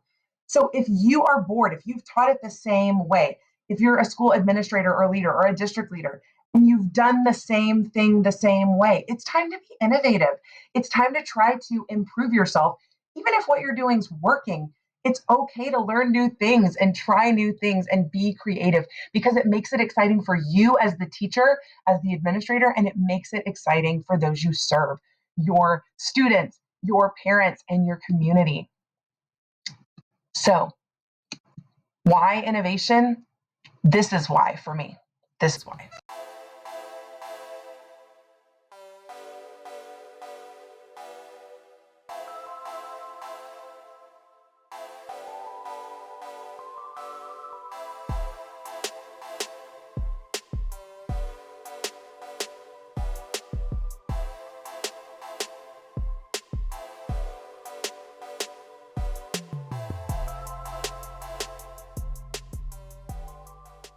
Okay, I'm going to pause that.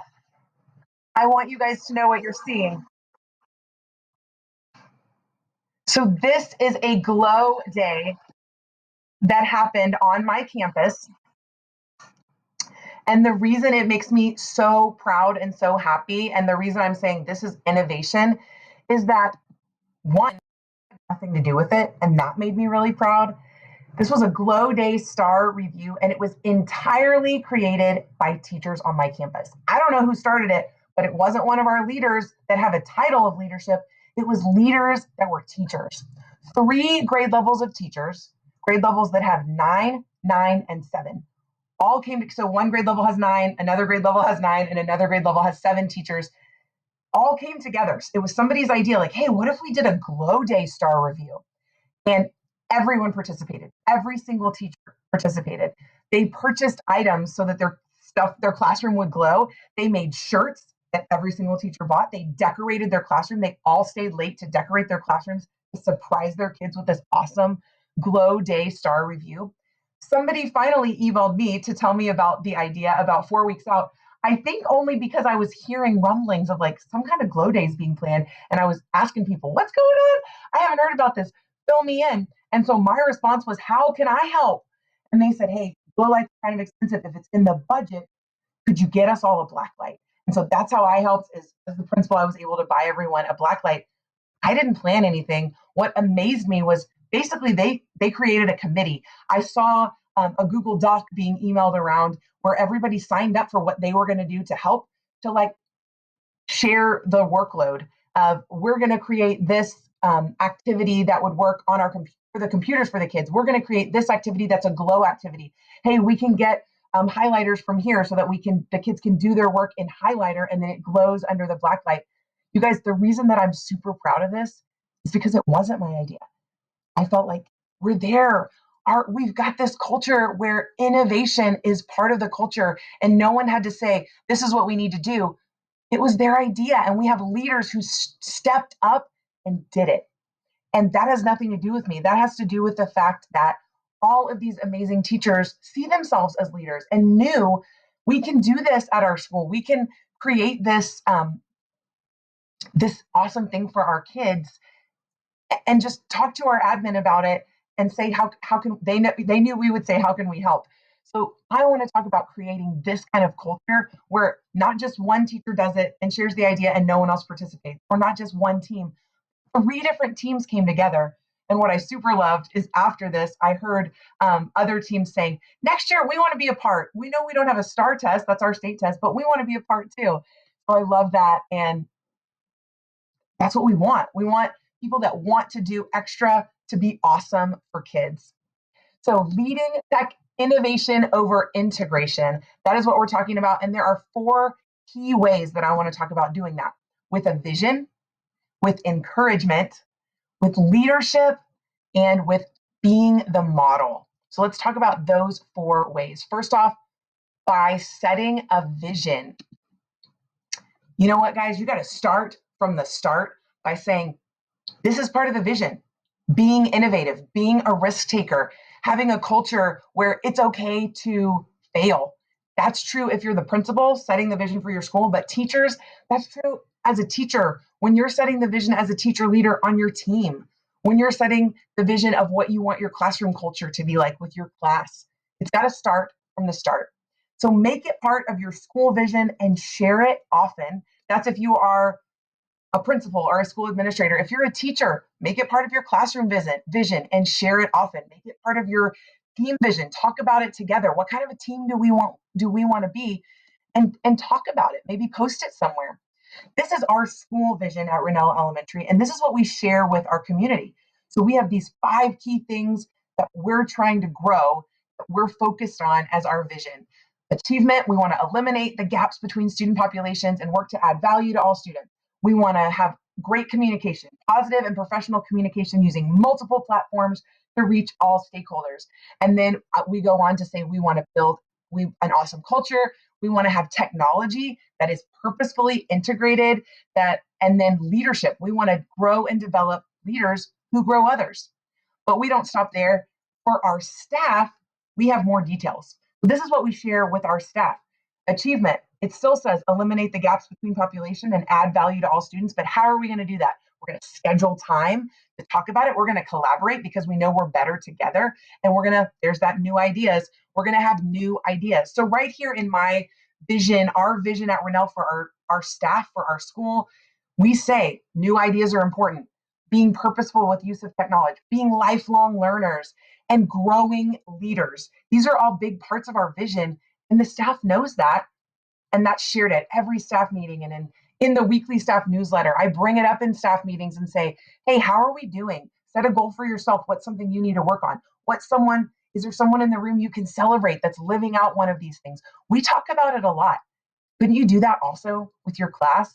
Couldn't you say, hey, maybe you set up a class contract. I know a lot of people do that where you talk with your team, you talk with your class about what are our rules going to be for the class, and maybe make those rules together. If you've never done that, it's a great idea to have your students be a part of making the rules or the vision for how you want to treat each other, what you want to be.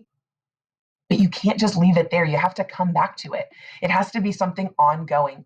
Just in case you want to make an infographic like I made, like how did she make that? That looks pretty cool. I just used Google Slides, you guys. I used this awesome website called flaticon.com for all of the free icons. And then once I created it all in Google Slides, again, that's just a slide. I went to File, Download As, and downloaded it as a PNG, or you can download it as a PDF. And that way, as a PNG, I can share it on Facebook, on social media. I can put it inside a presentation like this. But then I also still have the original slide that's editable, but I can go back and update and change as we need to. As we reach some of these goals, we can update that as a staff. Oh, you're not the principal? Guess what? Anyone can lead. Anyone can lead. And you don't need a title to lead. You can have a class vision. You can have a team vision for the team you work on. If you lead a committee, you can have a committee vision. You can have a school vision as a teacher. You can have a school vision, especially if you lead a book study. Let's say you ask your principal, hey, can I lead this book study? Even if not the whole school participates, if it's a small group, as part of that book study, it's going to tell you things to do to improve as a teacher. Usually that's the books we choose. You can then say, hey, with that group of people in the book study, what do we want for our school? What would we want to change? You can have a vision for your school, and you can help to lead that no matter what your title is, no matter what your role is. You can have a class vision. You can encourage your students and lead them in that vision by setting the example, setting up that vision, and then living it out and encouraging them every time you see them living it out. But it just can't be a one-time thing. You can't set it up at the beginning of the year and then never talk about it again. We got to keep going on this. It must be ongoing to make an impact.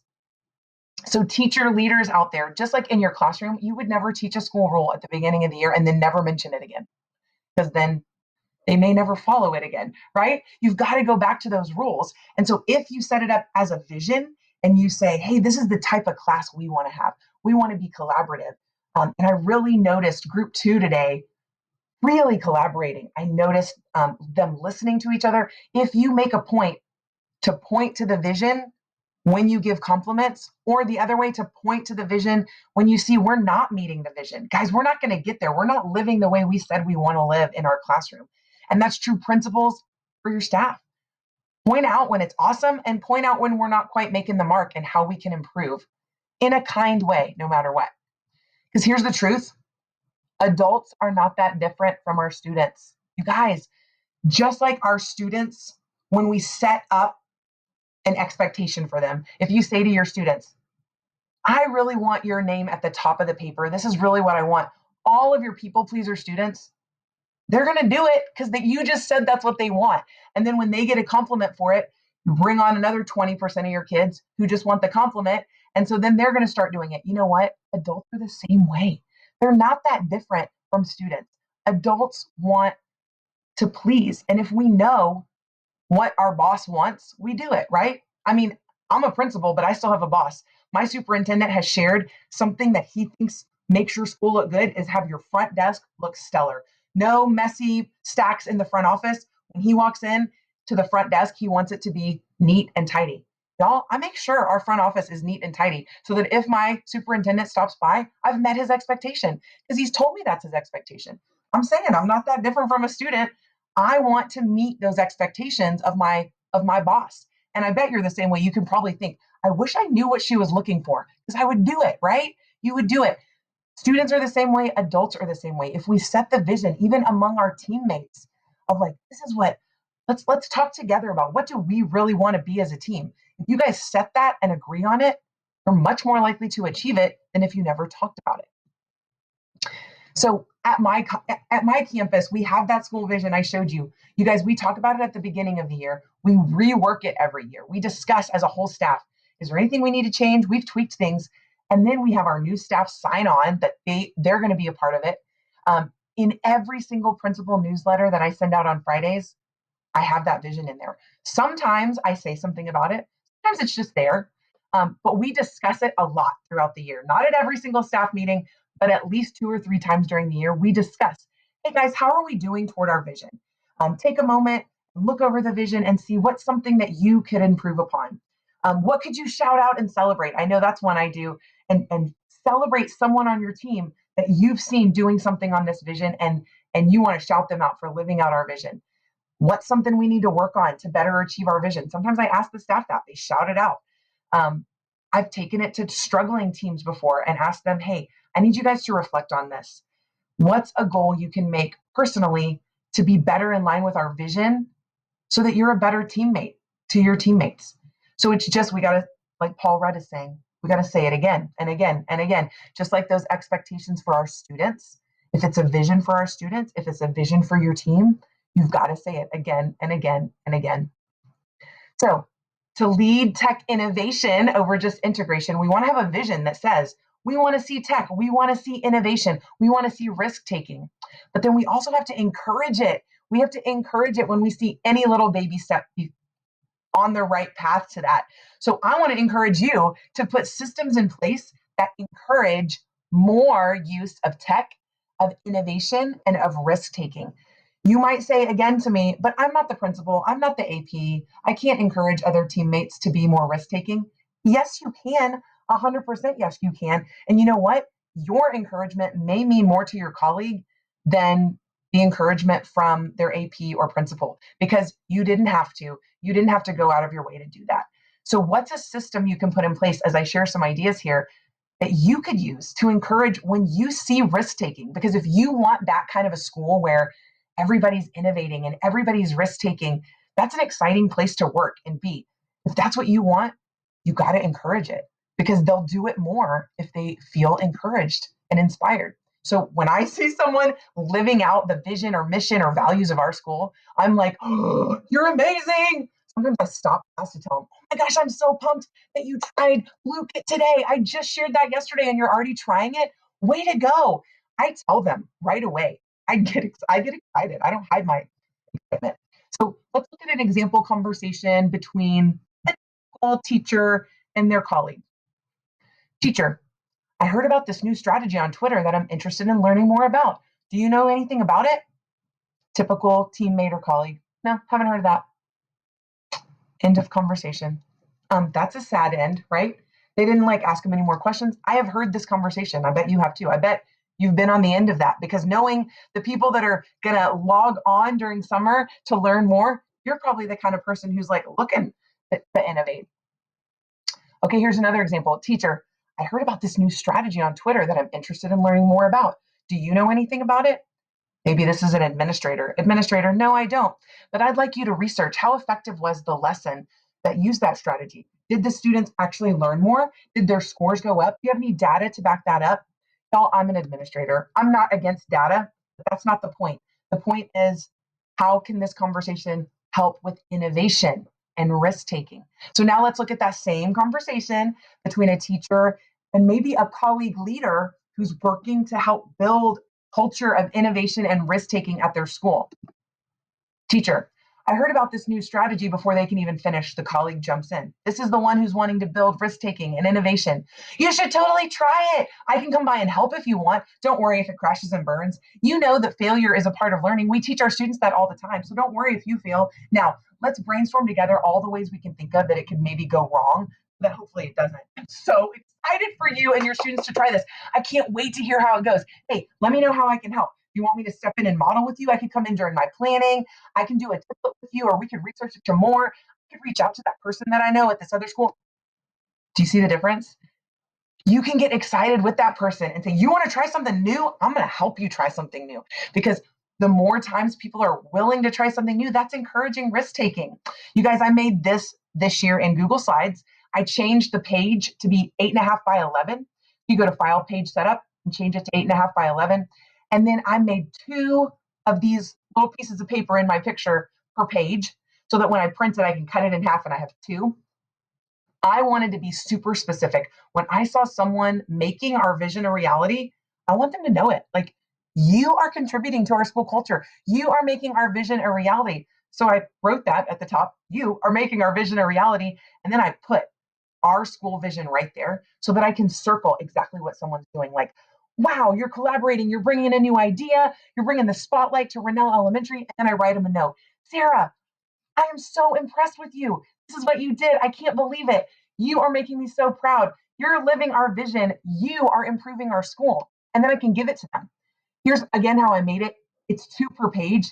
If you want a copy, you can grab a copy at that link. Remember, you'd need to go to meredithacres.com/innovation, and then you'll have all these links to all these resources.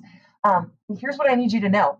You can delete our school vision. You can put in your class vision, your class expectations, your team vision. You can put in some statements about just you're making the vision of having a culture of innovation a reality. But this is something you can share with teammates, with friends on your campus to encourage that. How about some other ways to encourage? Other digital ways to give a positive shout out to a teacher, to a colleague. This I made using Adobe Spark Post. This app is really made for you to make like some cool social media posts, to have something to post on Instagram. But instead of like advertising my business, I used it to tell Debbie, wow, every time I step into your classroom, I'm amazed by how you are able to orchestrate students leading the learning. Loved your student-led warm-ups today. Amazing job. And because it's right on my phone, I'm able to do that like while I'm in the classroom or right when I step into the hall. So as a teammate, if you're not a principal like me who's walking through classmates, if you hear someone saying like, I tried this, you could send them in a text something cool that they're going to keep, and that's going to mean something to them. Wow, she went out of her way to like make me this. And y'all, Adobe Spark Post is so easy. It will take you as long as it takes you to make a text, and then you just get to add some cool colors. Super easy. It is available for Apple and Android. Another easy one to use is a Google Slides template. And I made this one available at the bottom. You can see mine says, person's name, you totally rock.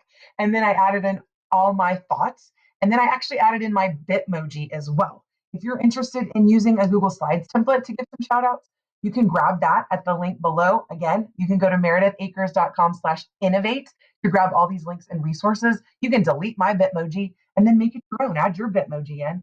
And if you didn't know this, you can do a slides template from your computer, of course, but you can also download the Slides app on your phone or iPad so that you can do this on the go when you're thinking about it.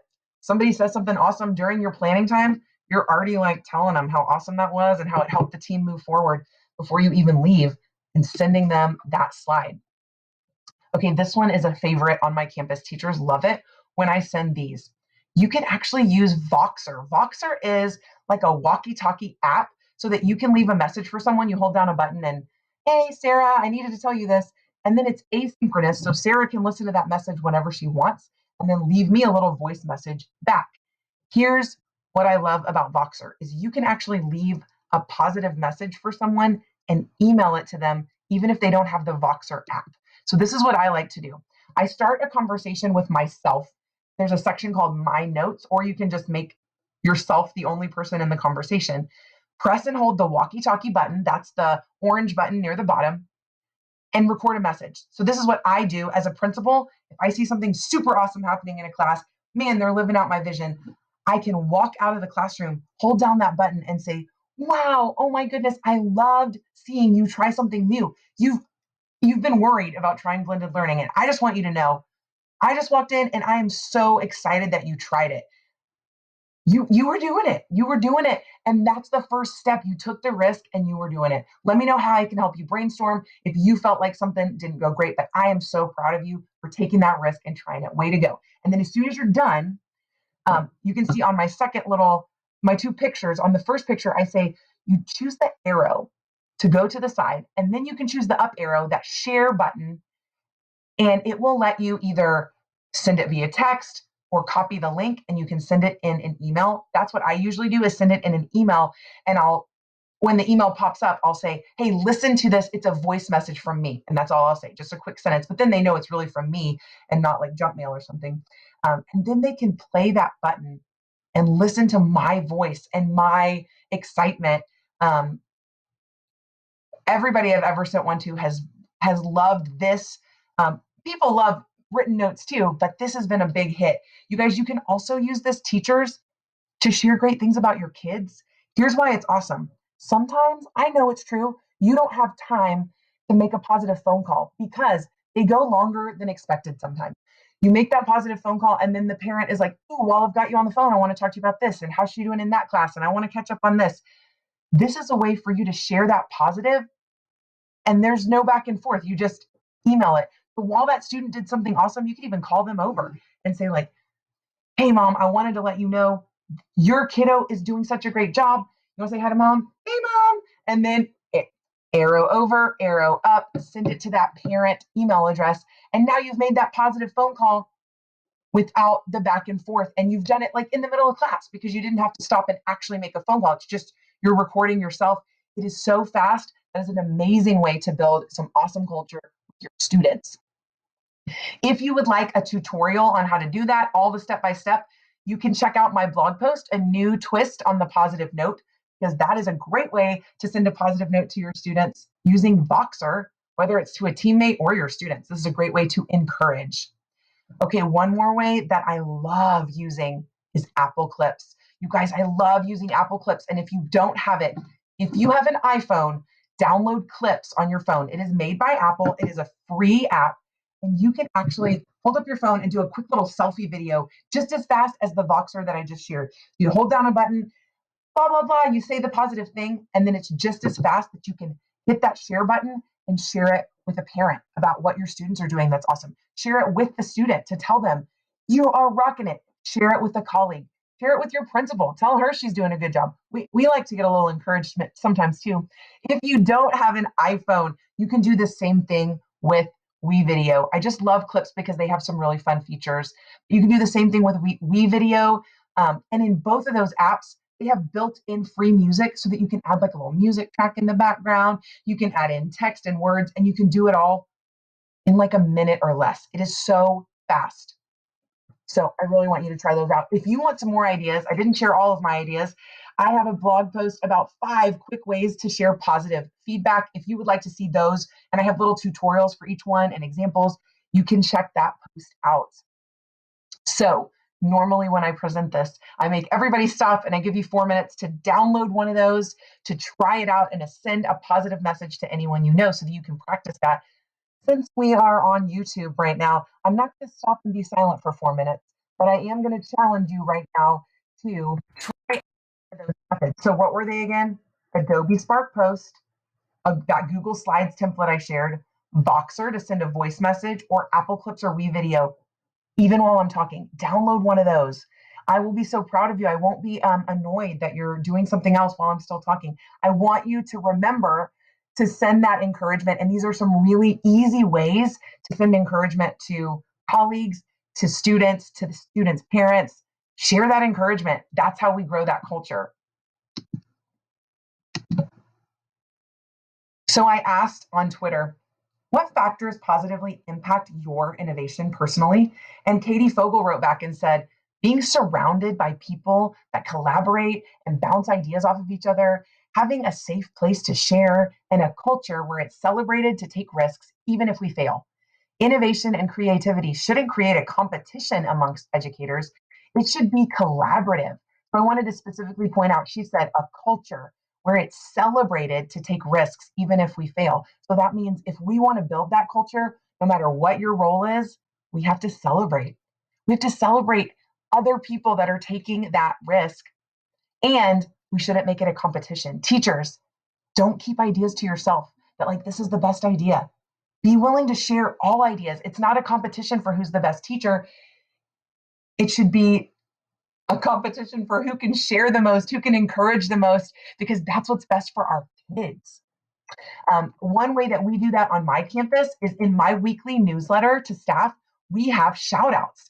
And so staff members can shout each other out. We have this system in place so that they can tell each other, you're doing an awesome job and here's why. I'm all about, if something's important to me, I think there needs to be a system in place to make sure it happens. Here's just one example of an ACRES update. This is one of my newsletters. You can see I have, there's the vision right there. Here's a tweet of the week that I'm shouting out a teacher like, hey, thanks for sharing awesome ideas. And then look at all these shout outs. All these staff members have said, hey, I want to tell this other person that they're doing an awesome job on our campus. We typically have 85 to 100 shout outs every single week in our newsletter because that's a part of our culture to encourage each other, to tell each other when we're doing a good job. So that's one way we do it at my campus. I would encourage you to find a way, whatever you're in charge of. If you have a committee, how can you make a system where everybody is encouraged to encourage each other? I think that is an awesome way to make sure it happens, is to have a system in place. So we've talked about leading tech innovation by setting a vision, by providing a lot of. Now let's talk about providing leadership opportunities. Make growing leaders a priority. Just make it a priority. At Rennell on our campus, you can see leadership is right there in the bottom corner. That growing leaders who grow others as leaders, that's part of our vision, and we talk about it. One way we do that is we've created systems that provide leadership opportunities. And whether you're a school admin or a teacher, you can create systems that provide leadership opportunities for your students or for your colleagues. One way we do that is with something we call Each One Teach One. Each One Teach One is a staff-led mini conference. Instead of staff meetings 4 times a year, 2 times in the fall and 2 times in the spring, we have an Each One Teach One mini conference. And if a staff member volunteers that they would like to lead one, they prepare a 15-minute little small session, and it gets to be led right in their own classroom. So hopefully that makes them feel a little more comfortable. And 6 different sessions are offered at the same time. So if I volunteer to lead a session, I offer the same session twice in a row for 15 minutes, then for 15 minutes again. And all of our staff members get to choose between 6 different sessions, and they get to pick 2 because they're both being taught twice. Again, this is held before school, so it's just instead of a staff meeting, they get to pick to learn from their teammates. Here's why it works.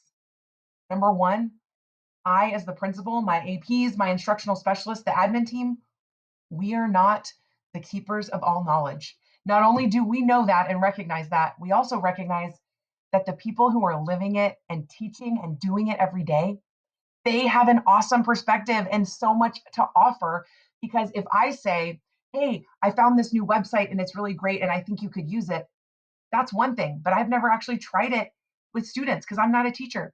But if a teacher says, hey, I've actually tried this and this is how I incorporated it and this is what I do. And if somebody has a question about how does that work with our system, they'll know because they're a teacher that's actually teaching right now. So our teachers really, really enjoy it. It spurs on others too. If you hear that other teachers are doing these awesome things, it makes you want to, oh, I need to raise myself to that level. It creates this momentum of ideas. It's also great if I have an issue. Let's say I'm a 2nd grade teacher and I hear this 5th grade teacher present on Blue-Kit, for example. I go try it and I have an issue. I go back to that 5th grade teacher. She's the one who taught me. I go right to her and ask her for advice. So it also creates this cross collaboration among grade levels, among subject areas. And it's that risk taking, it's motivating. It's exactly what we want. Now, I do have some staff members that might be a little nervous speaking in front of other adults. Although we speak in front of kids all the time, that can make some people nervous. So we have another leadership opportunity on our campus. We have a staff blog. When this first started, I started it. I wrote the first few, and then I emailed it out to our staff members. Every Tuesday, it gets emailed out. And then I told them, hey, I really want this to be a staff blog. I would love it if some of you would share ideas. It could be any idea. It could be a tech idea, or it could just be a thought you have that you've reflected on something about education and want to share. Guess what? In the fall, typically, I've noticed this pattern. In the fall, I typically don't write any because staff members have all these exciting ideas and they're so pumped. And I'll have people write me, do you already have one for this week? I want to write next week's then. And we send these out every Tuesday and they're online on our website. Then in the spring, people get a little busy and I end up writing maybe half of them or a third of them, because when someone hasn't written me, then I'll write one and I'll share an idea. I also love our staff blog because it can be referenced back to, hey, I think that, Coach Shepard shared about Wakelet. This is a true story. Our coach shared about Wakelet. So people can go back and read what he shared about Wakelet and how he uses it. And again, have that connection with him and ask him for help. Try it out. Be open to feedback. Be open to new ideas. And remember to give credit where credit is due. If someone else has the great idea for something on your campus, whether it's a teammate, if someone says like, hey, we should try Blue Kit, and then you're the one who does all the research, and then you tell everybody, I came up with this. No, the way you grow your culture, give that person the credit. Say, oh, it was all Sarah's idea. It was all her idea. She heard about Blue Kit on Twitter. Even if you're the one that did all the research and helped the team try it out the first time, that's how you continue to grow that culture as a teammate. That's how you help with that collaboration. You're already the collaborator. You're the teacher leader that's here on Tarver Academy, learning how to be better in your summer. Give credit to other people and help grow them. And then you can get them on board with you to grow other people as well. If other people ask you if they can lead, find a way to say yes. If it's at team planning and the brand new baby teacher wants to lead something, find a way to say yes. Help her so that she can do it. Because growing others is what education is all about. It's not, in my opinion, it's not just about growing our students. It's about growing others. And so leaders, we should definitely be growing others and helping them lead. If it's not a great idea, if it's not so awesome, brainstorm with them and keep working together until it is awesome. That is what coaching is. And then still give them all the credit. Giving credit makes you more credible. Hey, teacher leaders, look for ways to encourage others on your team to lead at your school. Encourage others to volunteer if you have things like I shared, or tell them, hey, you should lead this idea. Ask our principal if you can share this at a staff meeting, or write something up that can be emailed out.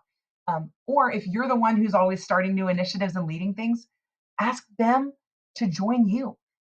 Recruit people to be leaders, because you don't have to lead alone. That's how you grow leaders, is give them those leadership opportunities.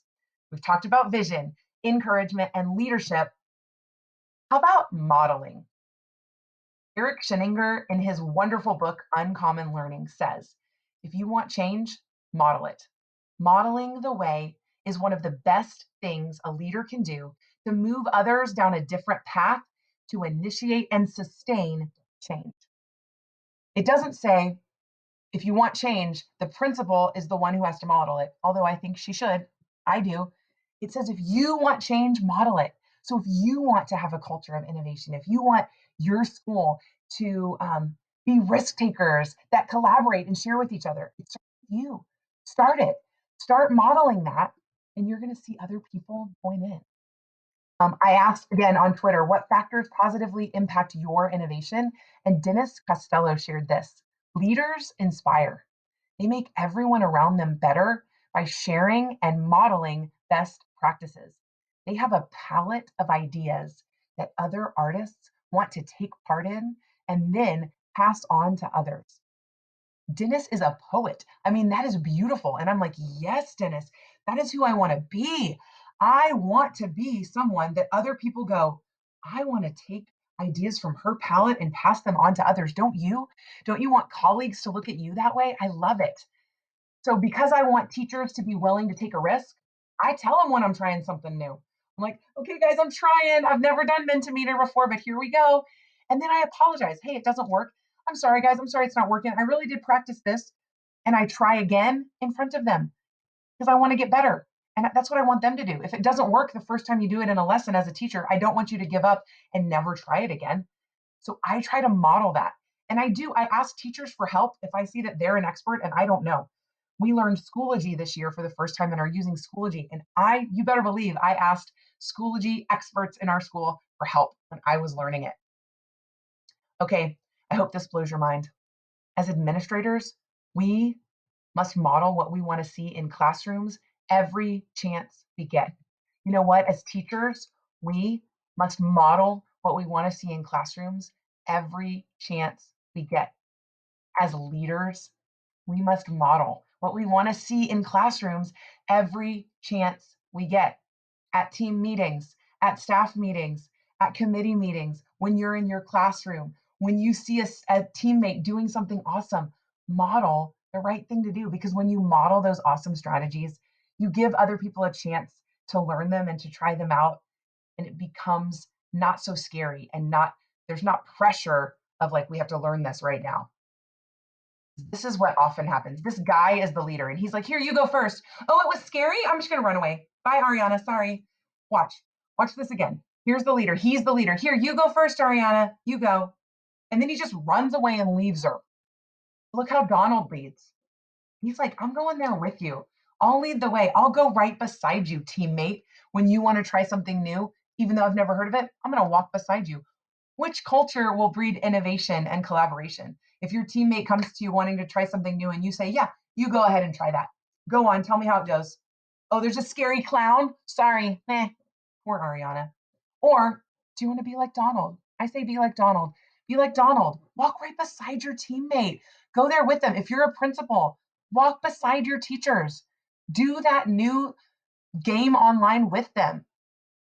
Lead by example. Be the model. And remember, as a leader, it's okay to struggle or to ask for help because you are modeling learning for your kids. Don't we tell our students it's okay to fail and then get better? That is what learning is, right? We can model that. We can model that for our teammates. We can model that for our teachers. Just model. Don't force. Just model. I model tech at staff meetings a lot. I've done a blended learning model at a staff meeting, a flipped staff meeting. I've used HyperDocs when I wanted to introduce that. Before I ever said, I want y'all to try this, I just did it. So if you want some ideas like that, I have a blog post about that, 7 ideas for flipped or blended PD that you can check out. On one of our PD days, my first year as principal, several different teachers wanted to learn different things, but I realized just because one teacher wants to learn about Jamboard doesn't mean everybody else needs to learn about that. There may be teachers at my school who already know Jamboard and who I would totally bore if I made them sit through a Jamboard how-to. Same thing with Google tips and tricks. I've got some Google experts at my school, y'all, but there's some that really want me to share Google tips and tricks. I don't want to make teachers sit through something they already know. So I gave them a choice and I gave them this choice board. And when they clicked on one section, then there was a video of me teaching it. And I told them, learn one new thing. Just learn one new thing. You guys, you could do this with students as well. You could do this for your teammates. If you're trying to learn something, value people's time, be the model. This is a way that I was the model. If you're interested in this template, I have a blog post with the template and video instructions. It's a great way to review students because your students also don't need to review all the same things. And they can self-know and self-select, you know what, I really already know this part really well, but I'm struggling with this part. And they can click on that video and watch your review of that video. And you can assign what some students need to review if you know that you have a student that might not be able to choose that for themselves. So if you want to see choice, model providing choice. If you want to see tech, model using tech. Remember, just model, don't force. Let others kind of discover oh, I like how Meredith used BlueKit in her classroom. I think I'll do that. And then they get to I tried this and they feel this ownership and then give them all the credit. That's awesome that you tried that. Encourage them, make them feel good. So leading tech innovation, set the vision, provide so much encouragement for every baby step, provide leadership opportunities, encourage leadership, and be the model. So stop right now. I know we're on YouTube. Stop what you're doing. Find a paper and pencil or go to your notes in your phone. What is something that you can do to contribute to a culture of innovation and risk-taking on your campus? What's something that you will commit to? You know what? This summer, I'm going to do this. And next year, among my teammates, I'm going to do this. What is something you can contribute to a culture of innovation and risk-taking on your campus?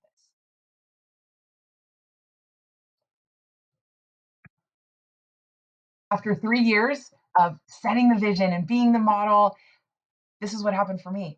I see teachers doing what I'm praying for, what I'm so excited about. Our vision, all those things, it is so becoming a reality because I see staff members leading and modeling and being so innovative without any word from me. They like brought me on at the last minute just to let me know what they needed me to buy.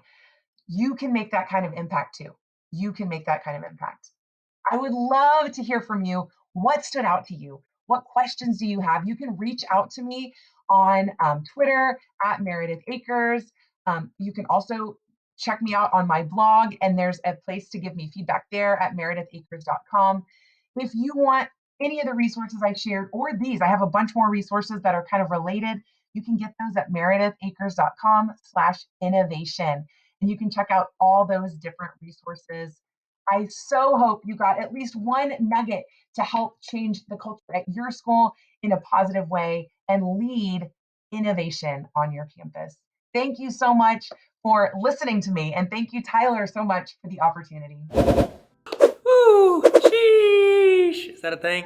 I don't know why. I don't know what it means. I need to stop saying it. I hope it's not. If it's bad, I'm sorry. Okay, please don't tell me. Actually, tell me and then I'll quit. And don't tell anybody I did that. So this next, I've got a quick talk I've got from one of my fellow Arkansas educators, Jeff Burton. He is on TikTok. He's on social media. Check him out. He is a fantastic educator with an amazing perspective on what he's doing in the class and how we can relate that to what we're doing in the classroom. And also, he does a lot of fun stuff too. He's got a lot of fun things that you can follow, just like light, just stuff to keep us going in education, because sometimes it's pretty heavy to be an educator. And him and I were chatting for a conference, and we were sitting there and we were filming for that. And then I was like, you know what? I've got another conference coming up, and I know I don't have like a ton of space left in the conference, but I would really love for you to just give me a quick thought about anything that would add to the conversation of being a baller teacher. And so here's a quick chat, quick talk, a few words from my friend Jeff Burton. Jeff, let's go. Jeff, let's go. Jeff, let's go. I don't enunciate well. It's the accent. I'm sorry. Okay, I'm gonna stop talking. Let's go. Hey, how's it going? This is Jeff B. Speaks, and I am an educator out of Arkansas. Have you ever been in a position to where you had to become an expert, but you didn't really know what you were supposed to do? I got a story for you. All right, so back in my hometown in Southwest Arkansas, we had something that is called archery, okay? So our archery program was incredible. We made state tournaments, national tournaments, and then our PE teacher, they retired. And then I stepped into that role. I just want to let you know right now, I didn't know anything about archery. But I knew that our school had a good reputation with archery. There was a different side of the community of my school that I had to interact with. And I had to step out of my comfort zone. Long story short, I spent the time and effort to build relationships with that community. The parents thought that I would only care about basketball. They thought that I would actually discontinue the program. And so I wanted to prove to myself and the community that, I'm here for their kids. So we would practice in repetition, and we would go through those regional tournaments and we would actually win. I can remember a time back in 2016 where we won third place, so it wasn't quite first place, but we did win third place, which was enough to get us to the state tournament. So the expectations of not having the program turned out to be successful, because in my 4 years there, we went to the state tournament 3 different times. And a lot of that had to do with the effort and time that I put in with that community and those students. So my advice for new teachers, step out of your comfort zone. Get to know a community in which you may not have spoken with at a different time. Get to know the community in which you may not be well versed in. I think it's a great opportunity to get to learn to know about everyone. And understand that with that community you may feel uncomfortable with, or they may feel uncomfortable with you. Understand that you are there for them, for their children. Relationships matter. Building relationships, long-lasting relationships with the parents, with the community, with the students, it goes a long way. Okay, all right, y'all feeling good? We're in the home stretch. Home stretch. I don't know, that's a baseball term? In the chat, tell me, is that a baseball term? Home stretch? We're in the home stretch, running home, like the stretch going into home. I don't know, I really don't know. I probably don't use phrases I don't know, Tyler. Our next educator that's gonna speak to us today is Anita Bond. Ms. Bond, she is a fantastic teacher, and check her out on social media. I'm gonna have all of her handles on here. I want you to follow her, check her out, tell her thank you for being a part of this.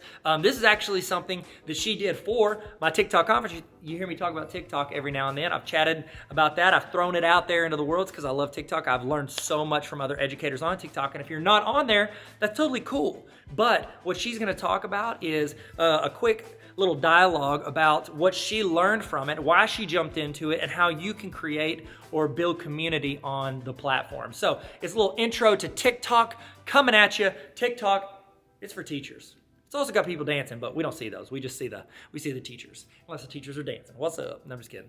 We don't do that. What's up, teachers? I feel like since this is a Tyler Tarver thing, I need to start with like, what's up, teachers? I'm Anita Bond. Some of you may know me better as Soch Teacher 007 on TikTok. I'm just here to talk about how I use TikTok, why I contribute as a creator, and how I use it as a professional learning community or as PD. So I started on TikTok like a lot of you. It was in the middle of lockdown and there was nothing else to do, and TikTok's just really funny. And then the algorithm helped me by ushering me into teacher TikTok. Especially in the summer of 2020, our district was ushering out its plans for the 2020-2021 school year. And there was all of this talk of hybrid learning and synchronous and asynchronous. And I was like, and because there really was no established professional development, there were no books to read, there was nothing concrete available yet on how to deal with teaching this year in all of its various formats. I think TikTok became for a lot of us the way that we learned how to teach remotely or how to teach in a hybrid setting or how to use technology. And so it became for me, and I know probably for a lot of you, the professional development resource to help me through the unknown. I mean, I've learned everything from how to use an old iPhone as a document camera to how to set up a hybrid schedule to how to effectively use the chat feature with remote students as a asset in a digital classroom.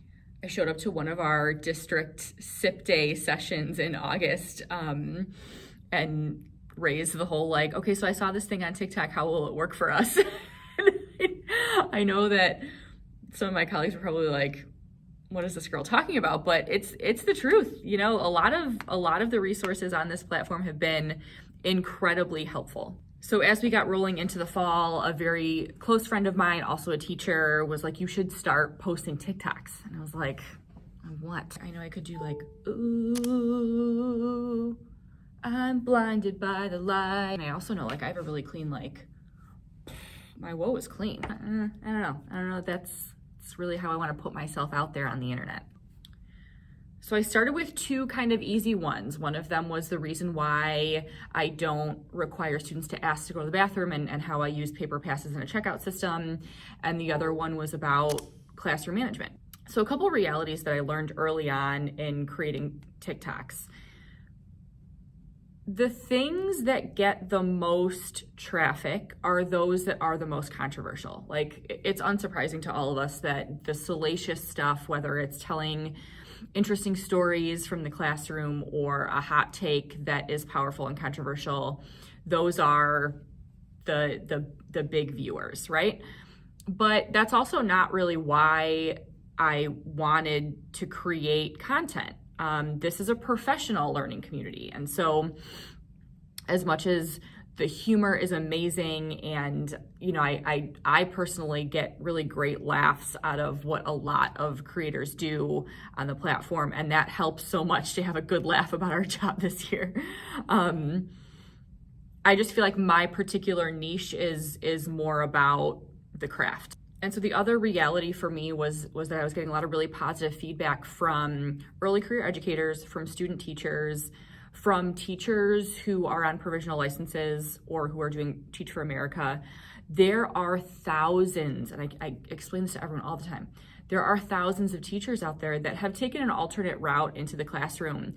And so they've got really amazing and impressive expertise in content areas and in other areas of teaching, but they haven't had like a slow, really in-depth methods class. They haven't done a 300 level course just on assessment strategies. And so the more feedback I got about that reality, the more I realized that that was sort of where I wanted to be. I have a master's degree in educational leadership, so it's sort of a natural fit for me. This is my 13th year of teaching, and I've taught between 10 and 11 different subjects. So the idea of starting from nothing and having to build a course, or, you know, being a rookie. I was a rookie 8, 9, 10 times at teaching these courses the first time.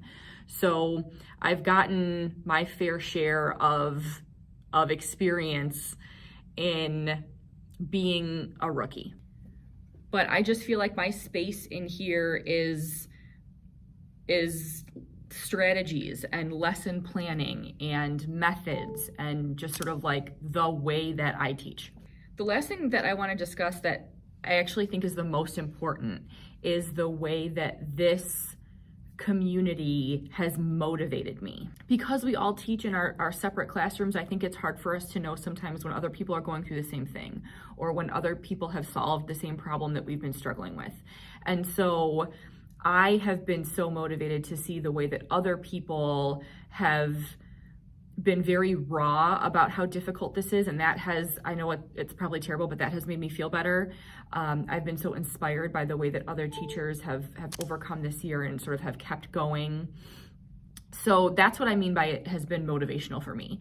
I think I can empathize with a lot of teachers and the stuff that they post, but I also, you know, it really keeps me going to know that other teachers are also continuing to fight for the best learning experience for their students, that they have created a really great balance for themselves as people, but also for themselves as professionals.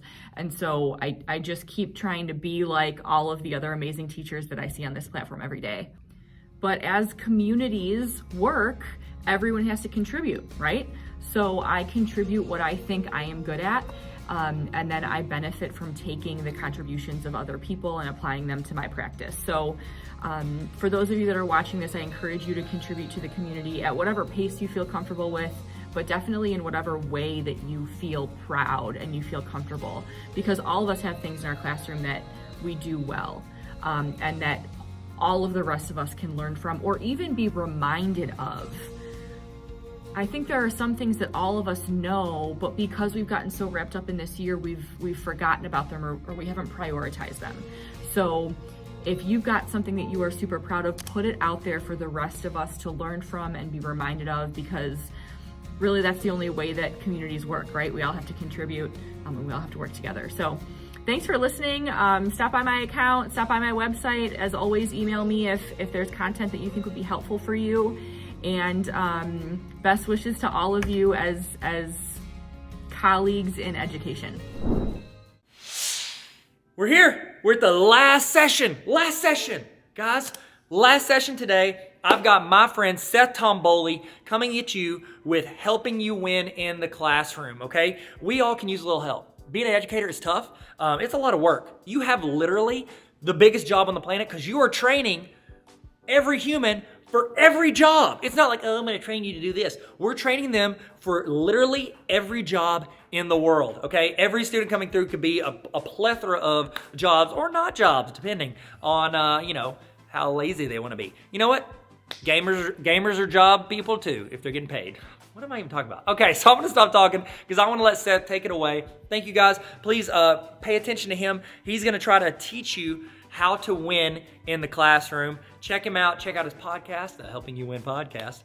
And let's go. Seth, get us going. Last session. Let's roll. Let's do this. Let's finish strong. Everybody, let's finish strong. Hey, what is up? Man, I'm excited to spend some time with you today, wherever you're watching this from. I just want to say welcome. I am filming this in Little Rock, Arkansas, and I'm part of a church here in the area, and I'll tell you a little bit about me before we dive in. I think we're going to have some fun today, even though you may believe that development and ongoing development in your life personally, the way that you teach in the classroom, that may seem boring to some, but it is actually something that I am very passionate about, and I'm going to share a little bit about that today. My name is Seth Tomboli, and I currently am serving as a pastor, and on the side I run a podcast called Helping You Win. And I love watching and helping and equipping and developing people so that they can win in their business, they can win in their family, they can win in their life, they can win in ministry, whatever it may be. But specifically today, I want to talk about a few things. One of them is how to win in the classroom. I know that you're teaching students maybe everywhere from 6th grade all the way up to 12th grade. Maybe you're a college professor as well. I believe that this can help you regardless of what age you teach specifically. I also own a leather business on the side, and so I have a very entrepreneurial bent about me, and I absolutely love to make things with my hands. But I'll say it again, my favorite thing to do in life is help other people, which is what we're doing today. I'm definitely not an expert. I have spent a lot of time in ministry, but I also spent a little bit of time teaching, and I'll tell you about that. My goal today is that when you walk away from your laptop or from whatever screen you're watching this on, that you would feel that there has been value added to your life. And that you could take, maybe it's just 1% of this, maybe the rest of it is just completely not useful for you. I believe that all of us can learn and that we can grow if we're open to the people who are teaching us. And so I've had a variety of teaching experience, coaching experience, pastoring experience. I've pastored 6th through 12th grade students for almost 10 years, and I love it. So that's 6th through 12th grade, college students, young adults, and now I am pastoring adults, and I absolutely love it. It's been a lot of fun. But before ministry, I was actually a teacher. I was getting ready to become a baseball coach. That's what I did. I played baseball my whole life, played a little bit of college baseball, and I was preparing to become a teacher. And I was convinced that I was going to teach like PE or like lunch. That's probably all that I was going to be able to do. And I'm kidding, obviously. But I wanted to coach baseball. I wanted to help athletes, and I wanted to help students like I was helped when I was in high school and junior high. Now, I also was a substitute teacher. And when I was substitute teaching, I just learned quickly, if I bring earplugs for all the students, it's a lot more peaceful in the classroom. Nobody can hear each other. You can talk as loud as you want. I've got earplugs in. I didn't really do that. But I definitely thought about doing that several times, and that's a hack for you as a teacher.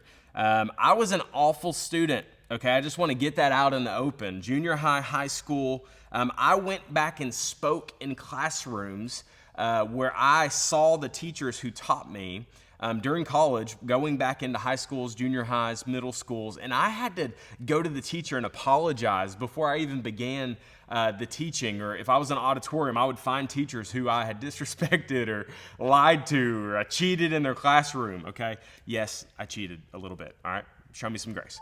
But where I learned to communicate to people was I worked for a nonprofit where I would go into high schools, junior highs, middle schools, maybe even some of your classrooms. And if that's the case, I'm sorry in advance for anything weird that I did or said. Very likely. But I would go into schools and I would teach about abstinence. If you don't know what that is, ask a teacher next to you.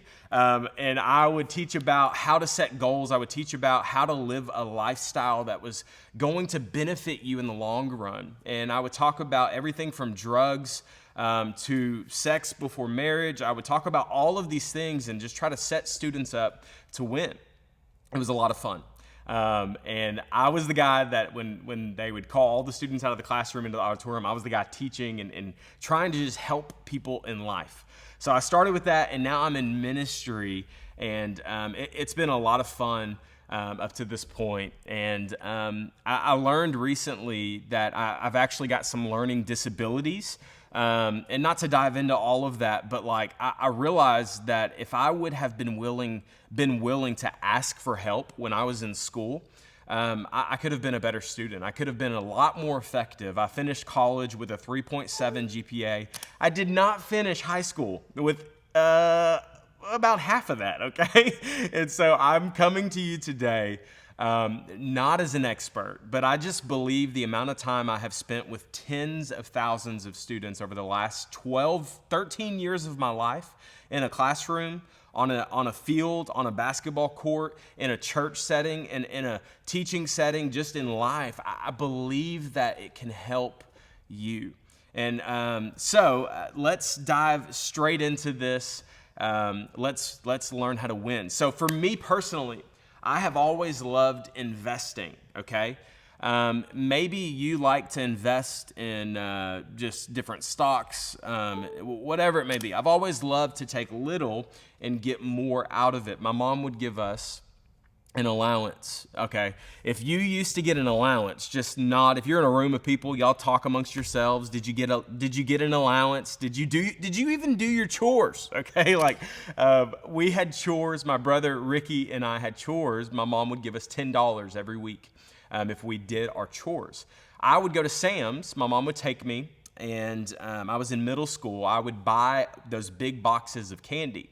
And I would invest. I would get 30 candy bars, 30 Skittles, all this stuff. And I would go to school and I would sell it. Some would say I was a modern day hustler, okay? But I would take little and try to get more out of it. And eventually I carried 2 backpacks to school. This is before we had to have all the clear backpacks, and I had a candy bag, okay? I was the candy man, all right? It's another way you can remember me. And I would go into my classrooms and sell candy. Y'all, I was making several $100s a week. I got in trouble. I got called to the office, and the lunch ladies, they shut down my whole operation, okay? But what they didn't know is I started selling school supplies, pencils. Everybody needs a pencil. And teachers, the student right now, they don't ever have a pencil. I was their guy, okay? And anyways, I've always loved investing. I've always loved taking a little and making the most out of it. At a very early age, I want you to write this down. I learned that if I could leave something better than I found it, that's places and that's people. If I can leave people better than I found them, if I can lead in a way where I leave a place better than I found it. It doesn't matter if I showed up and there's trash on the ground and I didn't put it there, I'm gonna pick it up. Regardless of the situation someone's going through, I'm going to help them try to get through it and become better in life. What if today you drew a line in the sand as a teacher, as a coach, as an administrator, whatever your role looks like, and you said, you know what, Seth? I'm going to leave everything better than I found it, including the teacher's lounge, okay? Like, you go in the teacher's lounge, and y'all know the teacher that always leaves a mess in there. They always cook nasty stuff in the microwave, and it just smells bad. I want to be the person, no matter what, that I can be known as a person that leaves places and leaves people better than we found them. What if we left our coworkers better than we found them? Today, obviously, the focus is, what if we left students better than we found them? Now, I know what some of you are thinking. Well, Seth, we have a lot of students who are a lot like you, right? Me, when I was in school. They love the sports. They love, all this other stuff. They love socializing, but they don't really love to learn. Now, I want to talk about that today because I have learned, it's crazy, the revelation I've got over the last 10 years about helping a student grow and helping an adult grow as well.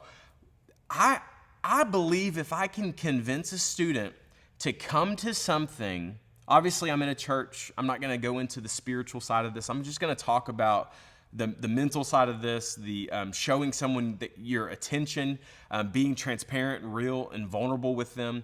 But if I can get a student to come and get out a journal and get out a Bible and bring other people to learn and grow as well. If I can get a room of teachers to get this, it changes everything. 300, 400 students in a gathering that have a journal out. They want to grow. They're not talking to their neighbors. They are locked in. Now, some of y'all are thinking, that's not possible in school. I'm here to tell you that it is. I'm here to tell you that it is. So how do we win in the classroom? One, we have to teach students that they need to take what is in their hand and they need to utilize what's in their hand. They need to take what they have in the current so that they can get what they desire to have in the future. A lot of students give up. A lot of teachers give up. Even the people I'm talking to right now give up on what is in their heart, this dream, this desire, this passion, because it doesn't match what they currently hold in their hand. What they're holding in their hand is a seed. It doesn't look like the tree that's planted in their heart. I think you get where I'm going. A Fortune 500 company doesn't start as a Fortune 500 company. Apple and Exxon and Amazon and Ford and all these things, Tesla, like that's crazy. Get into those numbers. It doesn't always look that way. It started somewhere. A house doesn't start as a house. It started as a pile of dirt, a foundation. A tree started as a seed. You know, I think some of you even listening to this right now, this may actually help you more than it will help your students in the future. Because if you can help them realize what you realize today, some of you are dreaming about something that you just know that you are called to do in the future, that you feel led to do something amazing. And it's like, well, right now, this just doesn't really look like that thing. Can I tell you that you've got exactly what you need today? You've got there's a seed in your hand. There's something in front of you. And I believe if we utilize and we invest and we acknowledge and we recognize that this is all I need right now, I'm going to steward it well. And if I make the most out of what I've been given, I think that I will be given more. I think a lot of people, they have a vision for what they want their classroom to look like, what they want their school to look like, what they want their family to look like. And they never get to that place of actually stepping into the change because it's like they take it for granted, the thing that they have in their hand. I wrote this down. There's 3 things you can do with time. And there's 3 things you could do with life. One is you can waste it. 2 is you can spend it, right? It's pretty simple. 3, you could invest it. What would it look like if every teacher in the U.S., every teacher across the world, every teacher watching this right now, if you made a point today to say, every bit of my time, I'm going to invest it. I'm going to stop mindlessly scrolling through stuff during a classroom. I'm going to stop just showing up and just being here, just being present, just occupying a seat, just going with the flow. I'm just gonna do enough to get by. I'm gonna clock out early. I'm gonna leave right when I have to. Whatever it may be. What would it look like if we said, no? I have 200, 300, 400, 500, however many students you have, 50, 10, whatever it is. These people are the future.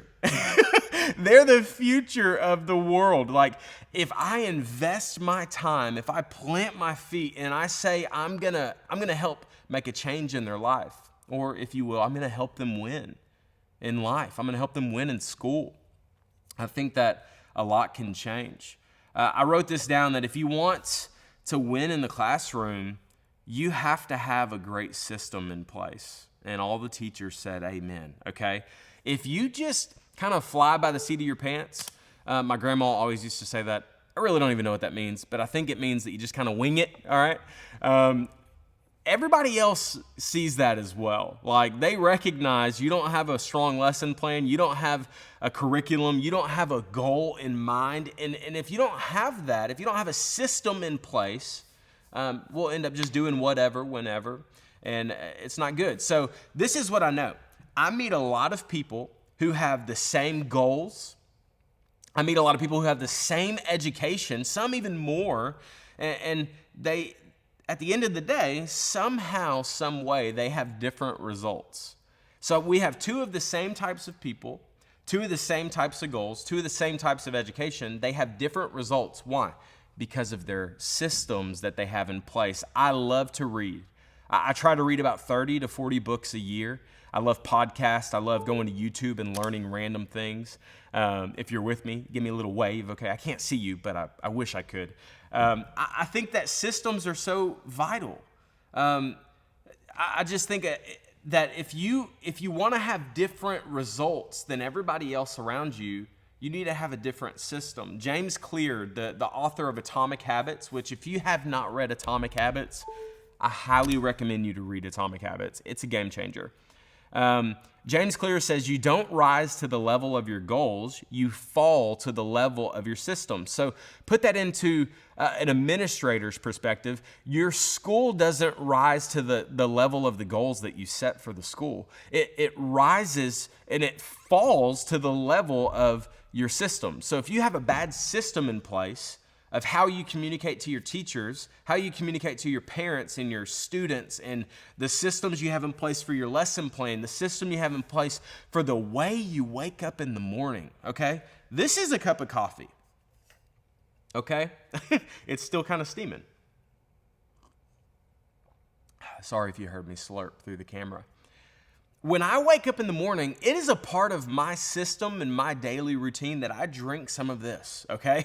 I am almost a worthless human being without it. I'm kidding, kind of, but it's part of my system. I get up, I try to drink 32 ounces of water, and then I drink a cup of coffee. I spend some time reading and growing and learning. I'm a pastor. I spend time praying. I spend time thinking about my family. I have a system in place.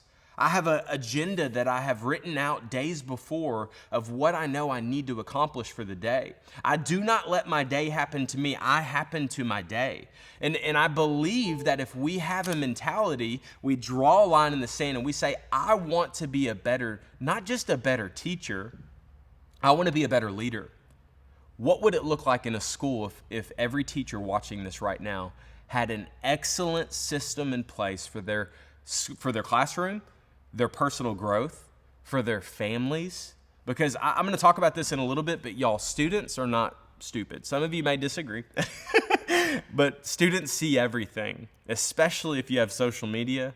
They're watching the way you live your life. They're watching how you do what you do, when you do it, why you do it, who you do it with, okay? They're watching all of that. And I just think if we have a system in place to win, we will win. I wrote this down. Systems create behaviors. Behaviors become habits. Habits drive outcomes. A lot of people in life, I got to get closer to the camera. A lot of people in life, they want different outcomes, but they're not willing to do anything different than everybody else. I've met a lot of teachers in my life, hundreds of teachers actually, faculty, just all kinds of administrators and principals and the leaders of the leaders of the leaders. Listen, someone who's going to win and make a difference and change other people's lives, they cannot go through the rhythm of just what everybody else does. That may be the most important thing you hear today. And this isn't groundbreaking stuff. I just want to remind you, because I think we often forget, it is the small things that no one sees that creates the big results that everyone wants. I'm going to say it again. It is the small things that no one sees that create the big results that everyone wants. Everyone has a system in life. If it's wake up, get dressed, check your phone, rush to class, you spilt your coffee in the car, right? Come home, eat. I didn't eat lunch. I didn't eat breakfast. Now I'm rushing. I'm trying to go to bed. I'm taking care of the kids. I'm surfing through my phone until 1 a.m. and then I get up and I repeat and I repeat and I repeat. Did you know the definition of insanity is doing the same thing over and over in what? Expecting a different result. If you want a different result in your classroom, if you want a different result in your life, ultimately, this can help you in every area. Get a different system. Get a different system. I wrote down your system is either intentional or accidental. Write that down. You can help your students with this. It is either intentional or accidental. It is either created or it is tolerated. listen, stop tolerating people in your life that don't bring joy to you, and you may be sitting next to one of them right now. Don't point at them, okay? You don't have to tolerate things. You can be intentional in your life and your outcomes will change. I promise you. Give it a shot. Okay. The next thing I wrote down is a great culture. Okay. This is kind of one of those words that gets thrown around a lot, but let me tell you, you can take a student who is disrespectful, a student who doesn't want to learn. I'm describing myself in high school and junior high, by the way. You can take that person and put them in a classroom that has good culture, a teacher that has good culture, and they will walk out a better person. If you don't believe me, try some of the things I'm about to tell you. A great culture, listen. Culture is one of the most vital things, not only just in ministry, what I do, but it is vital in leadership. It's vital in coaching. It's vital in teaching. It's vital in everything where you're leading people. Culture is the belief, the action, and the attitudes that guide your classroom. I'll make it personal. The belief and the action and the attitudes that guide your life. So some of you are like, wow, I'm teaching the curriculum. I'm doing what I was told, and students don't care about it. They're like, it's like they can't connect. Listen, the culture may be off in your classroom. Okay, and I want to kind of dive into this a little deeper. Culture is this. It's what I do. It's why I do it. And it's how excited I get about doing what I do. Would you believe me if I told you that students sign up to commit 25 volunteer hours every week during the summer? They go to classes outside of school. I could go on and on, but it's going to sound like I'm bragging and patting myself on the back. That's not the case. I just believe that we applied some things that radically changed the way that students walked into a room. There's a culture in place. There's a culture, and it's modeled by every leader in the room. If something is wrong with your classroom, it's either the people, which is possible. Maybe it's the wrong teacher. Maybe it's the wrong student. I don't know. You figure it out. It's either people, systems, or culture. People, systems, or culture. If you're an administrator and you're watching this, if you're like, something's just not right, it's either people, systems, or culture. You can change the culture, you can change the systems, but did you know it's kind of hard to change the people? It's really hard for people to realize that I need to change, and then most of the time, those people end up having to find other things to do in life, and we call that getting fired, okay? Or asked to go somewhere else. I think in a culture that is successful, if you have a culture in a classroom or any environment where someone says, you know what, it's not about me, life's not about me. I know y'all think that's crazy and that's not possible. It's possible, but you have to model it first, okay? So I tell our leaders this all the time. I've been blessed with an opportunity to lead hundreds of leaders across the state of Arkansas when it comes to ministry, student ministry, college ministry. And I tell them this: stop saying people won't do this and start saying I have not led them to do so. Okay, some of y'all, that may make you mad because this is a personal thing. Stop saying people will not do this and start saying I have not led them to do this. It's a leadership issue. Example, man, college students just won't wake up early for class. Example of this, college students can't take their faith seriously. Man, high school students just don't care about anybody else. They just care about themselves. This is what I have started saying. Let's start saying that they haven't done it yet because I have not led them to do so. Now, you are not responsible for everybody's actions, but you can be responsible for your actions. And I think a culture changes, I think systems change, and I think people change when we start taking ownership for the things that we need to take ownership of. We have to start leading from a place of, you know what, if this thing rests on me, it's going to go the right direction. We're going to reach new goals. We're going to get new places this year in our classrooms. I wrote this down. Culture carriers, they have to be empowered. What does that mean? Find some leaders in your classroom, some students who lead the way. Give them opportunities to lead. Give them opportunities to serve. Get them opportunities to help teach. If it's all about you, I promise you, students are checked out already, okay? Did you know that every person in life has two big desires? I'm not even talking about people in church. I'm talking about in life. It's this. It's they want to be known and they want to make a difference. They want to be known. They want someone to know their name, their story, and they want to make a difference. They want someone to speak to their potential. As a teacher, if you are not helping students identify where they're gifted, where they're strong, where they're weak, get to know their name, get to know their story, get to know their pets' names, you get an opportunity to speak to their potential and their purpose in life. Well, some teachers that I know personally, and I help coach some teachers, and they're like, oh, I was hired to do this. We'll keep just doing that, and then let's just talk about how it goes. Students that want to be in a classroom, I can't wait to go to this class.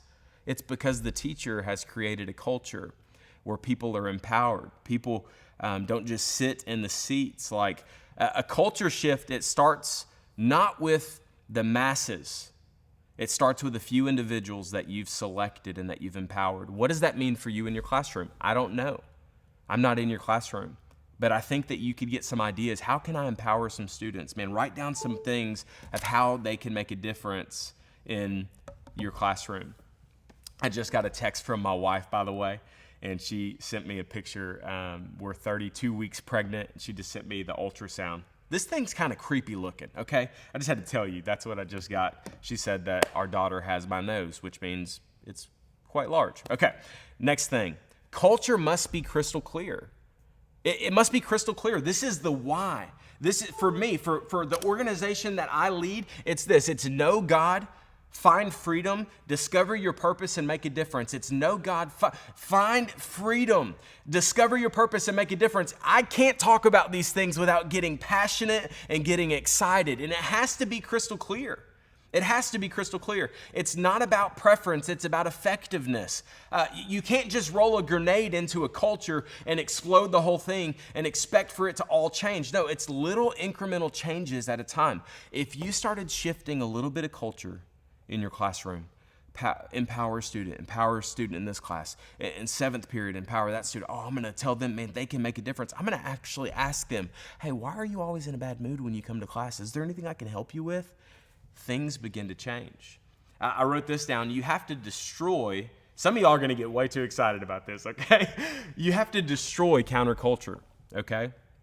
You have to destroy it. You have to annihilate it because listen, you're either carrying counterculture you're either carrying culture or you're killing it.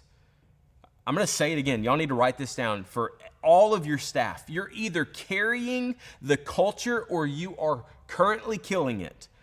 Some of y'all can think about teachers right now. I'm not going to ask you to do that.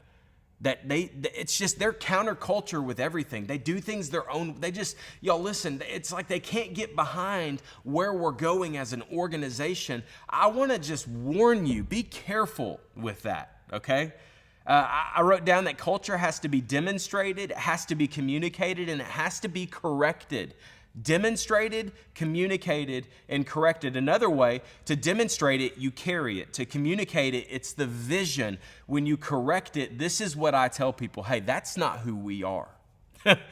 I love that you think you can do that. I'm going to love you, but let me tell you, I'm going to correct you because if culture is not corrected, then you can end up in a place that's like, how did we get here? And it's not a good place to be. I am a person of conflict, healthy conflict.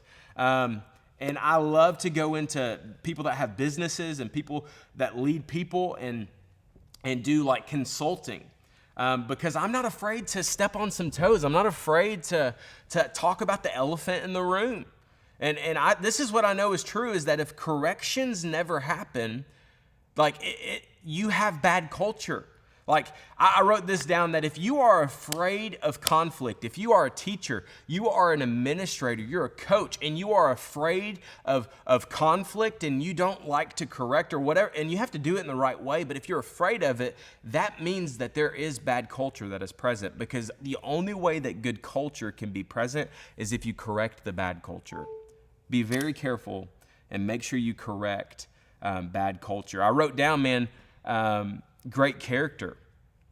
And this is where I really want to land as we get ready to finish this thing up.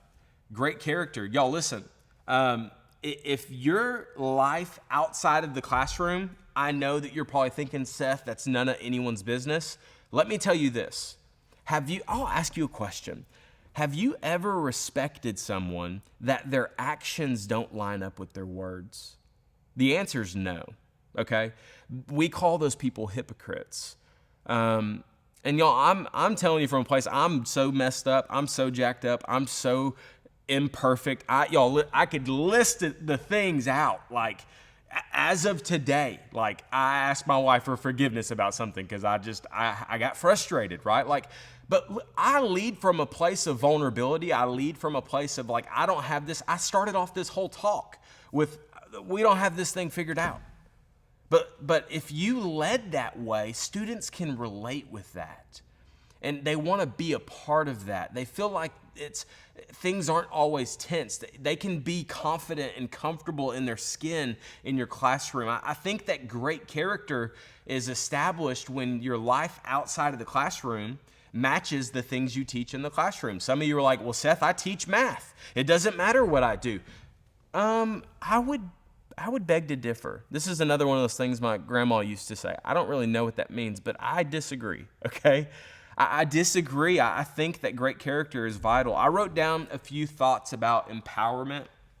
When you empower, it means that you transfer power to someone or something to accomplish a goal. I wrote this down. Replace the word leader with teacher, okay? And you'll start identifying some of these for you personally and other people. Insecure leaders or teachers hold on to responsibility. Confident leaders give it away. They give away responsibility. Insecure leaders, I got to stand up because I'm passionate about these. Insecure leaders do not empower because they see everyone else as competition. But confident leaders love watching other people win. I love watching other people win. And so they empower. Y'all listen, insecure leaders feel threatened by the success of other people. Confident leaders feel threatened when they are the only ones leading.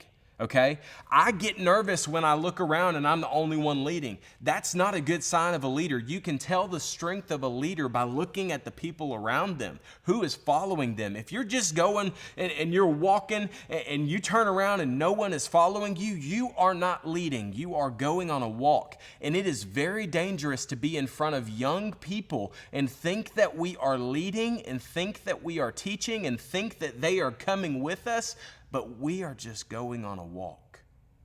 That's a scary place to be. I'm just saying, think about these things. Empowerment, man, it's important. We have to be confident and not insecure leaders. Insecure leaders desire credit and recognition. It's all about me, but confident leaders, this is what confident leaders do. They tear down their own platform and they let other people stand on it so that they could be noticed instead. Empowerment requires trust.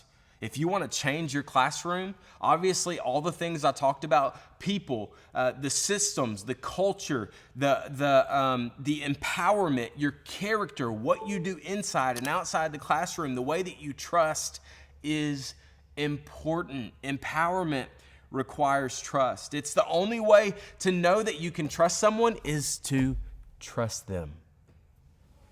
Well, Seth, I don't want to get let down. Well, in leadership, in leading people, you will be let down. That's what you sign up for because you believe in other people more than they believe in themselves. And what's happening in a lot of classrooms around the country that I have been in, and even youth groups and other places, like their leader doesn't believe in them. Their leader just shows up and does the job that they were hired to do. Their leader genuinely doesn't believe that these people can make an impact. I'm not saying that's you. I'm just challenging you to trust until you have a reason not to. And then trust again. Y'all, people will let us down. Trusting people is risky. But I wrote down that not trusting people is even more risky because then it's all about you. And that's a dangerous place to be in leadership. I wrote down this quote: the only way to develop leaders is to ask them to do something that they've never done before. The reason you are where you are, oh man, I can get so fired up about this. The reason you are where you are today, right now, in this moment, is because someone believed in you. Someone trusted you with something that you probably shouldn't have been trusted with. They empowered you to do something you've never done before. They helped you identify and create systems that would help you become the person you are today. They submerged you in a culture that changed your attitude. It changed the way that you think. It changed the way that you believe in other people. And this is the deal, is that they changed who you are. People. It's all about people, man. Like, we're in this for other people to grow and become something to help other people. Helping people win. I heard this from my pastor personally, my leader. Man, he is amazing. He's an amazing leader. He says, man, I can always tell how strong someone is as a leader, as a teacher, as a pastor, not by looking at them, but looking around them. What does that mean? That means the life they live. That means the people that they surround themselves with. That means what they do when no one's looking. Y'all, listen, I wrote this down, and I think this is so true, and it could be said about the classroom as well. The right people are your greatest asset. The wrong people are your greatest liability. And I believe that from the depths of my heart. And I want to end with a story that hopefully will encourage you, but maybe even make you laugh a little bit. When I got married, I was living in Conway, Arkansas. My wife and I had been married for about 5 months, and we were in bed, and just fun fact, before sin entered the world, whatever, people were naked. So just had to throw it out there. I had socks on. And that was it. So we were newly married, and I hope you're laughing. Don't get awkward. Don't get uncomfortable. I embrace these moments. And my wife rolls over. We're talking, and she's like, "Babe, I left my phone charger in the car." And her car was parked out in the driveway, and we lived on a street that it was pretty dark. So I was like, I'll go get it for you. And this is what she said. She said, "I bet that you won't go out there like that." And I was laughing because I was like, you don't know me well enough. And so I hopped up like Superman, don't get a visual. And I was like, I'm going to go get that charger. I was naked. I had socks on. And this was before I was a youth pastor, by the way. I was a substitute teacher. Anyways, different topic. So I got up. She's laughing. She goes to the door. She's looking through the window. I open the door. It's pitch black everywhere. The only street light in the entire neighborhood is like right over our house. So like everything was glowing. And if you know anything about white people, in the light, we glow. And so I took off running. I swung open that Altima door. She was parked all the way in the back of the driveway. I don't know why she would do such a thing. And I grabbed the charger. Can I get an amen? Okay. and I slammed the door. But this is the thing, is I heard another door open. I know what you're thinking. Idiot, right? And I had a choice to make. I either hit the ground and try to hide, which is really hard to do when you're kind of glowing, or I run as fast as I possibly can. And that's what I did. I took off running. And I had that phone charger, and I was running. My wife was in the window. She was just laughing. She was laughing so hard. And this is what happened, is I forgot that there was a step to get into the door. And y'all, the door was shut. I hit the door. I hit the brick wall. I hit the pillar. I hit the concrete. I'm naked, laying on the front porch, bleeding from all the crevices of my body. I got socks on. That was it. And my wife did not help me. I'm laying there, literally crying out loud on the front porch, naked, okay? And I'm nervous. Somebody's looking at me. I'm freaking out. I open the door. I crawl inside. My wife's pouring peroxide on me. I know that's very too much information, but this is what I want to say. We laughed a lot, but when I started thinking about that story, a couple things stood out to me. I know a lot of leaders. I know a lot of young people. I know a lot of teachers, a lot of parents, a lot of families. And this is something that I've learned over the last little bit of time is there are a lot of people that forget to get where you're supposed to go. Put clothes on. Okay, that would have changed the whole situation. But to get to where you're supposed to go in life, there's always going to be a step. I tripped over that step and I hit that door and I paid. There was pain involved. Listen, some of you today, you're one step away from this next thing in life that you feel led to do. Now, some of you may be several steps away. If you try to skip those steps, pain will happen. There will be injury involved. But I think if you apply some of these things I talked about today, it can help you win in the classroom. It can help you raise up leaders. It can help you raise up leaders of leaders of leaders. And I believe that they will go out and make a difference. And I believe it from the depths of my heart. And so if there's anything else I can help you with, you can find me personally on social media, Seth Tomboli. Sounds like a pasta, but it's not. On Instagram, on Facebook. Our podcast is Helping You Win Podcast. It's on Facebook and Instagram. You can find it on any podcast platform. And if you have any questions, if there's something I can help you with, I would set up a FaceTime, help identify some potential hurdles to jump over, whatever that may be. I genuinely want to help you win. Thank you guys so much for your time. And my prayer is that some of this would be impactful in your life today. Thank you, guys. Ladies and gentlemen, we have done it. This is the end. We finished it out. You finished strong. You've ran across the tape. You've won the race. We've completed the conference. I'm about to give you a link and a QR code so that you can sign out. You can give your evaluation. It's going to email you a certificate. Unless you give me the wrong email address, then it's not. So make sure your email address is correct. But before we do, I want us to end with this. One final thought. In the chat, give me the thought of what describes to you as a baller teacher. Think of teachers you've had in the past, maybe your fellow coworkers, times that you feel like you've been successful in your classroom. In the chat, tell me what makes someone a baller teacher. What makes someone a baller teacher? Put that in the chat, in your notes. Take that away today. I hope you've gotten some stuff, some mindset, some encouragement as we go forward, and hopefully you're following all of our presenters. It's on my website, tarveracademy.com. If you want to go check out the links to all their stuff, it's on the page for this PD.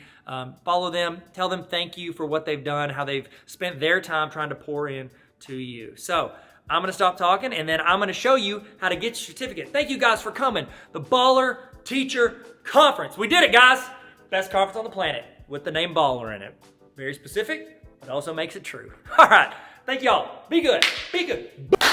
We did it. We did it. We learned something. Did you learn something today? In the chat, I want you to put the thing that you are taking away from today. Put one thing in the chat right now that you have learned or that you have realized or that's reinforced something you think. Put that one that I like to call this the golden nugget. Put the golden nugget from today in the chat. And that way, if somebody's missed it or they checked in, go ahead and you guys can copy paste what other people put. If there's some advice, you can screenshot it. Get this. I want you to throw in the best thing you learned today. It's like a best of highlight reel for your favorite thing that happened during this training. Toss that in the chat right now so we can share and grow together. Okay, we're about to do the evaluation. Before we do, I want to remind you, if you want access to this entire training at any time throughout the year, not just these live broadcasts, you can join the Tarver Academy Honor Roll. How'd I do this? Hey guys, Tarver Academy Honor Roll. It's like Netflix for teachers. Netflix for teachers, because you have resources, you have templates, you have PDs, trainings. It's literally like a library of trainings, and then access to ask questions, to request resources that I build and send out to teachers all around the world. So tarveracademy.com/honor roll if you want to join the greatest community on the planet. And I'm not biased at all. I mean, all of us, you're on the honor roll. You want to be on the honor roll? Sick. Let's all be on the honor roll. And I'm a dean, so keep me on the dean's list. Hey, that works. Okay. All right. Now it's time for your evaluation. I'd love to get your thoughts on what you thought for this, but also I'm going to send you a certificate saying that you sat through this training. You put in the time. You wanted to learn. You wanted to grow. You wanted to get better. This is going to be a certificate that I'm going to email to you. What I need you to do is I need you to go to the link on the screen or hover over the QR code with your phone. Get your phone out, hover over it. It's going to ask you a few questions. If you don't get this it means that you put your email address in wrong. Make sure, please do not rush this. Type your email address in correctly. Please, I'm begging you, because if not, you're gonna email me, I never got my certificate. It's because your email address is wrong. Type in your email address correctly, fill out your name, make sure you capitalize, make it look good, because it's gonna fill into the certificate from this. So I need you to put this in correctly, please. Okay, go there, we're gonna walk you through it. Go into this, click on the link, or you can't click on the link because it's on a video. Type in the link on your computer or type it in on your phone or whatever device you have. Scan the QR code, fill it out. I'm gonna send you a certificate with a timestamp on it saying what time you ended. You have proof from earlier if you sent in to the other link of what time you started. And then you also got your notes and all the stuff you've learned, your screenshots, all of that to show your administrator or whoever, your spouse. You show your friends, show people on the streets, all the learning that you did. You can frame that certificate. I think we're all getting framed. You get a frame, I'm getting framed. I'm gonna put it up on my shelf. I got too much stuff on my shelf already. So look at this, Lonzo Ball rookie card. If you got any, by the way, you got any basketball cards you wanna sell, hit me up. I've been slightly obsessed with basketball cards, and I apologize for bringing it up. Look at this, this is all Lonzo Ball. Lonzo Ball, he's the GOAT. Everybody says it. Who's in the chat? Who is your favorite basketball player of all time? I'd love to know. If it was Lonzo Ball, it's quite the coincidence because I had it sitting on my desk. If not, it's probably this guy. Probably this guy right here. See that guy? That's Michael Jordan. No big deal. It's whatever. Don't like to brag about it. It's not that expensive, that card. But if you got any cards you want to sell, holler at me. I don't know why I said that. I'm just stalling so you guys can fill out your evaluation. All right. Y'all feel good? I'm gonna leave this on the screen for you for a little while in case you had to step out for a second. I'm gonna leave this up. Thank you again so much for your attention and your time and everything that you put into learning and growing with us today. I'm Tyler, this is Tarver Academy. Let's learn to have fun. See you guys later.